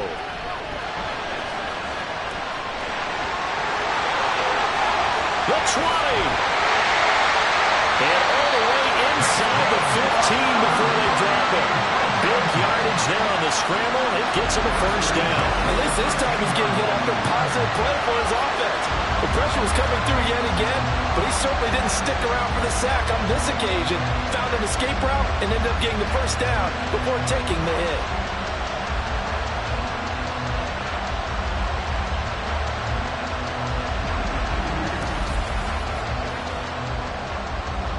So how about this for field position after the big play? Inside the 15 now as they come up on 1st and 10. Now they'll switch it up here and look to throw. He's going to hit his man out of the backfield, complete. And he'll go down here at the 12-yard line. Call it a gain of a yard, and that'll bring up 2nd down. At the 12-yard line.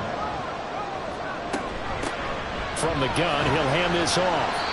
And strong running there as he's inside the 10 and down to the 8-yard line. Call it a gain of 5 that time, and they'll be left with a 3rd and about 4. From the shotgun, he'll look to throw. Oh, he had him. He was open, but he couldn't get it to him. It's incomplete. Sometimes the game is pretty simple. Put a few extra defensive backs on the field, give them nowhere to throw the football, force the incompletion, and get off the field on 3rd down. And his kick is right there. It's good, and the Dolphins have taken the lead here in the 4th.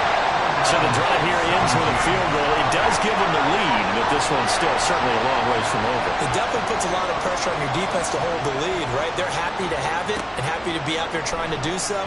But I know as a former player, in the back of their mind, they're thinking, why don't you score the touchdown and seal this thing? San Francisco's offense returns to the field. And now they find themselves trailing following the field goal. Still a good amount of time in this 4th quarter, but this drive very well could determine the outcome of this ball game. And he'll get this just across the 25-yard line. He was brought down at the 26. A 3-yard pickup. Ball at the 26, 2nd and 7. Hands it off out of the gun. And he is going to be stopped cold behind the line of scrimmage. That's going to go down as a loss of 5, and it brings up 3rd down. I thought he did a nice job there setting an edge and make sure nothing could get to the outside. But he decided that wasn't enough for him. Worked his way back inside and made the tackle on the ball carrier. And he will be marked down short of the first as they get to him at the 29. He gets a good chunk of yards there, 8 all told, but they're still looking at a 4th down. So much of the game today, we're looking for hybrid players, guys who can do a combination of jobs. And anyone who plays a strong safety position, now more than ever, is a hybrid-type player. Half defensive back that covers passes and half linebacker that makes tackles. We just saw the linebacker make that play. This is brought in at the 21. It's a 47-yard punt, return of 6. And out come the Dolphins now. A little less than 4 minutes remaining, and the margin for error is small with this slim lead. Operate within your 4-minute offense here, Charles? Definitely. Remember, the 4-minute offense doesn't always correspond to what's up on the clock. What they need to do is play a little bit of keep away right now. Run the clock down. Make sure their opponent doesn't get the ball back. Their dream scenario, get enough first downs and make them eat up their timeouts so the game ends when you're kneeling down with the football. Took just one play to move all the way to the 44 as they try again on 1st down. They'll try and run some clock here as they keep it on the ground. And he's going to get this down to the 35-yard line. 123 yards rushing for him now as this sensational afternoon continues. Not totally home free yet, but it's looking good as they come up 1st and 10. 3 points separating these two sides with 2 minutes left to go in the 4th. So the Dolphins have it as we welcome you back in. Back-to-back good plays have them on the move on 1st down. One back in the backfield, he'll get the carry. And he'll take this down to the 33. And now right out of the 2-minute break, we'll get a timeout used defensively with 1:56 to go. Now San Francisco going to call their 2nd timeout. That'll leave them with just 1 remaining in this 4th quarter of play. They'll go to the air here on 3rd and 2. And he is going to have a Miami 1st down, and the Dolphins are going to win the football game. And they will take a knee here.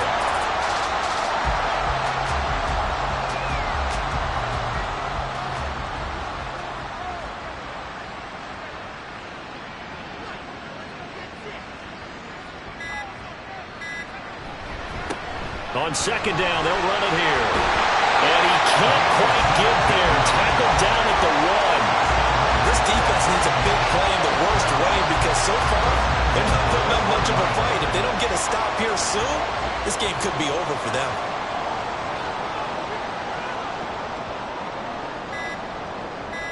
So he'll take a knee here to wrap this one up, and he's going to want to keep that game ball. He was sensational.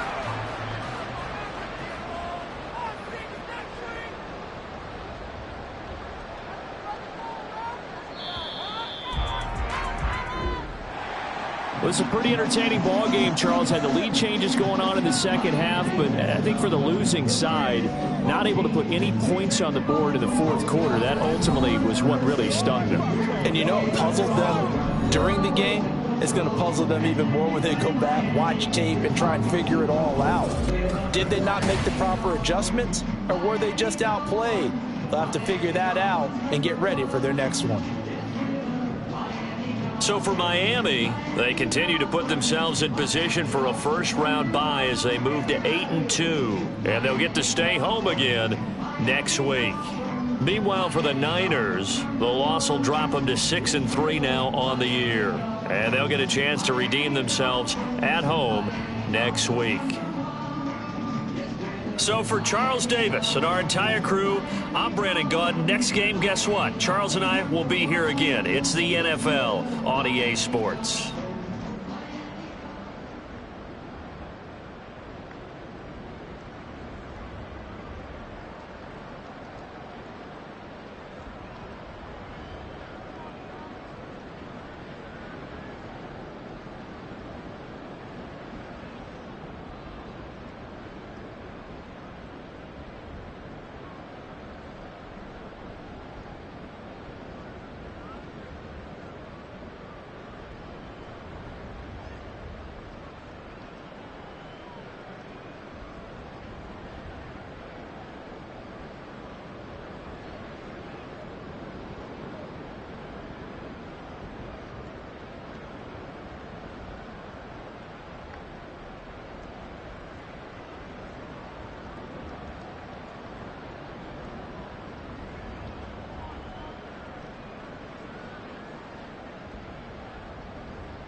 It's Madden NFL 24 on EA Sports.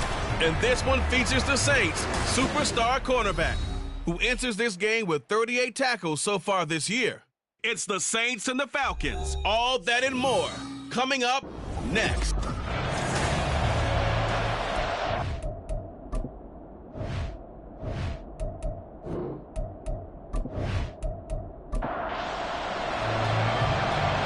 Men ready to do battle. It's time to dance. And off we go on EA Sports. And he'll be tackled just shy of the 25. And here come the Saints for their opening drive. And a glance at the tall signal caller, standing 6'6". His game last week reminded me of the old song, Accentuate the Positive. That's about all he did, right? Yeah. 3 touchdown passes, over 300 yards in the air. Receivers happy. And they got the win. Got the win. If you're a running back that likes to catch passes, they're happy as well. Big-time game. And now a throw on first down there, but it's incomplete. Well, these two teams, they met in New Orleans earlier in the year with the Saints coming out on top. So a win here in Atlanta will give them the season sweep. And 2nd and 10, he'll look to throw again. And he's got his man in stride. And past the 40 before he's out of bounds. 17 there and a New Orleans first down. And this was a nice example of an offensive coordinator scheming his guy open. Just a little underneath route, just trying to free up some space. And it worked awfully well. Got him not just space, but plenty of room to run after the catch to pick up really nice yardage. The numbers for him from a week ago. And Charles, how do you think he ran the football? I thought he definitely had his moments. I did think that they could have utilized him a little bit better, and I'm definitely going to keep an eye on him to see how they're going to use him this week. On 2nd down now, Lincoln. And he'll get it down to the 47 here. 4 yards the pickup, first down. A 4-yard pickup on the play. First down, Saints. They'll look to throw here. And it's a short one here, complete to his tight end. Now the result here, a pickup of 8. Leaves him with 2 to go on 2nd down. Ball on the 39. Here's 2nd and a couple. At the 39-yard line. The play-action fake. They'll look to throw. And he knocks the ball away, and it falls incomplete. You talk about this Falcon defense. They come into this one way down at number 23 against the run in the NFL. And this group talks all the time about wanting to be better, getting stronger against the run. And to me, it all starts up front. You've got to win the line of scrimmage in order to play against the run very well. Just a gain of a couple, but good enough to keep the drive rolling.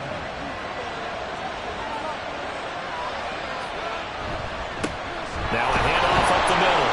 Lincoln. And he works his way forward to pick up 4 yards there. 2nd down. 2nd down at 6 now. 4 yards on the pickup. 2nd and 6. They'll drop to throw. Quick hitter here, it's complete. And they just keep marching right along. First down on a pickup of 8 there. First down, New Orleans.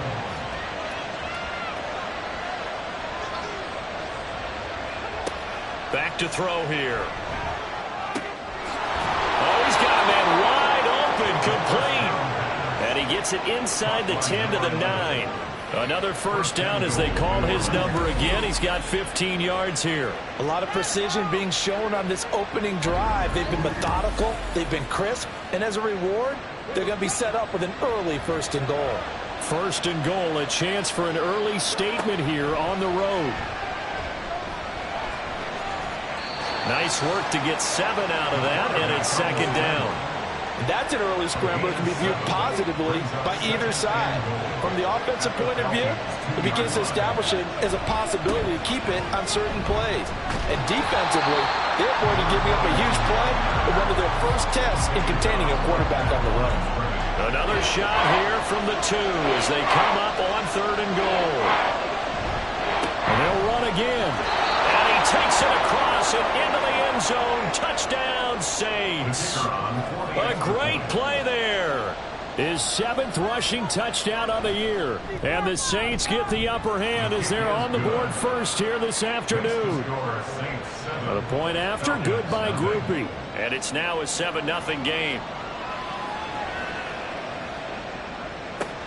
This fielded right at the goal line. And his guys will get the football right at the 20-yard line. So here are the Falcons now as they get set for their opening possession. And led out by their veteran quarterback. He's been around a while. They don't celebrate birthdays for him. They just cut him up, see how many rings he's got around the middle. He has been in the league a long time.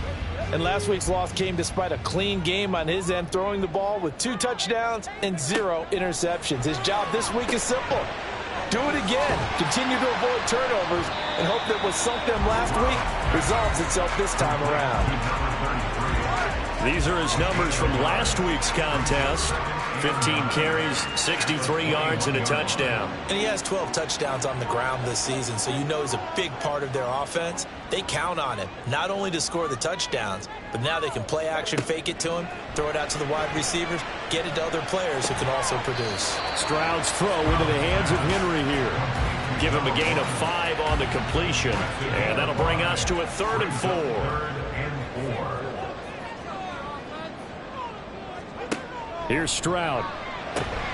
Throw left side complete. That's Murphy. And he's going to have a Falcons first down. He needed 5. He got it barely as it would officially go down as a gain of 5 yards.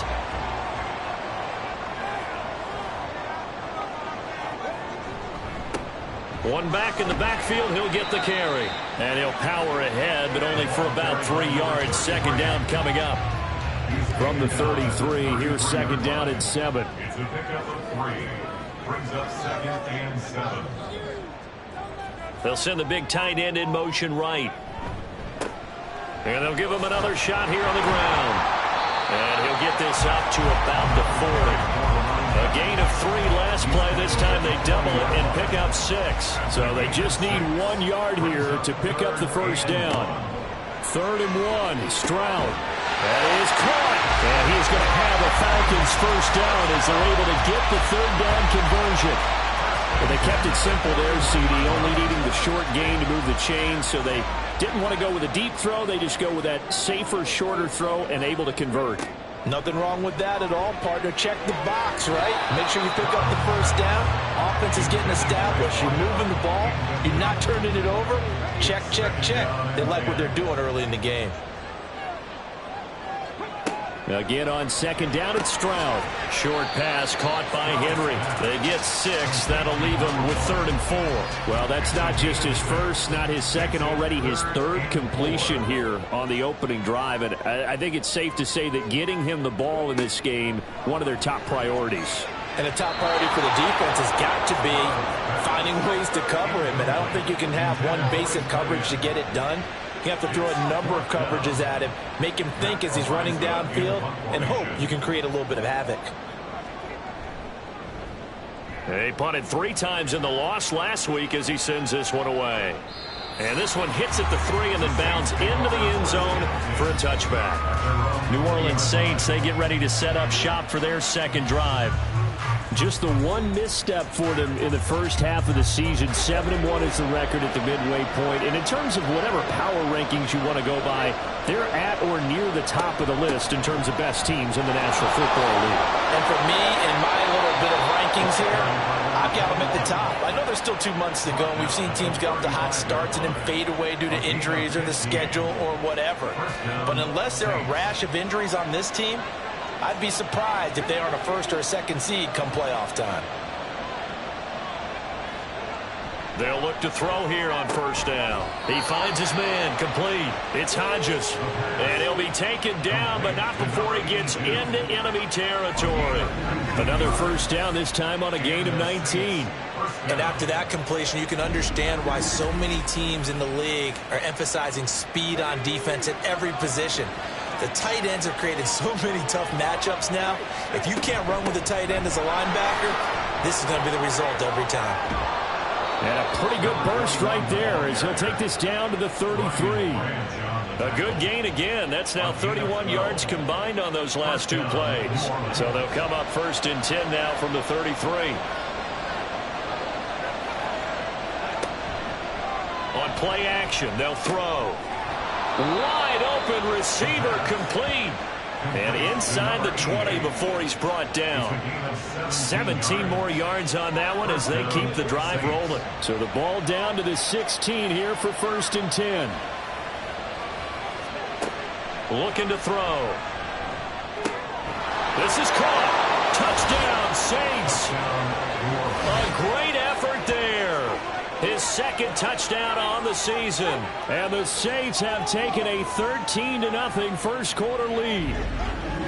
Another impressive drive, so they're 2 for 2, 2 touchdowns. Charles, a great start to this ball game for them. And one of the words that's really worked its way into our lexicon is stacking. They've stacked momentum each time out, not only on offense. Between those touchdowns, defense held, forced a punt to get the ball back, and they've played awfully well in this one. Both sides playing at optimum level. Groupie able to add the PAT. And it's now 14-0.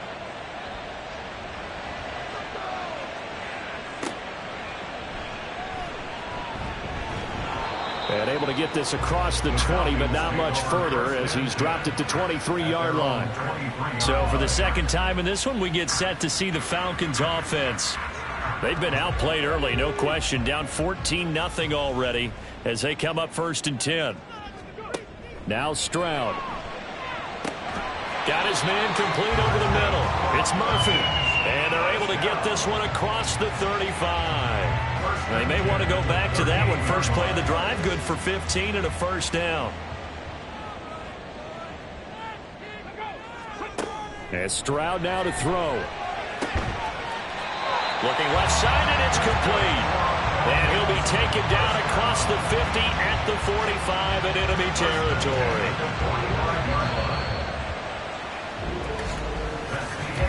14-0 the score. This is the NFL on EA Sports. Back now in Atlanta, 2nd quarter action. The Falcons with the football. Back-to-back good plays have them on the move on 1st down. As they've got it as we resume action.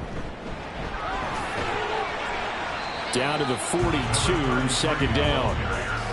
I feel like I could see what he was thinking on that carry. Wanted to follow that big tackle through the hole. Ended up only getting 4 yards on the carry. I think he had designs on that one being bigger. And very little there. He might have gotten a yard. Yeah, I think he got a yard to the 41. This offense so far on 3rd down, they've been okay. 2 for 3 thus far. This will be 3rd and 5. Stroud. Work in the middle of the field, and he's got a man complete. And he's going to have a Falcons 1st down as they're able to get the 3rd down conversion. They've been moving the ball well, but this drive was in danger of stalling out. Fortunately, this is a nice throw here, and they're able to pick up a new set of downs. It's complete to Brown, right side. And he's got this down almost to the 20 before he's dropped. The Falcon passing game looking good on this drive as they get the 1st down. Play action. Stroud now. Oh, he's got a man wide open, complete. And he doesn't quite make it, taking it within an eyelash. Dropped at the 1. Chewing up big yardage. Another nice gain there. This one goes for 20. Just picking up yardage in bunches here these last few plays. They have moved right down the field, and just like that, they're going to be set up with a 1st and goal. 1st and goal, and they got to be thinking a chance to get right back into this football game. They'll try to run this one in, and he'll take it into the end zone. Touchdown! Punching it in from a yard away. And the Falcons have got it back to within a score. Sometimes offense, if you get too cute down near the goal line, but there's nothing fancy about this one. As Coach Lombardi would say, we get a seal here, and we get a seal here, and we run this play in the alley. And that's good work to hit the hole hard and finish in the end zone. The extra point splits the uprights, and that'll make our score 14-7. How does the kickoff unit as they run up and send this one away?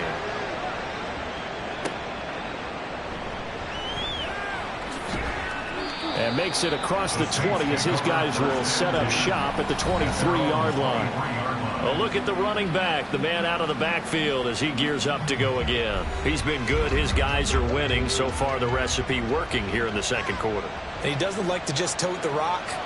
He wants to carry his team on his back, and that's what he's done throughout this game. Yeah, he's done that. He'll be hoping to continue that trend. And he gets this one just shy of the 40, down at the 39. And that will get a stoppage here. There appears to be an injured Falcon on the field. So as the medical staff takes a look, we'll step aside. From up near the 40 now after the big play to start, here's another 1st and 10. Up the middle they go. Lincoln. And some nifty running here as he'll take this across midfield and down to the 47. Another nice gain. That's now 30 yards between those last two plays. From Falcon territory now, here's 1st and 10 at the 47. They'll keep it on the ground. Lincoln, he stiff arms him. And this will leave him a yard short. Nice pickup of 9 yards on 1st down. The Saints at 7-1 now on the year, and they come in on the heels of yet another victory. That ran their win streak, Charles, up to 7 now. And I think that last win, that established them and stamped them, to me, as Super Bowl frontrunners. They're playing with extreme confidence, and you need that in order to go all the way. So from the 36 now, 1st and 10. First down, New Orleans.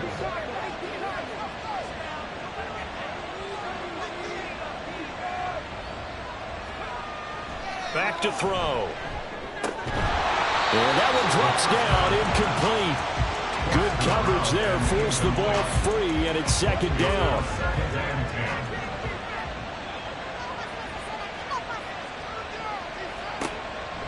Now back to throw. Now they set up the screen. That's complete. And down right around the 32-yard line, 4 yards on the pickup. Good reactions there defensively. That screen was a little slow in developing, and they shut that one down with little gain. On 3rd down, he'll drop to throw. He's got his target. That's complete. And all the way to the 2-yard line there before crossing over out of bounds. They're able to convert on 3rd down, and that sets up a 1st and goal. This is what made the West Coast offense a staple around the NFL in the 80s and 90s. You don't have to push the ball deep downfield to come up with big plays, and there's an example of that right there.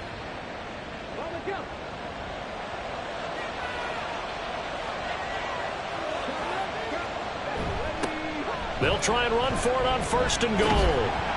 Nothing doing there. They're going to wind up holding him at the 2. No gain there, and it's going to set up 2nd and goal. Leads to 2nd and goal at the 2-yard line. They'll try again. Pushing for the end zone, but he's not going to get there. They stop him just shy of the goal line. So it's 3rd and goal, and now the question, can this Falcon defense stand tall once more? They'll try to run this one in, and he'll take it into the end zone for the Saints touchdown. A great play there with his 2nd touchdown here in this first half. And the Saints have taken a 2-touchdown lead now. So the 2nd down run didn't work. They run it again on 3rd down and get in. I wasn't sure if they might pass it, Charles. We know that they like to mix it up down here around the goal line. Yeah, almost felt like the offensive line said, forget mixing it up. Let's call our favorite running play over our best blockers, and let's get this one in. The point after, good by grouping. And it's now 21-7. Falcons 7.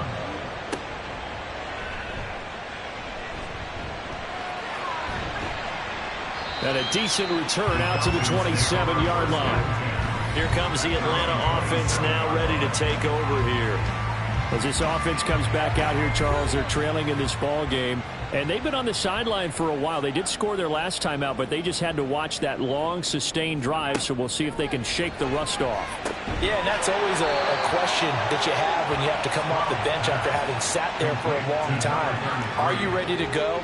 Are you loosened up? But even more so, are you mentally alert and ready to put your best product out there? On 2nd down, it's Stroud. Got a man, it's Brown. 2nd catch for him today, and it'll wind up a 1st down.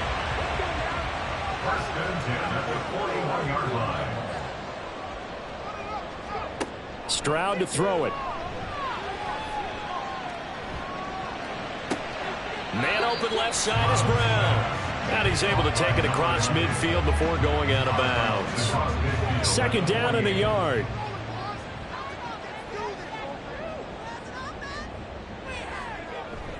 Stroud off the play fake. Blitz coming, and down he goes. They'll wind up losing a full 9 yards here on the sack. Now it's third down. But defensively, they're doing everything they can to protect this early lead after giving up a touchdown on their last drive.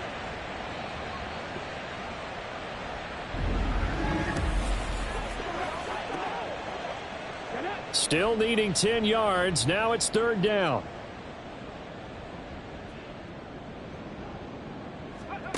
Back to throw. Here's Stroud.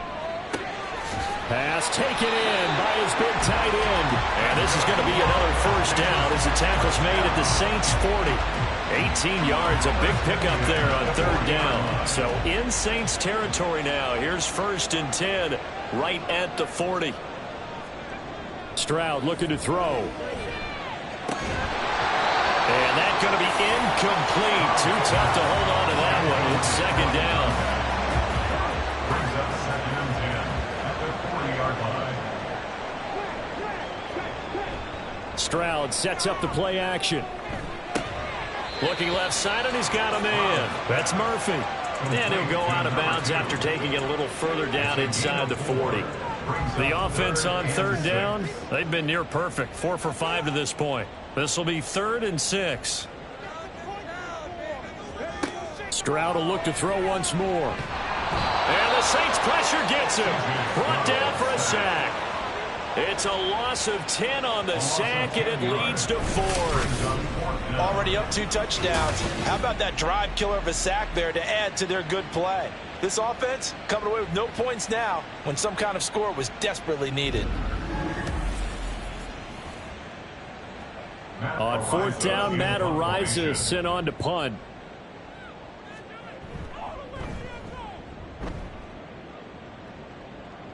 And this will depend on the spot as it sails out of bounds. And they'll say it sailed out at the 10-yard line.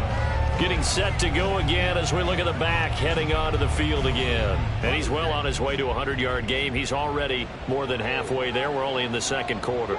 And what I've always loved about running backs is they'll tell you, I had no idea how many yards I had. Right. Those guys have an innate sense of where they are in a ball game and how many yards they've accumulated, because you know they're always working towards 100. He's been working well towards 100 here. It'll go down as a gain of 6. And that's going to make it third down and less than a yard.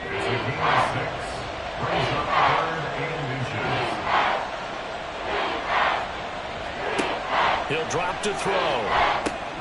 Oh, it's a screen pass. That's complete. And he'll be taken down, but he does have first down yardage. Give him 6 yards, and they do convert on third.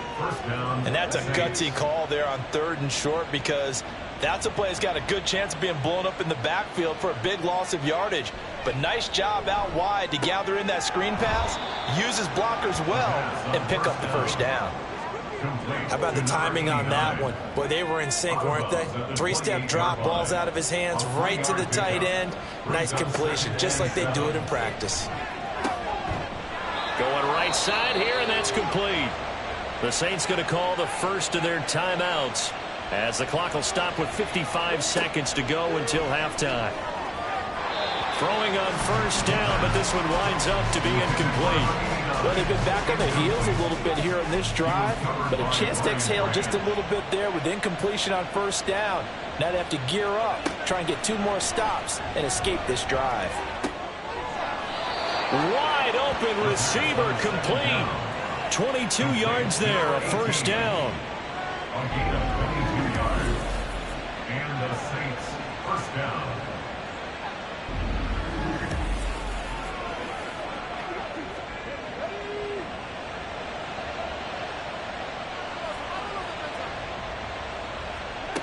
They'll look to throw again. It's a short one here, complete to the tight end. Nothing on that one. It'll be second down. First down bounds behind the line of scrimmage.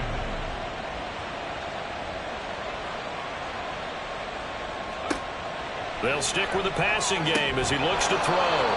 And they have a first down and well into field goal range also at the 16 now. Now we'll get a quick timeout called by New Orleans, number 2, as they'll stop it with 14 seconds to go in this first half. And the Saints are going to have a first and goal as the tackle is made at about the 5. And they'll burn the timeout with 5 seconds left. A chance to try to add 3 points before heading to the locker room. Now with 5 seconds left, not really enough time to run another play and then stop it, so on comes the field goal unit. And the 13-year man puts it through.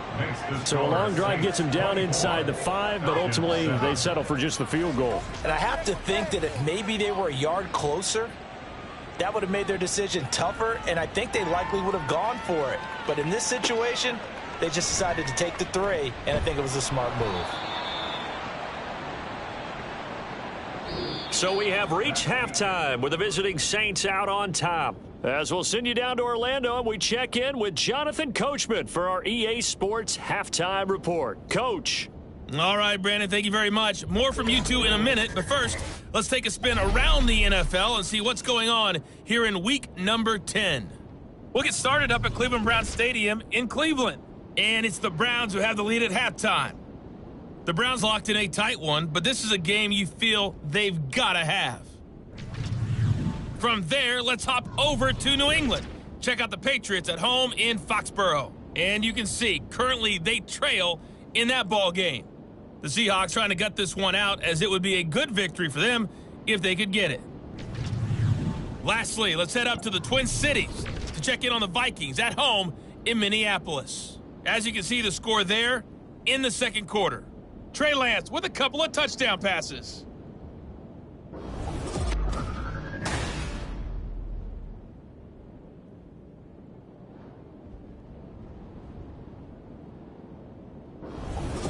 All This right, was Coach, an extremely one-sided first half. as always, One team showed as we up, welcome ready to you go. back for quarter The other's number been 3. in a daze thus far, but there's still plenty of time left for this one to tighten up significantly. Taking it about the 1. And good coverage there on special teams as they'll get him down shy of the 20. And now it looks like he's in some discomfort after being tackled at the end of that return. Well, the medical staff is going to come out here and take a look, and we will take a short break. About set to begin their next drive, the Falcons offense at the line. Well, they look up at the scoreboard facing that deficit. A 3-score game, Charles, but look, there's plenty of time to go here. The old football cliche that comes to my mind is you can't get it all back at once. They probably need something, though, out of this drive, at least 3 points. Are you trying to say that there's no 3-score drive on that play sheet for any of those coordinators? They just don't have it, right? You're trying to get it all back. You know you can't get it back in one drive, but maybe cut into it a little bit as you just suggested. Try and create a little bit of momentum, a little bit of a spark, and then maybe that'll carry over. Able to find the open man. That's complete. And he is going to have a Falcons first down as they're able to get the third down conversion. So here's a 1st and 10 at the 38. One back in the backfield, he'll get the carry. And he's going to be stopped up quickly here. Just a yard up to the 39. Here now, 2nd and 9 from the 39-yard line. And they'll keep leaning on the running game. Back to the ground. He'll get about 3 as he's brought down right around the 42. Another modest gain there on that one. And I think, Charles, you can probably pin part of the deficit on a failure on their part to really get this ground game established. Yeah, and they've really struggled to be multidimensional in this one, haven't they, partner? Because they have to be extremely one-dimensional now if they hope to get back into this game. They'll have to do it by throwing the football and hope to have success through the air. Well, we talk all the time about playing situational football, and right now I think the scoreboard is dictating what they need to do. Where they are in this game, they've got to push the ball downfield, take their shots, try and get big chunks of yardage in a short amount of time. That was a nice play there. So in Saints territory now. Here's 1st and 10 right at the 40. Play action. Here's Stroud. Looking for Murphy, and he finds him complete. And they'll wind up getting this one all the way down inside the 20. Back-to-back receptions for him, and it's another first down. First and 10 at the 17-yard line. Throwing now is Stroud. To the goal line, but it's incomplete. Well, he certainly thought he had a window to push that ball downfield, but as soon as he released the throw, the corner was there to slam that window shut. The throwing again is Stroud. Henry's got it out on the left side. They get 6. That'll leave them with 3rd and 4. Well, that's always a good place to throw it just because he's one of the biggest targets not only on this team but in the National Football League. And you and I both know the quarterbacks love these large-bodied tight ends, and why not? Nowadays, they're really wide receivers who are just taller and have a little bit more weight.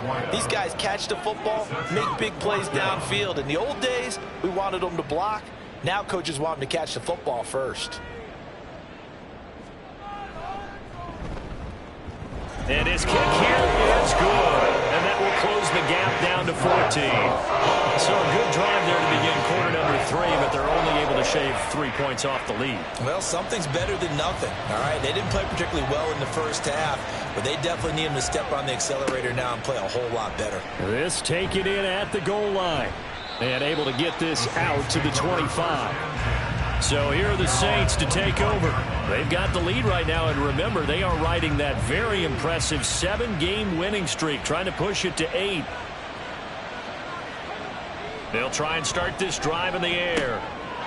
Oh, he's got a man wide open, complete. And they're able to get this one across the 35. So from the 36 now, 1st and 10. Now a handoff up the middle. Lincoln. And he puts his head down and gets up to the 42 for a gain of about 6. If you're in the offensive huddle, you're smiling after that play because you've certainly got them guessing now. 2nd and short, could they just hand it off for another big gain? Or do they take advantage of this spot to take a big shot downfield? On 2nd down, Lincoln. And forget about finding a lane. He barely had time to look up before he was planted in the backfield. This will be a loss of 3, and now a much tougher 3rd down looming. Well, partner, I guess sometimes it's just a matter of philosophy. Some say run until they absolutely stop you, and others say, well, when you think they're about to stop you, fool them a little bit. I guess they should have tried to fool them on that play. Now a quick slant as the throw's complete. And he is going to have a Saints first down as they're able to get the 3rd down conversion. A couple of first downs on the drive already, as they'll go from the 47 now on 1st down. Back to throw here. Got a man, and he hits him in stride. And he'll take this from 147-yard line to the other. A gain of 6. Ball on the 47-yard line. Here's a 2nd and 4. They'll send a receiver in motion to the left. He'll get it here on the jet sweep. Fighting his way through contact. He's going to go out of bounds, but he takes this one down just shy of the 20. That one good for 26 and a first down. I think the reason that this play is so successful is not just the blocking at the point of attack, but how about the speed at which he takes the handoff? He's in motion already, so he's not coming from a flat start like a running back often is. He's at a full run by the time he gets the football.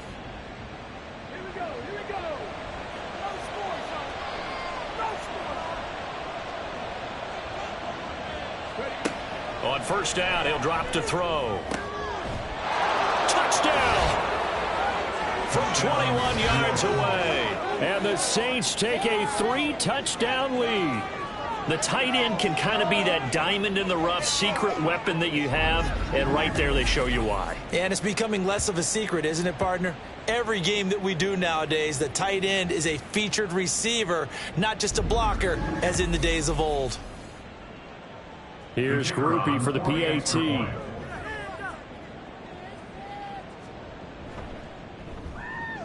And the lead now to 3 touchdowns at 21 points. So that drives 7 plays in length. And it ends with a touchdown for New Orleans.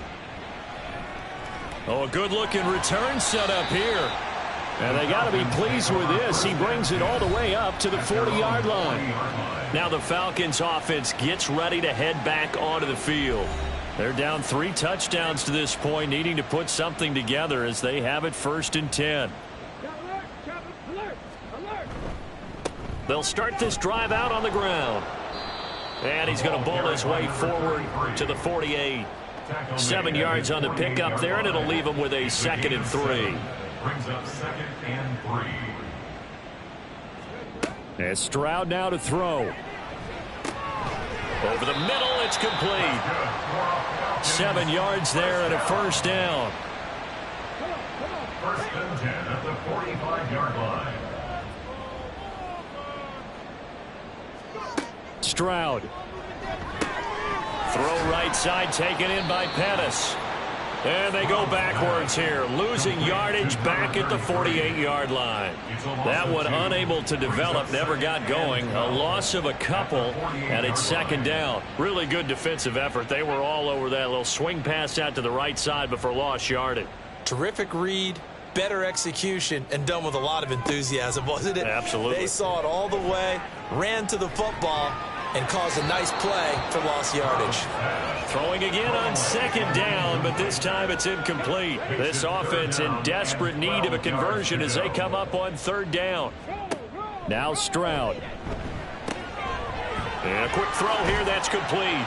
And he can only manage to take the football to the 40, and that is well shy of the 1st down marker. That'll give them 8 that time, and that'll bring up 4th down. The Falcons send out their punter as he'll come on to kick this one away. And here's a very low-line drive, almost whiffed on it. And no return here. Where will they spot it? They say just outside the 20-yard line. Now here's the signal caller getting ready to lead this offense again. He's played well. Good first half. He's continued that here in the 3rd quarter. But my question, when you're a head coach, what do you look at stat line-wise for your coach? Do you go right to turnovers? You really do. As much as coaches don't want to talk about that, that's where it starts.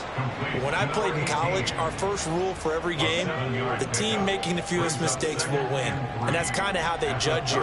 Do you take care of the ball, not turn it over, keep it in the proper hands, and give your team a chance to win? Well, that's what he's done here in this one so far.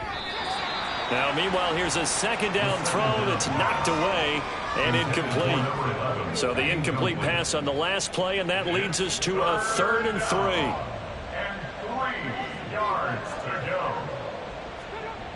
go. Looking to throw. He finds his man, complete. It's Hodges. And he is going to have a Saints 1st down as they convert on 3rd and 3 with a nice gain of 7 yards. Many different ways to create space, but on that play, he did it with that big, wide body of his. Didn't get a whole lot of yardage on the play, but it did what it was supposed to. Pick up a 1st down. And he'll have it past midfield almost to the 40 before being taken down. 101 yards for him on the ground now as he has been terrific here this afternoon. Yeah, another good run there. He's been such a big part of their success here this afternoon. And that last carry, it puts him over 100 yards now for the day. So 1st and 10, and if they score on this drive, might have to start digging in our 2nd half blowout material. To the 36-yard line, stop there. Well, you certainly have to give a little credit here because they're playing this game now at their pace. This is ball control football, sustained runs, taking their time and making it work. A 2nd down pass play there, but it's incomplete. I would describe the way that he's played today as mature. He's already moved on mentally from that incompletion, and he's more than ready to throw his next pass downfield.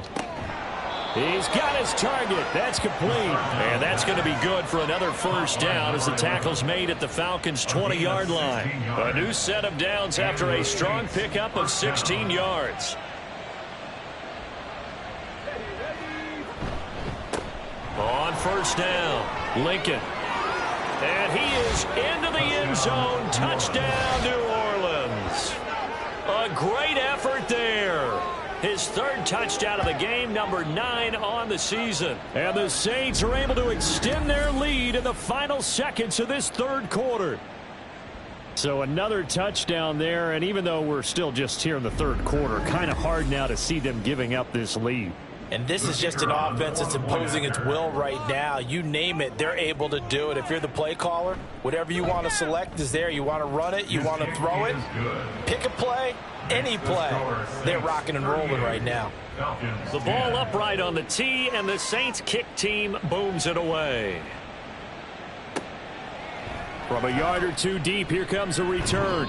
And he returns this to the 22. The Atlanta offense out there for their next drive. Well, we haven't exactly been treated to a nail-biter in this one, CD. And if they cannot score here, this one's pretty much all but over. Are you saying that you feel like people are starting to think about getting out of here, maybe beating the traffic in order to get home or to their final destination? Yeah, I don't think there's a whole lot of reason to hang around, especially if they can't score here. Yeah, you're right about that, because it has been pretty clear who the better team has been in this one. And in a league that we talk about every game being a one-score game as we go into it, watching this blowout, let's just say it's been unusual. They try to throw on second down, but this one is incomplete. At this point in the game, they've got to continue to try anything they can. They're still working at it, even though this one feels like a lost cause. Here's Stroud. That is caught, and he'll go out near midfield at the 49. A well-executed 22-yard gain. Stroud to throw it. Oh, he dropped it. And that's pretty indicative of the way this one's gone. Here's 2nd and 10. Again, it's Stroud. Over the middle into traffic, and that's complete. And now we'll get a stoppage here. There appears to be an injured Falcon on the field. Hopefully, obviously nothing serious here. Medical staff, though, going to take a peek, and we'll take a break. The Falcons on 3rd down. Now, they've converted 7 times and could use another right now. This is 3rd and 4. Being chased out left. Give him 10 that time, escaping the danger, running with it, and picking up a 1st down. 1st and 10 at the 36-yard line. Back to throw. Here's Stroud. Firing quickly here, and that's complete. It'll be a gain of just a yard, and it'll be 2nd down. Brings up 2nd and 9 at the Saints' 34-yard line.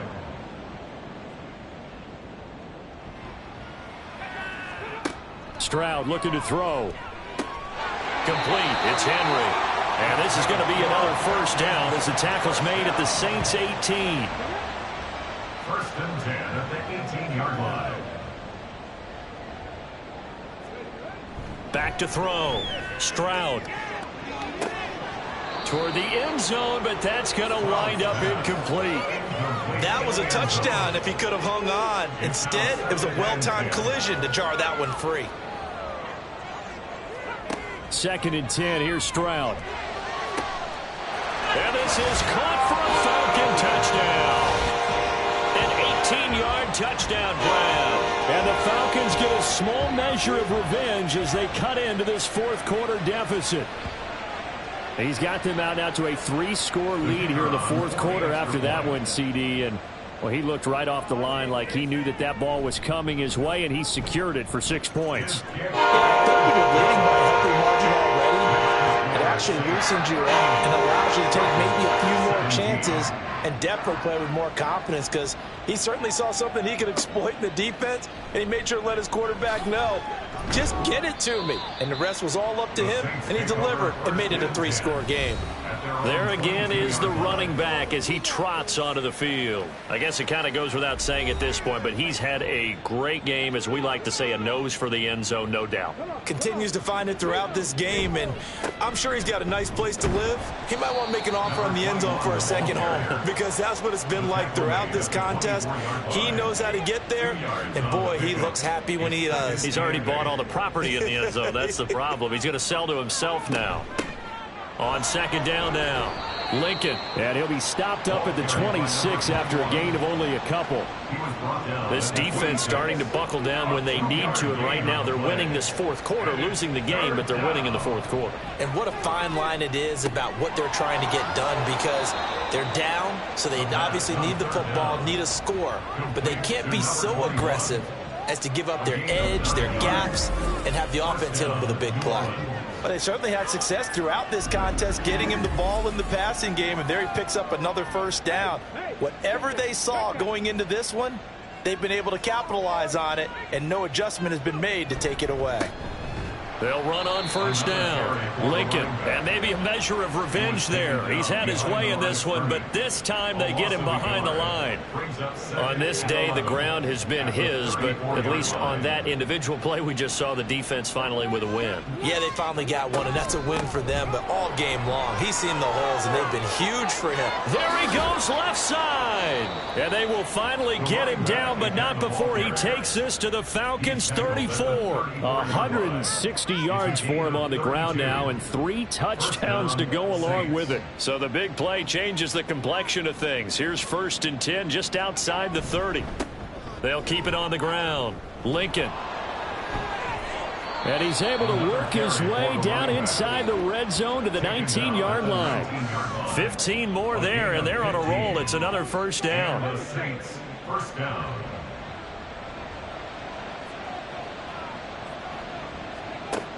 Now they'll switch it up here and look to throw. His throw caught at about the 5. And the Saints are going to be looking at 1st and goal as they move this down to the 4-yard line.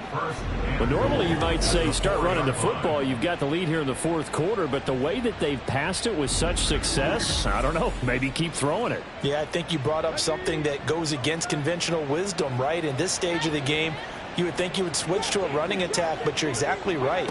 They've thrown it so well throughout the game. And he's got it. Touchdown, Saints. From 4 yards out. And the Saints add on to their lead, and it's looking like that win streak is going to extend another week. Well, that's just how they drew it up, CD. His first read was there, got it to him quickly, and into the end zone.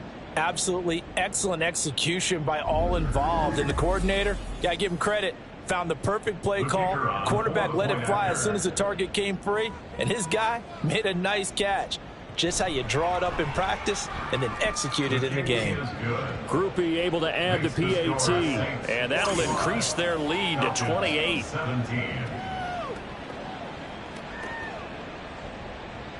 The kickoff team on the field now as they will send this one away.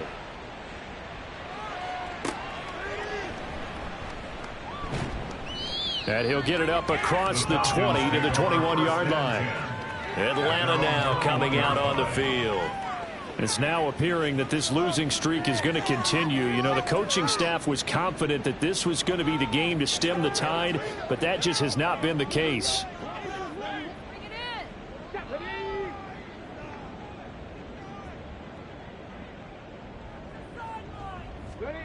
Now they'll throw it with Stroud here, 1st and 10. He finds his man, complete. That's Murphy. And he's got it past the 30 before he's hit and dropped. From the 32 now, here's 1st and 10. Looking to throw. Stroud throwing the out route and complete. It's Murphy.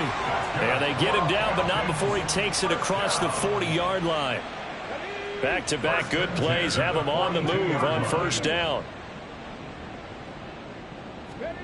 A shotgun snap to Stroud. Open man, that's Henry. And he'll be taken down, but not before he works it past the 50. Back-to-back nice plays, 12 yards that time and a 1st down.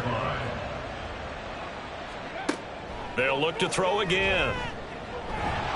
And he'll be hit as he releases it, and that'll fall incomplete. We've seen this quite a few times in this game. Offensive line unable to keep leverage, unable to keep people away, facing a lot of pressure. Fortunate just to get rid of it. One of the reasons they're down is that inability, though, to stop the pressure. We saw another. He rifles one, and that's going to be intercepted. Sheds off the tackle. And the Saints are going to take over at their own 30-yard line. If you combine last week and this week, he's got a hat trick going because he had 2 interceptions a week ago. He's seeing the ball so well and understanding where receivers are and positioning. I mean, just watching him work with such great technique and paying it off by actually catching the ball when he has a chance, he's helping his team in a huge way. Set to take over once again. Out comes the Saints offense.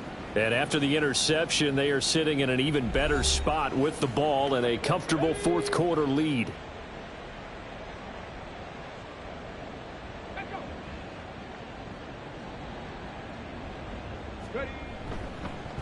They'll start on the ground here on first down. And if there was a lane there, it closed up quickly as he stopped for no gain. Second down. Now a 2nd and 10. 2nd and 10 at the 30-yard line. Back to throw. Now he'll dump it underneath to his running back. Complete. And he'll be upended at the 33 following a gain of 3.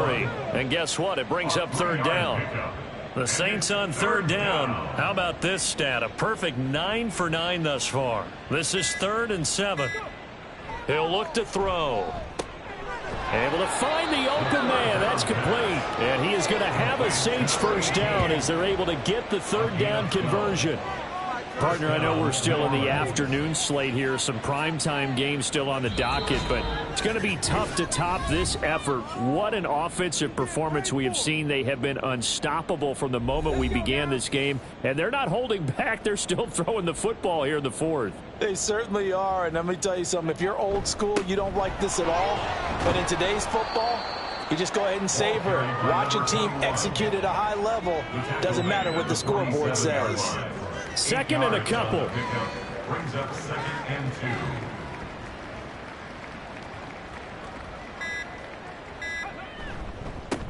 They'll keep it on the ground. Lincoln, and he'll get it down here to the 43. 4 yards the pickup, first down. A gain of 4 yards. First down, Saints.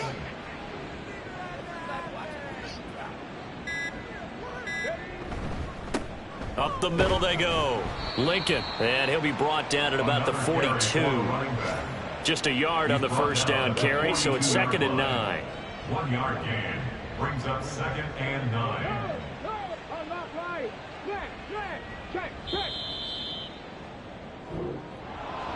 Charles, a lot of happy faces heading into the tunnel as this one ends, and understandably so. Not only did they get the win, but boy, their offense was on fire in this ball game. And, partner, I have no idea what the top speed is on one of those high-end sports cars. What's the top gear you can get into? This offense, they certainly were there in this one, huh?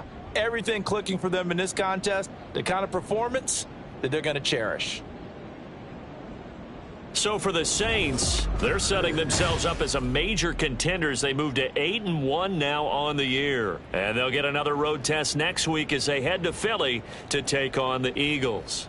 Meanwhile, for Atlanta, they're going the wrong way as this will drop them to 3-7 now on the year. And they'll be on the road next week for a matchup with the Baltimore Ravens. So for our entire crew, alongside Charles Davis, I'm Brandon Gaudin. Thanks for watching, everybody. We'll see you next time.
It's the National Football League on EA Sports. And we've got the Chargers' creative quarterback. After his last game, he's now across 3,000 yards for the season. It's the Chargers and the Broncos, and it comes your way next on Madden Football.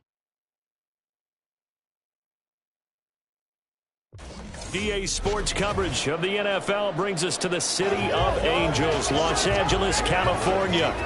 Today we hit double digits, week 10, and we've got a good one in store, as it'll be the Denver Broncos taking on the LA Chargers.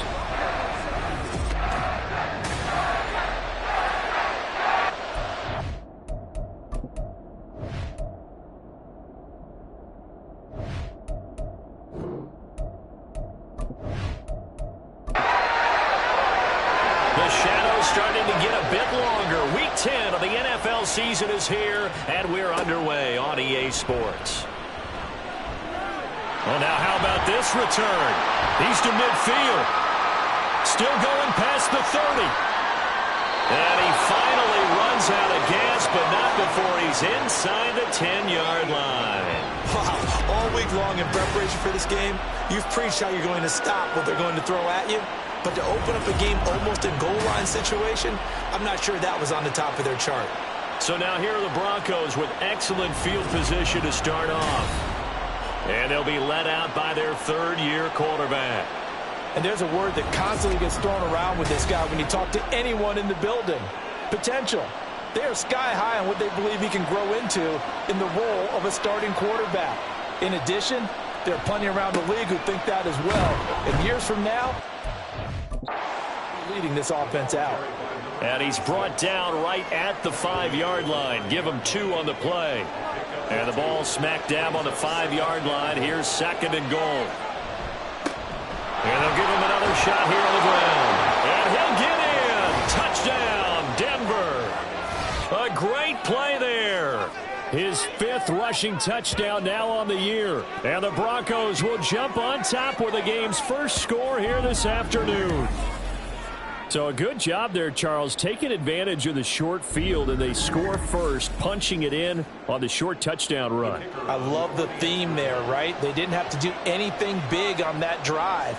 Took advantage of where they were on the field, took it downfield, put the ball in the end zone. The only thing big on that drive, the 6 on the scoreboard.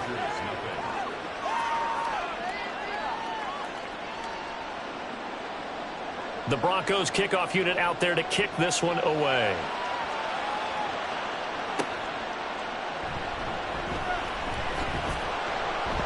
And he'll take it up past the 25 to the 26-yard line. So here's the Charger offense making their way out.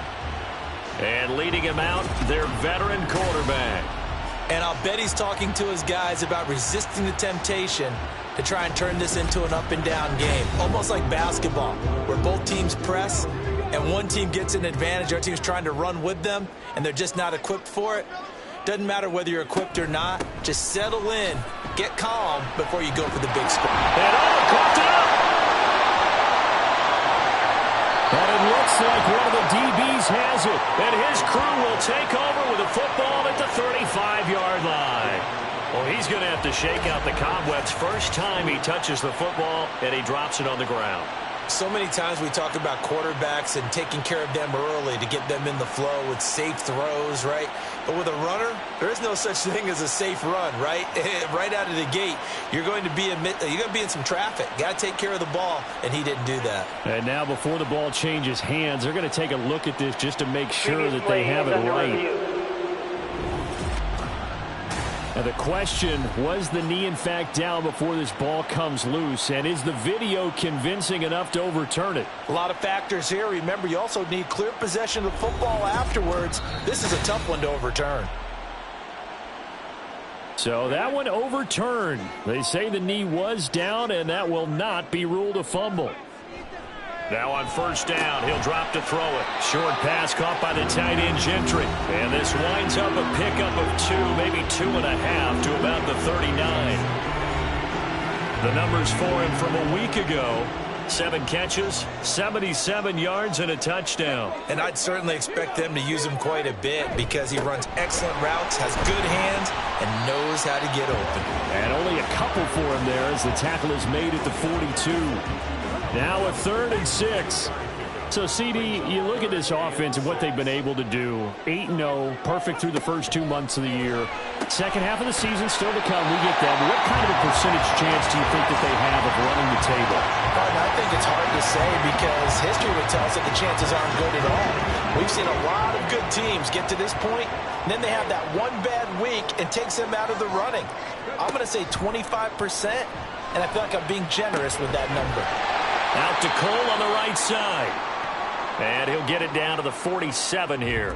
Well, hang on now. We're going to pause here. We've got an injured player. More from L.A. in a moment. From the 47, it's 2nd and 5. Dixon running from the shotgun. And he's going to get this one down near the 45-yard line. And it appears we have a Charger shaken up on that last play. More from L.A. in a moment. 7th play of the drive now as they come up on a 3rd and 3.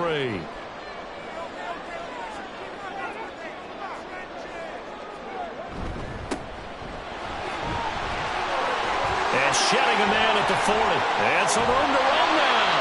And he goes down, but not before getting this inside the 25. Well, they were in search of a short gain on 3rd down, and they wind up nabbing over 20 yards. Well, partner, what do you think? Might have been 4-down territory if they didn't pick it up, but... Yeah, it's a moot point now. I was curious, so if they didn't get it there, would they have gone for it? I guess we'll never know. Yeah, we didn't have to make that call, but I have a feeling both of us would have said, go for it.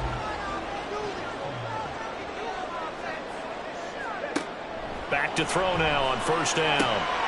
Wide open receiver complete. Touchdown, Chargers. A great effort there. With a lucky number 13 touchdowns now on the year.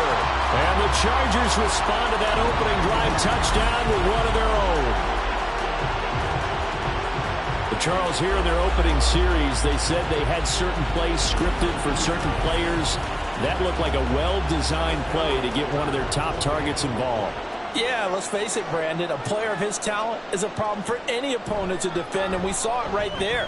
They tried to deny an open lane to him.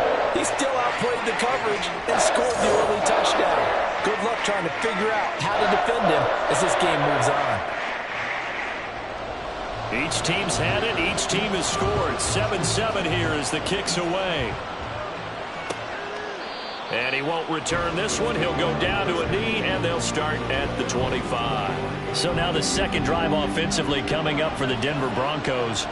This drive here beginning probably with a pair of motivated groups. Remember, the offense scored a touchdown on their last time out, looking to repeat that in Charles's defense. They were very frustrated after giving up 6 the last time on the field. And frankly, it's just a battle of wills in a lot of ways because you know they're both motivated, they both game plan for this drive, and they both have specific outcomes in mind. To me, it just comes down to who can execute better and which side can step up and assert its will over the other. That one, a 1st down pickup of 8. That's a good, nice, crisp run for a 1st down. I wonder if the defense might have been loosened up a little bit, maybe anticipating a pass instead of the run that they got. On 1st down, they'll go to the ground attack. And he is met in his tracks behind the line of scrimmage. 2 yards the loss, 2nd and 12.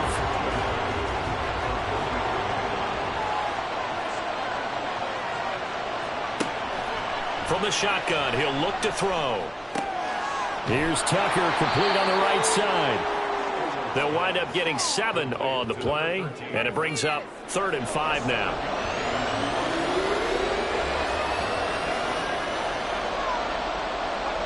Back to throw. Edwards. Pass taken in by his big tight end. And he will have a Broncos 1st down. They needed 5 there on 3rd down. He winds up getting 7. 2 1st downs have him up near midfield now on 1st and 10. Looking to throw. Edwards. Chargers able to get the pressure and bring him down. It looks like a loss of right around 11 there on 1st down to set him back on 2nd. They said there was a lot of discussion in their defensive team meeting room after last week's performance. They had 7 sacks. Something in the water. There's one in the first quarter. A lot of discussion, a lot of excitement, because now everyone wants to get involved with this. Who's going to continue that process? Who's going to get to the quarterback this week? But they have to be careful. When you have that much pressure, they want to use it against you. Draws, screens, those types of plays. Let's see if they do that. And that'll be good for 8 yards to the 45. Well, this defense for the Chargers, they played really well in the win over the Raiders a week ago. And the way they did it was by getting after the quarterback. Sacked him 7 times in that game. Came from all angles, created a lot of illusions. And this is caught inside the 5. And all the way home for a Broncos score. A big play there. 55 yards. And the Broncos have taken the lead. Seeing some pretty good offense here in this first quarter. It's been a wild start to this quarter, as you noted. And now with that lead that we're seeing, can they retaliate? I get the sense this one's going to go back and forth all game long. And that probably won't be the last long touchdown that we see in this one. Extra point right down the middle. And that makes the score 14-7.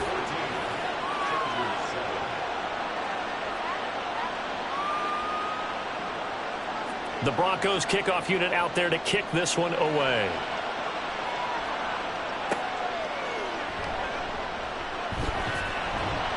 And not much happening on the return as he'll get this to about the 23. The Chargers get set to go here for their second drive. And it's only November, but the playoffs, we know how it works. They'll be here before you know it. If it ended today, they would be the #1 seed. And that's a great spot to be in. But I love the phrase, if it ended today. And I'll guarantee you, that's what they've discussed in their locker room, in their meeting rooms. Yeah, we know where we'd be if it ended today, but we also know it's not ending today. Right. So they've got to continue to play the type of ball that put them in the spot where they're #1 in their conference. Now this one complete downfield on the left side. Still going inside the 20. Touchdown! A great play there. 2 catches, 2 touchdowns here so far. And the Chargers are able to strike quickly here as they are in for 6. Boy, Charles, this offense is just so explosive. They lead the league in scoring, and another example of just how good they are right there on that play. Yeah, we often overstate about how explosive teams are, but this team is truly a threat to score on every snap, especially on the first few plays of any series. And a big streak like that only adds to their reputation as the league's best offense. This one tied at 14 now as he sends this one away. The return man down to a knee, and this will come out to the 25-yard line. Denver's offense now set to go. And the points, they have come fast and furious in this quarter. You really don't want to be on the defensive side of the ball right now, do you? Because you're either thinking, my replacement may get an opportunity. Your head better be on a swivel. Totally. Or maybe I just need to get out of the game for a while because I just can't slow these guys down. They've got to figure out a way to disrupt these offenses. And typically, one guy makes a big play, and that can help change things. They'll be looking for disruption on both sides right now. Only a couple there as he'll be brought down about the 28. Now 3rd down and 7.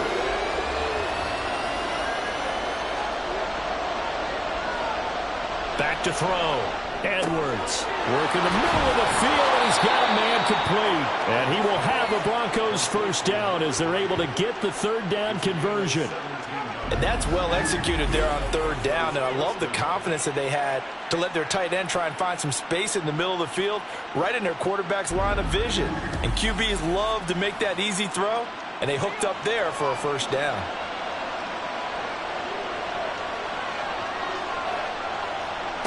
To throw is Edwards on 1st and 10. Now a quick throw there, but it's going to be incomplete. When you talk about the defense for these Chargers, they played really well in the win over the Raiders a week ago. I just consider myself fortunate that I'm not in charge of the offensive line. They gave him 7 sacks last week. And if things don't improve in this game, the head coach isn't going to be looking at the offensive line. He's going to be looking at the offensive line coach. And that's where things get dicey. Here's 3rd and 3. And they'll keep leaning on the running game. Back to the ground. And that play will go nowhere. Losing back near midfield at the 49. That winds up being a 4-yard loss and leads to 4th down. This defense is a difficult one to prepare for, one of the best in the league. They'll come at you from all angles, and they did a nice job there stopping him for a loss. The Broncos send out their punter now as he's on to punt for the first time this afternoon. And they won't risk defending a return here. That one's out of bounds, and it'll be spotted at the 14-yard line. The offense for Los Angeles returns to the field. And they'll just simply be looking to build off the confidence of the last time out where they scored a touchdown. And confidence is powerful, isn't it? When you've scored once, you feel like you can go back out there and get it done again. Doesn't matter what the defense throws at them. They feel like they're in a groove right now, and they want to get out there and show it. Yeah, hoping to stay in that groove here this go-around.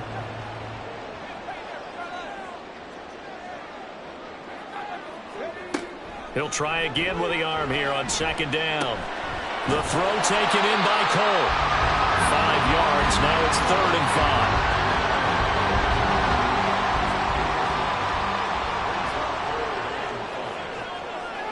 5. They'll drop to throw. He's going to float this one deep right side. And he bats it away, and it falls down incomplete. They decided the opportunity was there and launched a deep ball, but he was unable to get away from the defender. Couldn't create space, couldn't uncover at the end of the route, and that one winds up incomplete. He was only asked to punt once in the victory last week as he sends this one away. Taking it about the 36. It'll go as a 42, make it a 43-yard punt. 6 on the return. And the Broncos take over. 1st down and 10. Good starting position for the Broncos here as they come up 1st and 10 at their own 42. Throwing to start the drive. Edwards. And his throw here's incomplete.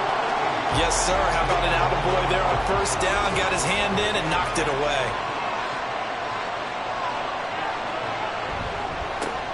One back in the backfield. He'll get the carry.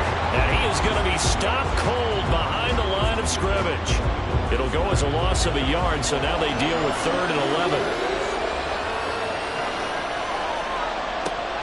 Looking to throw. Edwards. And that nearly intercepted. Well, for a guy known for his hands defensively, that's a ball he probably thinks he should have come up with. But instead, it's 4th down. The Broncos send out their punter now as he'll kick it away for the 2nd time. Fielded at the 20. They'll score that a 36-yard punt, and it'll be Charger football here as they take over. The Charger drive about to get going. They'll come out throwing here on 1st down. They'll throw right side here, complete. These two teams all tied after one. Charger football to start quarter number 2 as they've got it with a 1st and 10.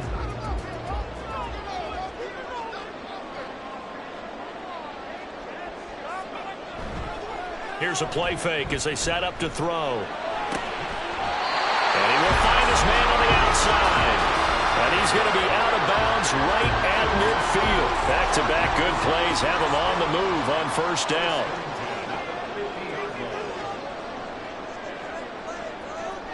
From the midfield stripe, they'll look to throw. Eluding the pressure right. He'll get 3 yards on the scramble there at 2nd down. I think the defense surprised him there with that blitz on 1st down, but give him credit. Stayed cool under pressure and still found a way through the extra rushers for positive yardage. Well done. Here's a 2nd and 7. Short pass caught by the tight end Gentry. And he'll go out of bounds after taking it a little further down inside the 40. And they just keep marching right along. 1st down on a pickup of 8 there.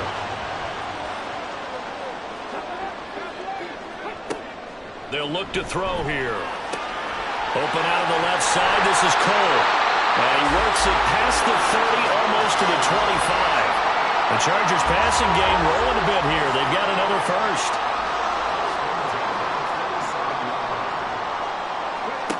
They'll look to throw now on 1st down. Throw left side complete. That's Barnett. Touchdown, Chargers. A great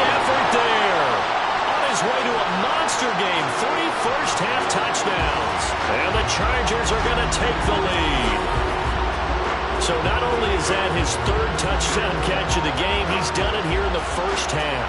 I'm not sure defensively what they're going to come up with to slow him down, because already we're seeing him run past, over, through guys in order to make these catches. And being able to try and shut him down at this stage of the game, it's going to take a lot of effort. So maybe it'll open things up for some other people. Well, they better figure something out, and soon.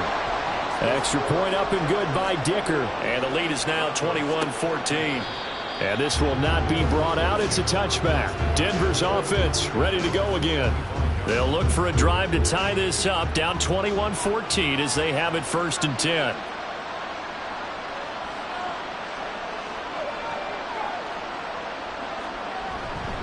They'll start this drive out on the ground. And they'll get it all the way up about 5 yards shy of midfield. And it appears we have a Charger shaken up on that last play. More from L.A. in a moment. The big play to start him out has him at the 45 already. Back to throw. And nowhere to go. Here he lost the football. And picked up by the Chargers. And they will take over at the 29-yard line. And a defensive-minded coach loves to turn up the heat, turns it up there, and pays off. And back in the good old days, those defensive-minded coaches just talked about intimidating teams, using force, right, beating them to the punch. In this case, they're talking about creating turnovers. That's all they preach, all game long, all practice long, every meeting. Get the football. That's what they want.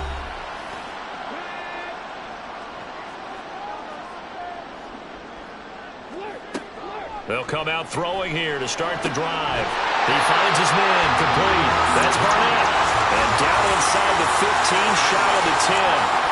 17 yards for the Chargers there as they got themselves a first down.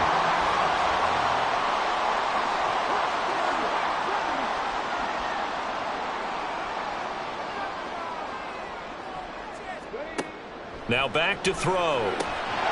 And that is incomplete. He couldn't hold on through the contact. Brings up 2nd down.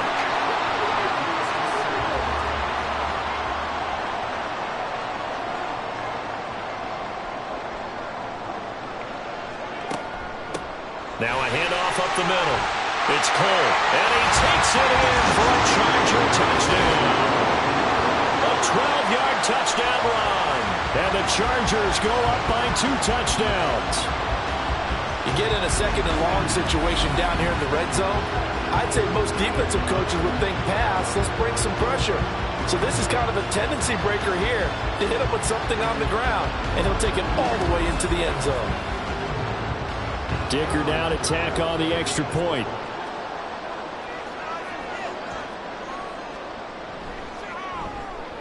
He's got it as they double up the lead. This one's now 28-14. Scoring summary, 3-play drive. And it was capped off by a 12-yard touchdown run. From a couple yards deep, he'll bring it out of the end zone. And he's able to get this across the 20, but not by much as he's marked down officially at the 21. Now the Broncos offense, they get set to head back onto the field. Last time out, they had the fumble. That led to the touchdown. Not a great look on either side of the ball as the defense gave up the points too, Charles. But they've got to take care of the football and do better here on this possession. It's certainly been a tough stretch, partner, for both of those units in there. Kind of put their defensive mates in a really tough spot there by dropping the ball on the ground. But an easy way to make it up to them, get out there now and get some points on this drive. And they'll give him another shot here on the ground. He is taken down at the 21 after a short gain of 2. Well, we talk about defenders, specifically linebackers, keeping their eyes in the right spot. He had that eye down the entire time. And you know that's not easily done because they throw a lot of misdirection at you. They try and fool you and get your eyes in the wrong place. But you're right about that one. He correctly figured that one out and made a really nice play. This defense has certainly played well so far in this game, and the coverage has been tight on just about every throw. Forced a few here so far in this game, and now it brings up 4th down. And a fair catch taken back near about the 35, 36-yard line. It'll be a 39-yard punt, no return. And it will be 1st and 10 as they take over. The Charger drive about to get going.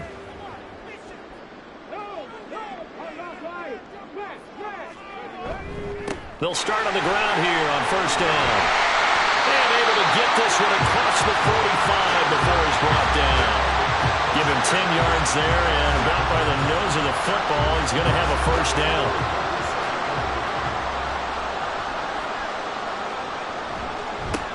They'll keep it on the ground. Cole, and he's got it across midfield and into Denver territory. And give him 4 yards there. It'll be 2nd and 6. Now a shotgun snap as they'll look to throw. Open man here is Gentry. And this is going to be another first down as they'll make the tackle at the Broncos' 29-yard line. A good pickup there of 20 yards. A lot of tight ends just use their size and their strength, try to occupy some space and kind of body people away and catch the football. But not this guy. He's a refined route runner. Makes me wonder if he took some dance classes in his background with his footwork. The throw over the middle, taken in. And that's good for a pickup of 10 yards. And that'll leave him with a second and just a few inches left.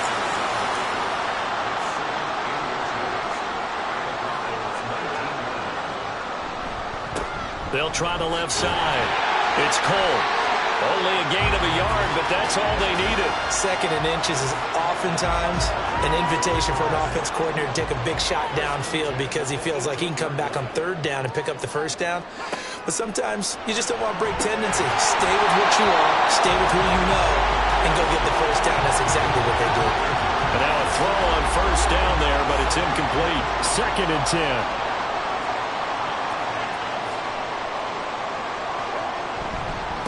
Up the middle they go. Cole. And he's in for a Charger touchdown.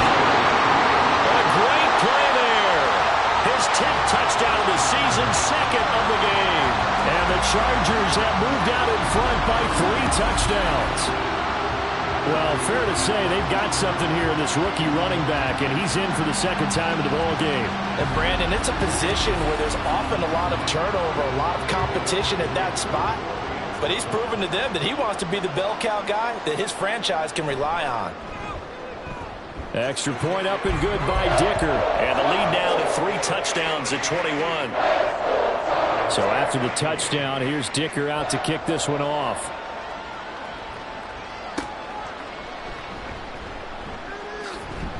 And able to get this across the 20, but not much further as he's dropped at the 23-yard line.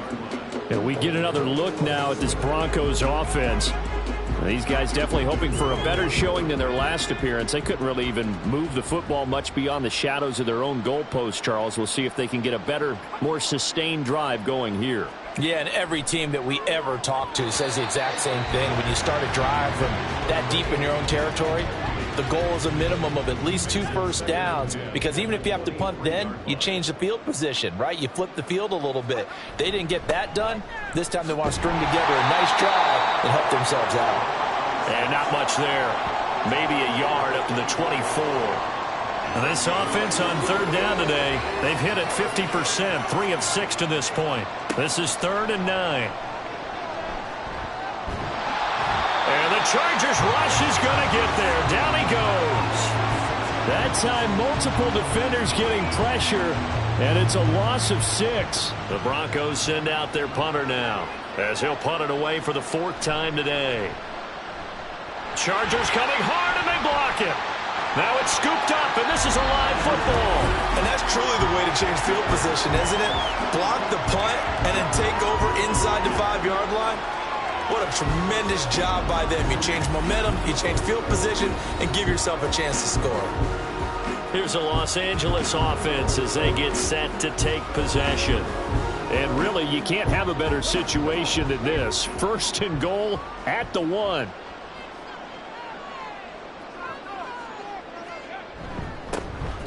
They'll try and run for it on 1st and goal. And he is into the end zone. Touchdown, Los Angeles. A great effort there.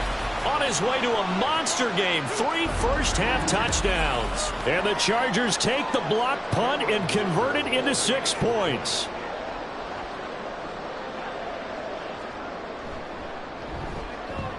Extra point up and good by Dicker. And a rout is on here in this first half. Now after the Dicker field goal, he's back out ready to send it away. And here comes a return from just beyond the goal line, pushing his way through. And Denver getting set to take the field.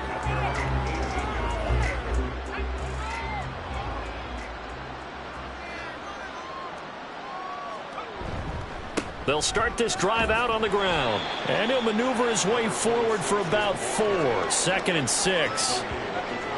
Well, on every play call, you realize it's not going to go for a touchdown. So a lot of your calls are setting things up for maybe later in the game, trying to establish the inside run with toughness now, hopefully get to the perimeter later. And let's face it, you could do worse than a 4-yard run on first down.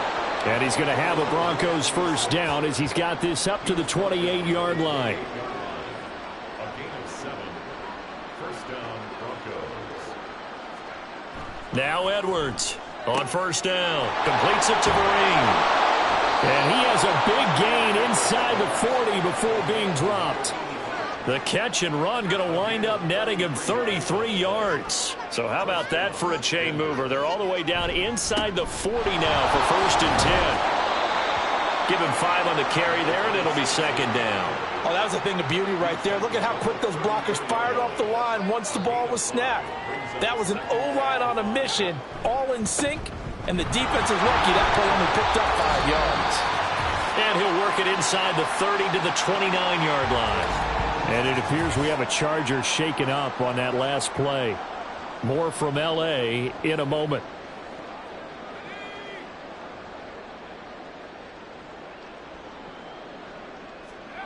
Edwards now throwing on first down. And he's going to be taken down. Pressure gets there back at the 39-yard line. Here's Edwards looking to throw on 2nd down. And a quick shuffle pass here is complete. And give him 6 yards here as he's stopped near the 35 at the 34. A long way to go here on 3rd down for the 8th play of the drive. Operating from the gun, Edwards. That is caught, and they move this all the way down to the 9. They're able to convert on 3rd down, and that sets up a 1st and goal.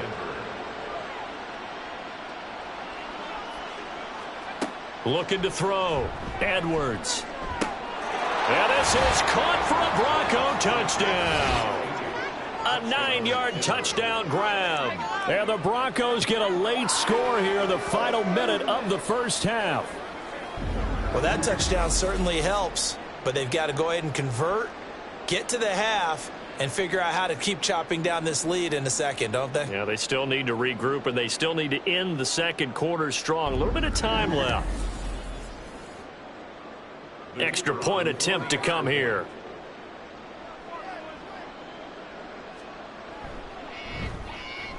And that'll cut the lead back now to 21. So that drive consumes 9 plays all told. And it culminates in a touchdown by the Broncos.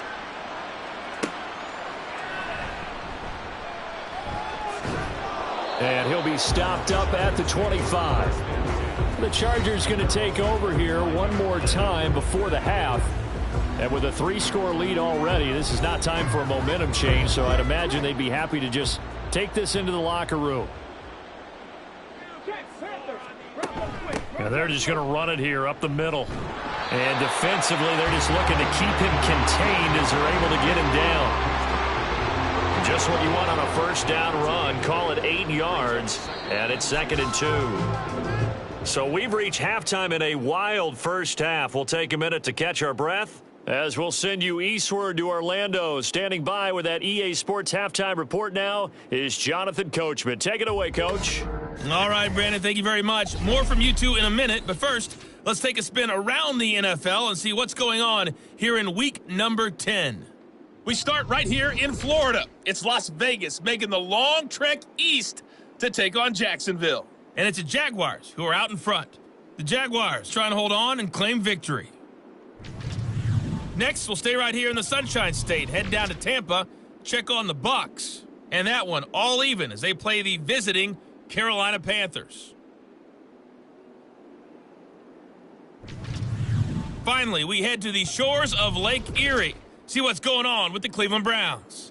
And they were winners in that one over the visiting New York Giants.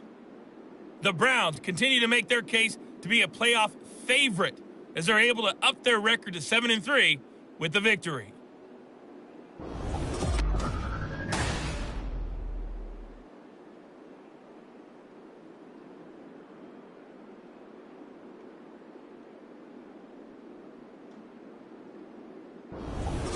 All right, Coach, thank you very much as we welcome you back for quarter number 3. So the Chargers will start the second half with the lead and the football as we're underway in the third quarter. This taken in right around the goal line. And he takes this near the 25, just a little pass there, call it the 26. So here are the Chargers to take over. They've gone 2 months without a loss, 8 straight wins for them. And they've got the lead here in this one as well, trying to make it 9 in a row. They'll try and start this drive in the air. He's got his tight end on the corner route. It's complete. And he's going to be out of bounds right at midfield. A really nice gain of 25 yards. This offensive game plan has just been sensational. I mean, when you think about all the different ways they've gotten their receivers open so far, it's really been impressive. Scheme, design, execution.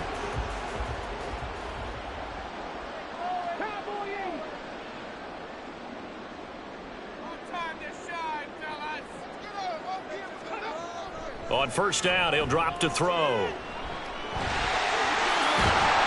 And they'll get him down as he's inside the 40. Nothing open downfield. He keeps it himself for 11 and a first down. He's starting to fall into the category of not fair, because when he's on target throwing the ball, he's dangerous. But when you add in his ability to make plays with his feet, almost impossible. Yeah, exactly. They've had trouble stopping him in the secondary. This time they've got the great coverage. Oh, he can run too. So line of scrimmage still to 39 on 2nd and 10.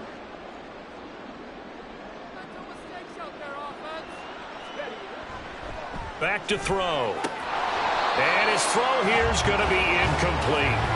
We know it's not an easy job to go out and catch passes when people are trying to tackle you and knock the ball away. But the bottom line is, that's a pass he's got to have and a pass he should have caught. Now yet another incompletion here as they fail to connect on third. And this defense definitely in his head there on third down, and he's pretty fortunate. They didn't call for grounding on this one. That was a good 10 feet over everyone's head. A 56-yard attempt. And this one is no good. He missed it. And the lead will hold at 3 touchdowns. And anytime you see a kicker trot out to try one from 56 yards, you know everything's got to come off perfectly for it to have a chance. If the laces aren't quite right, if he doesn't hit the fat part of the ball just right, it's unlikely to go through. And that one winds up no good. So now a look at the Broncos as they head back out there for their first possession of the second half. Edwards throwing to start the drive. His throw incomplete. Let's face it, if you want to get back into the game, these are the kind of throws you got to hit. He's wide open right there. Got to be able to get it to him, don't you think? And those are the throws that haven't been available to them every time he's dropped a pass. Yeah, that's a big miss. And they'll get to him after a gain of 7 to the 47. This offense in desperate need of a conversion as they come up on third down. Operating from the gun, Edwards. He's got his target. That's complete. And he's got this down a yard or two shy of the 40 before he's out of bounds. First target, first catch at a first down.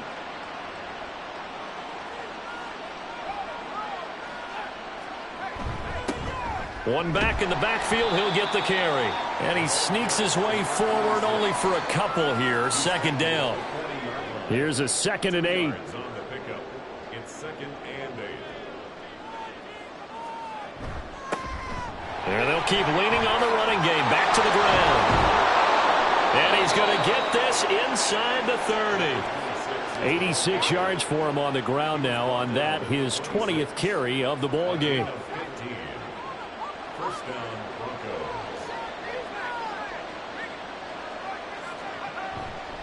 Now a play fake here on first down. It's complete. Green.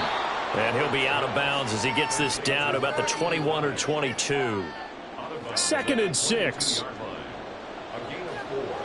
It's now 2nd and 6. Off the play fake. Edwards. And he's got his man on the out route. And he is out of bounds. Looks like right at the 15. Line of scrimmage, the 15. It's 1st and 10. Here's a give up the middle. And able to get him down, but he does reach the 5. It's a 10-yard gain there, and it sets him up now 1st and goal.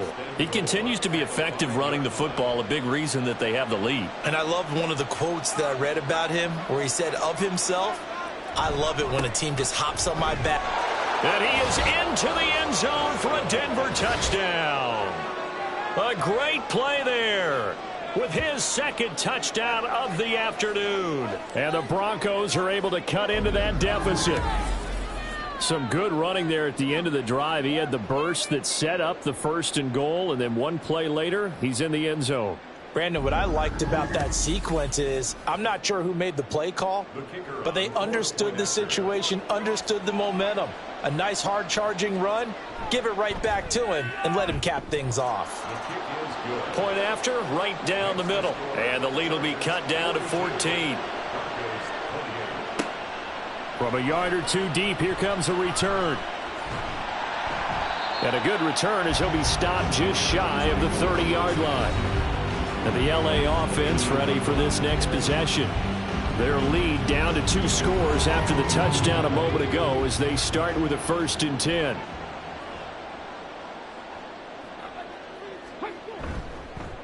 They'll start this drive out on the ground. And he'll scratch out a yard up to the 30, and that's all. They'd love to just strike back with a touchdown right here, and if it's a long play, so be it. But the main goal, get a couple of first downs, run some plays, run some clock, allow their defense to get a chance to catch their breath, settle down, and relax a little bit after they just gave up the score. A 10-yard pickup, and it's enough for a Charger first down. Seemed like a couple sets of eyes were on the quarterback, so he decided, hey, I'm going to hand this off. Got a good gain out of it. And you know you need good blocking up front in order to gain yardage, but every one of these RPOs, if you do it right and they look the same, whether it's handed off inside or the quarterback keeps it, that allows you to fool the defense so often. And in this case, fooled them with the inside run.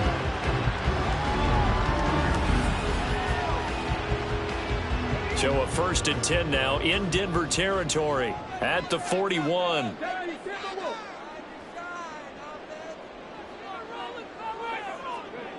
He'll drop to throw. Short pass caught by the tight end Gentry. Yeah, that's good for a gain of 6, and that will bring up 2nd down. Pick up the 6. Brings up 2nd and 4 at the 36-yard line. Now a handoff up the middle. It's Cole. And he gets this one inside the 15, just a yard or two shy of the 10. Good yardage as he rumbles for 24 and a first.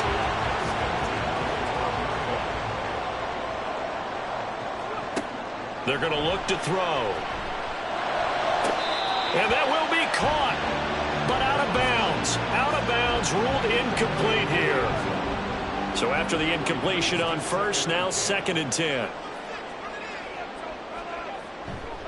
They'll set up a throw. To the goal line, but it's incomplete. That incompletion certainly makes this upcoming 3rd down a little bit more crucial. They need to find the right play to convert here and maybe start to tamp down a little bit of the momentum the other side is starting to gain. And this will be caught in the end zone for a Chargers touchdown. A 12-yard touchdown grab as his guys are able to push that lead out a bit further. And in this day and age, I would love to play quarterback in the NFL. Wide open offenses, acrobatic receivers. If you're accurate, you're going to have days like this.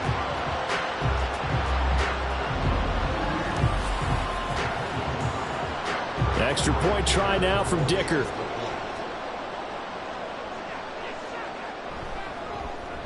And the lead now to 3 touchdowns at 21 points.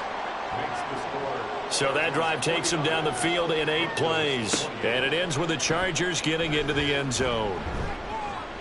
And he'll get it up just past the 20 as his guys will go to work at the 21-yard line. A look at the running back, the man out of the backfield as he gears up to go again. He's already hit pay dirt twice. He's up over 100 yards. He is feeling good. And he's just zipping along today. Everything coming together for him. It's that type of a day that you see a back just kind of have a grin on his face every time his number is called. Because he doesn't feel like there are going to be any lost yardage plays. Nothing but big-time positive runs. Making the sideline grin as well. And he's taken down. Back at his own 7. Taken down for the 5th time this game. Multiple defenders there to get him. This defense, they just continue to feast. 5 sacks now as a unit. It's been quite an afternoon getting to the quarterback. And we're seeing it come from a variety of places as well. Sometimes just the guys up front getting to him. Other times you add extra guys rushing the quarterback, twists and stunts. It's been a variety, and they've had no way of blocking them. On 3rd down, Lincoln, and they'll get him down right around the 11-yard line. Call it a gain of 4, but not enough. The punt team going to need to be summoned here on 4th down. The Broncos send out their punter now. Remember, though, he did have one blocked earlier.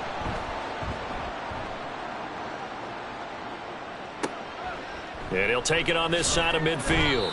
7 yards on the return after a punt of 39. And the Chargers will be set up pretty well as they take over in great field position.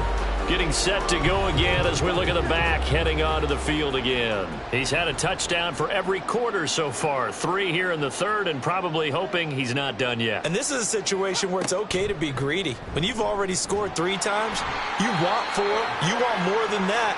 And guess what? That only helps your team. Yeah, so far 3, now in search of 4.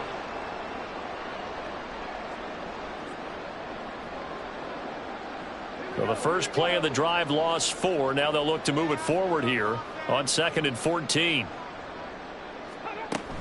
Running out of the gun with Dixon. And here he'll be brought down a little shy of the 35 at the 36. So from 2nd and long, now we go to 3rd and very manageable. Yeah, they love that phrase, don't they? Because as an offensive coordinator, you can keep people a little bit off balance and guessing. Because you don't have to throw it. You can come back with a strong run game if you want to. And if you're in 4-down territory, that really opens things up for you. Now it looks like we've got a Bronco that's banged up on the play. More from L.A. in a moment. So 1st and 10, and if they score on this drive, might have to start digging into our second-half blowout material. Now a handoff right side. It's Dixon. And he struggles to get a yard here, maybe a yard, down to the 31. And it appears we have a Charger shaken up on that last play. More from L.A. in a moment. From the 31, here's a 2nd down and 9. From the shotgun, he'll look to throw.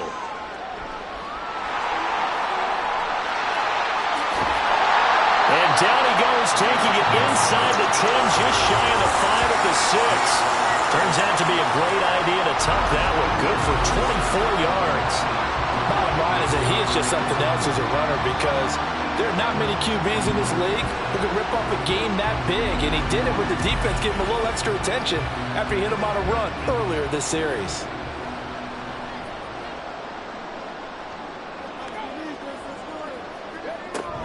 On 1st and goal, Dixon. And he's going to press this one forward as they stop him right around the 1. Call that a gain of 5 as the clock ticks inside of 2 minutes to go now in the 3rd. They'll try to run this one in. And he takes it in for a Charger touchdown. Taking it in from a yard out as his guys have opened up a very comfortable lead. So they brought the extra bulk in down on the 1-yard line, and they're able to push this one across. Yeah, I can just see your face right now because I know we're mind melding on this one. Coach Madden would love this. Power football, hat on a hat, chest to chest, driving forward, touchdown. Extra point up and good by Dicker. And that'll increase their lead to 28.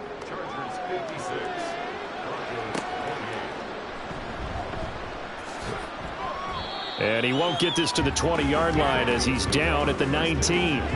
And the football going back over to the Denver Broncos. See if they can put this drive in the end zone, Charles, because it's been a little bit of a rough go at times. They've had to punt the football a ton in this ball game because of stalled-out drives. So are you saying that you're kind of tired of seeing the punter run out there and do his thing during this game? Is that what you're trying to say? And he's free going down the left side. It's a foot race. And they're going to have this across midfield and inside the 45. So the big play gets him across midfield now for 1st and 10. Back to throw. Edwards. Caught. Left side. Bennett. The result, only 4 yards there on the play. And that's going to bring up 2nd down. 2nd and 6 at the Chargers' 39-yard line. A handoff as they run the counter play. And he'll be close to a 1st down at the Chargers' 34. 107 yards rushing for him now with a couple of touchdown runs to boot.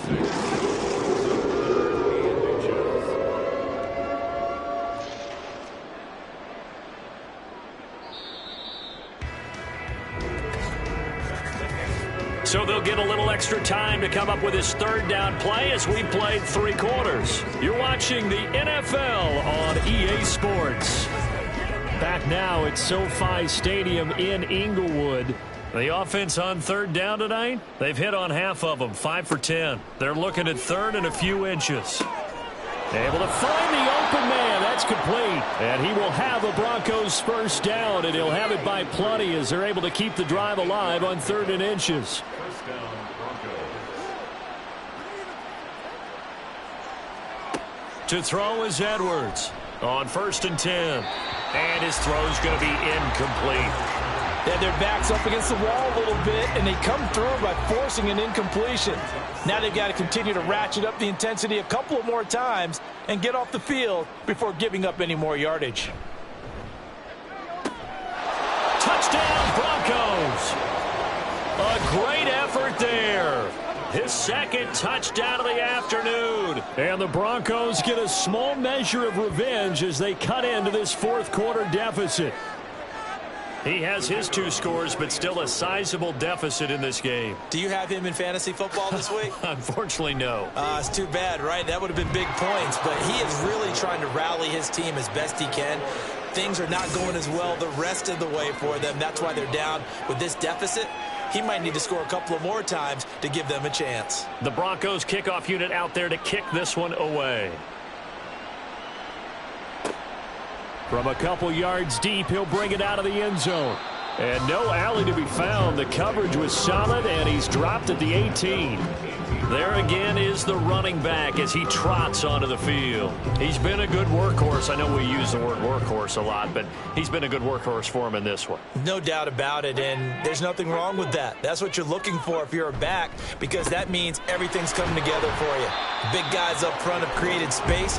You've run through it. You've probably got some help even from the wide receivers who want to catch passes as opposed to block, but they're helping out too. Yeah, everyone's pitching in. He's had a good game. On 2nd down, it's Cole, and tackled down after a gain of 3. Leaves him with 1 yard to go on 3rd down. A yard all they need, but it's 3rd down. 3rd and 1. He'll look to throw. Work in the middle of the field, and he's got a man complete. And he is going to have the Chargers 1st down as they're able to get the 3rd down conversion. The passing game continues to be their friend. Even with a stable lead here in the 4th, Charles, they're going back to that well. Yeah, with their overall philosophy, you know that they trust their quarterback. He's been able to throw it well. They continue to throw these safe passes. Who can blame them? On 1st down, Cole.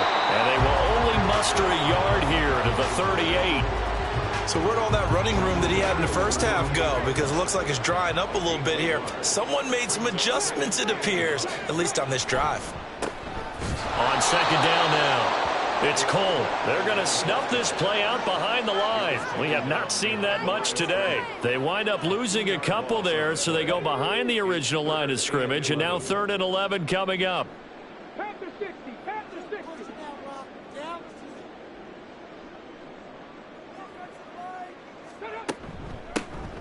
They'll keep it on the ground. Cole, and they stop him up short of the first down as they get him at about the 43.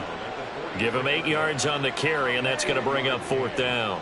On is the Chargers punter now, as he'll punt it away for the 2nd time. His first punt, 45 yards. This looks good as well. Yeah, he was looking for the check-up bounce, didn't get it. That scoots all the way into the end zone now for a touchback. Here's the Denver offense now as they get set to take over here. Well, we said it at halftime that they would need a nearly perfect second half to erase that deficit that they were facing, CD. But unfortunately, the second half has pretty much been a carbon copy of the first. Yeah, that early lead was almost insurmountable the way their opponent was playing. And, partner, they do have some good news, though. This one is getting close to being over, and they can try and hit the reset button starting tomorrow. From the 26, they'll line up on 2nd and 4. Looking to throw. Edwards. Quick hitter here. It's complete. And he takes this up to the 40-yard line before being corralled. Give him 14 yards there and a Denver first down. A 3-score game here late. You can probably rule out the comeback, but certainly some kind of a moral victory to be had if they can get a few more points to close things out. And to that end, a nice pass play there to push things downfield. Yeah, and we know in this league, a loss is a loss, and no one wants anything to count as a moral victory or, boy, something that feels a little bit cheap. But if they trim that lead down to just 2 scores, that's still a benefit to this squad. So from Charger territory now, here's a 1st and 10 at the 48-yard line. Again, he'll drop to throw. It's a short one here, complete to his tight end. They'll give him 4 yards there, and it's 2nd down. A gain of 4. It's now 2nd and 6 at the Chargers' 44-yard line. They'll stick with the passing game as he looks to throw. A quick throw there is incomplete. At this point, down big, you'd have to imagine this defense, they're just going to sit back, blanket the field as best they can. Yeah, this is actually the easy part of the game for them because, just as you noted, they can sit back, keep everything in front of them. But they've blanketed the field the entire game using a variety of coverages. And now the 3rd down throw incomplete as well. Has to be a little bit of frustration there. Back-to-back incompletions. Receivers blanketed on both attempts, this time on 3rd down. Got to try it here. He's back to throw. Pass taken in by his big tight end. And he'll be brought down at the 27. No reason not to try it there, and they do indeed convert on 4th. So the drive stays alive after the 4th down conversion. 1st and 10 inside the 30. Throwing there, but this pass is going to wind up incomplete. He was trying to get that one out to his running back out of the backfield, but that one was read and timed perfectly, and they were able to break it up.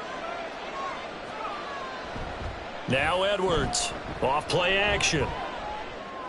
He completes it to Beckham, and he gets it all the way down inside the 10 and mark him at the 5.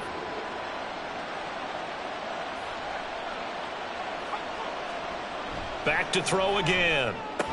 Oh, he dropped it. And that's pretty indicative of the way this one's gone. A line of scrimmage, once again the 5 as they get ready for 2nd and goal. One back in the backfield, he'll get the carry. And for one of the few times here today, this one's not going to go anywhere. This likely a must-have, 3rd and goal. Back to throw. Edwards. Looking end zone, but it's incomplete. As a corner, you have to be able to run with guys step for step downfield or man coverage and make up ground quickly in zone. You have to put yourself in position to make plays, just like that one we saw there. As expected, they're going for it to keep the drive alive. And it's going to be batted down, and we'll go the other way with a football. They can't hook up here on the 4th down pass attempt. And this long drive is going to wind up yielding nothing. They kept it in the air on 4th, Charles. They ran on 1st and 2nd down, tried it through the air on 3rd and 4th. Couldn't come away with anything on 4th and goal. And remember, in these situations, the field is really condensed. Everything is squeezed tight. So as a defender, you can actually take more chances here because they won't have as much time to throw the football, and a receiver really can't run past you. If they do, they run out the back of the end zone.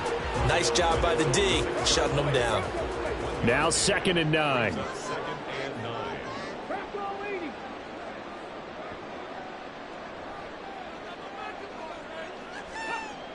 Back to throw here.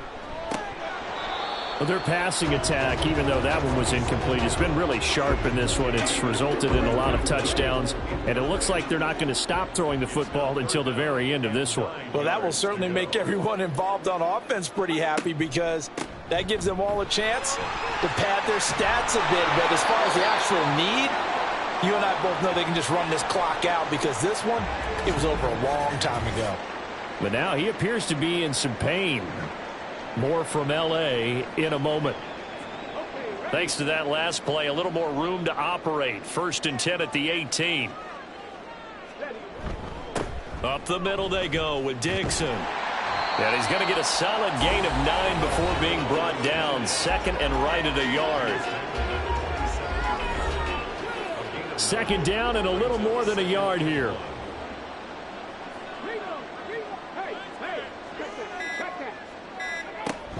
Right back to Dixon. And this one will go to the 28-yard line. Able to get the 1 yard he needed, but nothing more. Hate to be blunt, but it is just continuing to prove to be the case that this O-line is manhandling this D-line right now. They deserve to roll up their sleeves and show up their biceps because they're doing exactly what you just described, manhandling the defensive front. They've got the leverage, they're powering through, and they're controlling this game. And nowhere to run on the interior of that defensive line. He'll get back only to the line of scrimmage. 2nd and 10 at the 29-yard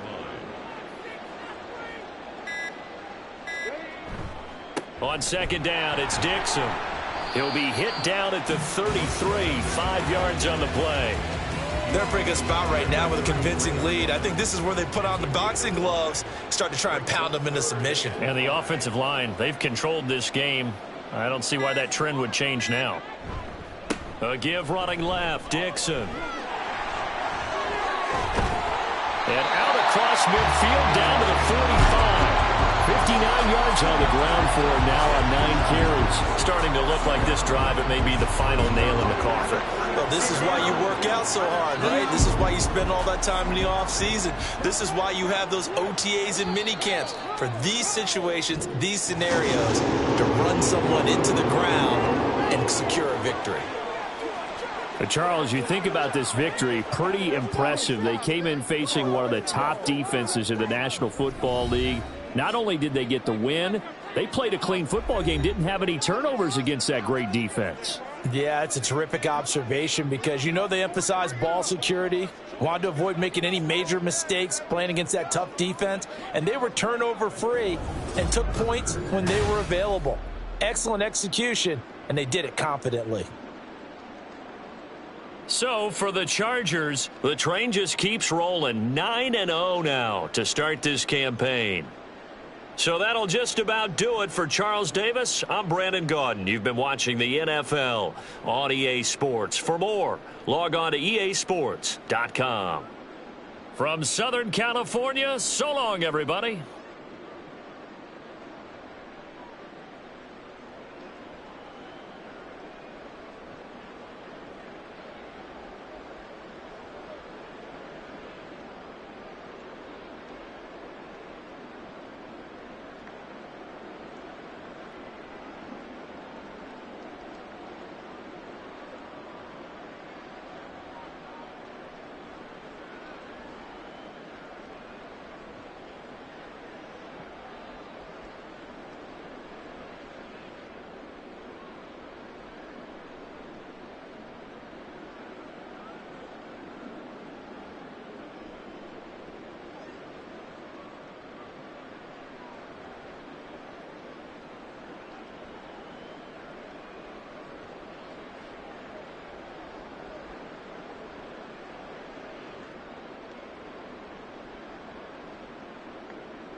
It's Week 10 of the National Football League.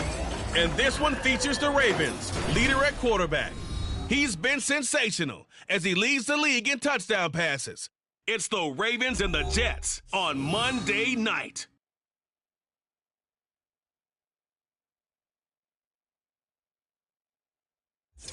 Well, we have a cold night in the Northeast. A bad evening to be without a parka, but we are set for football at MetLife Stadium in East Rutherford, New Jersey. Tonight, we polish off Week 10 with a good Monday night matchup, as it'll be the Baltimore Ravens taking on the New York Jets.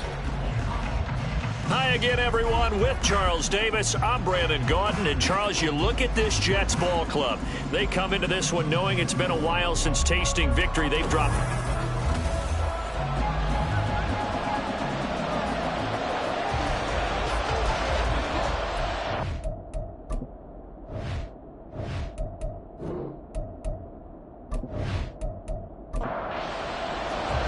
The shadow's starting to get a bit longer. Week 10 of the NFL season is here, and we're underway on EA Sports.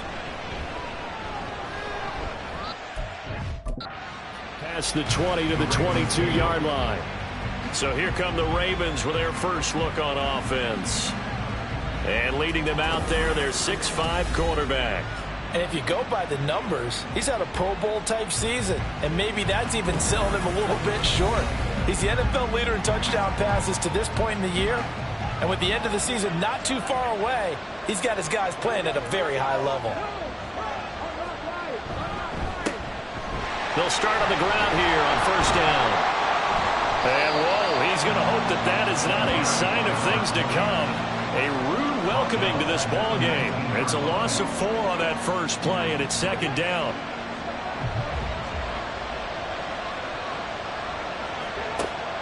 Looking to throw. Flowers. It's a short one here, complete to the tight end. He'll be dropped at the 25 after a gain of 6. A tough spot here on their opening drive. This is 3rd and 7. Back to throw. Flowers. And he will find his man on the outside. 10 yards there, good enough for a Raven first down. We often hear the phrase sure-handed tight ends, and he certainly fits into that category. Plus, he's got a quarterback who knows to look his way when they need a big pickup.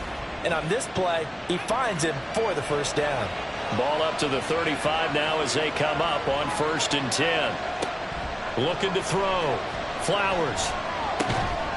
And this will be incomplete.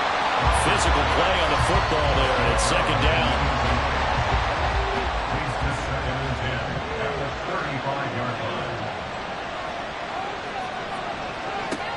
They'll look to throw again. It's a short one here, complete to his tight end. They do get a yard there, but only a yard. Leaves him with 3rd and 9 looming.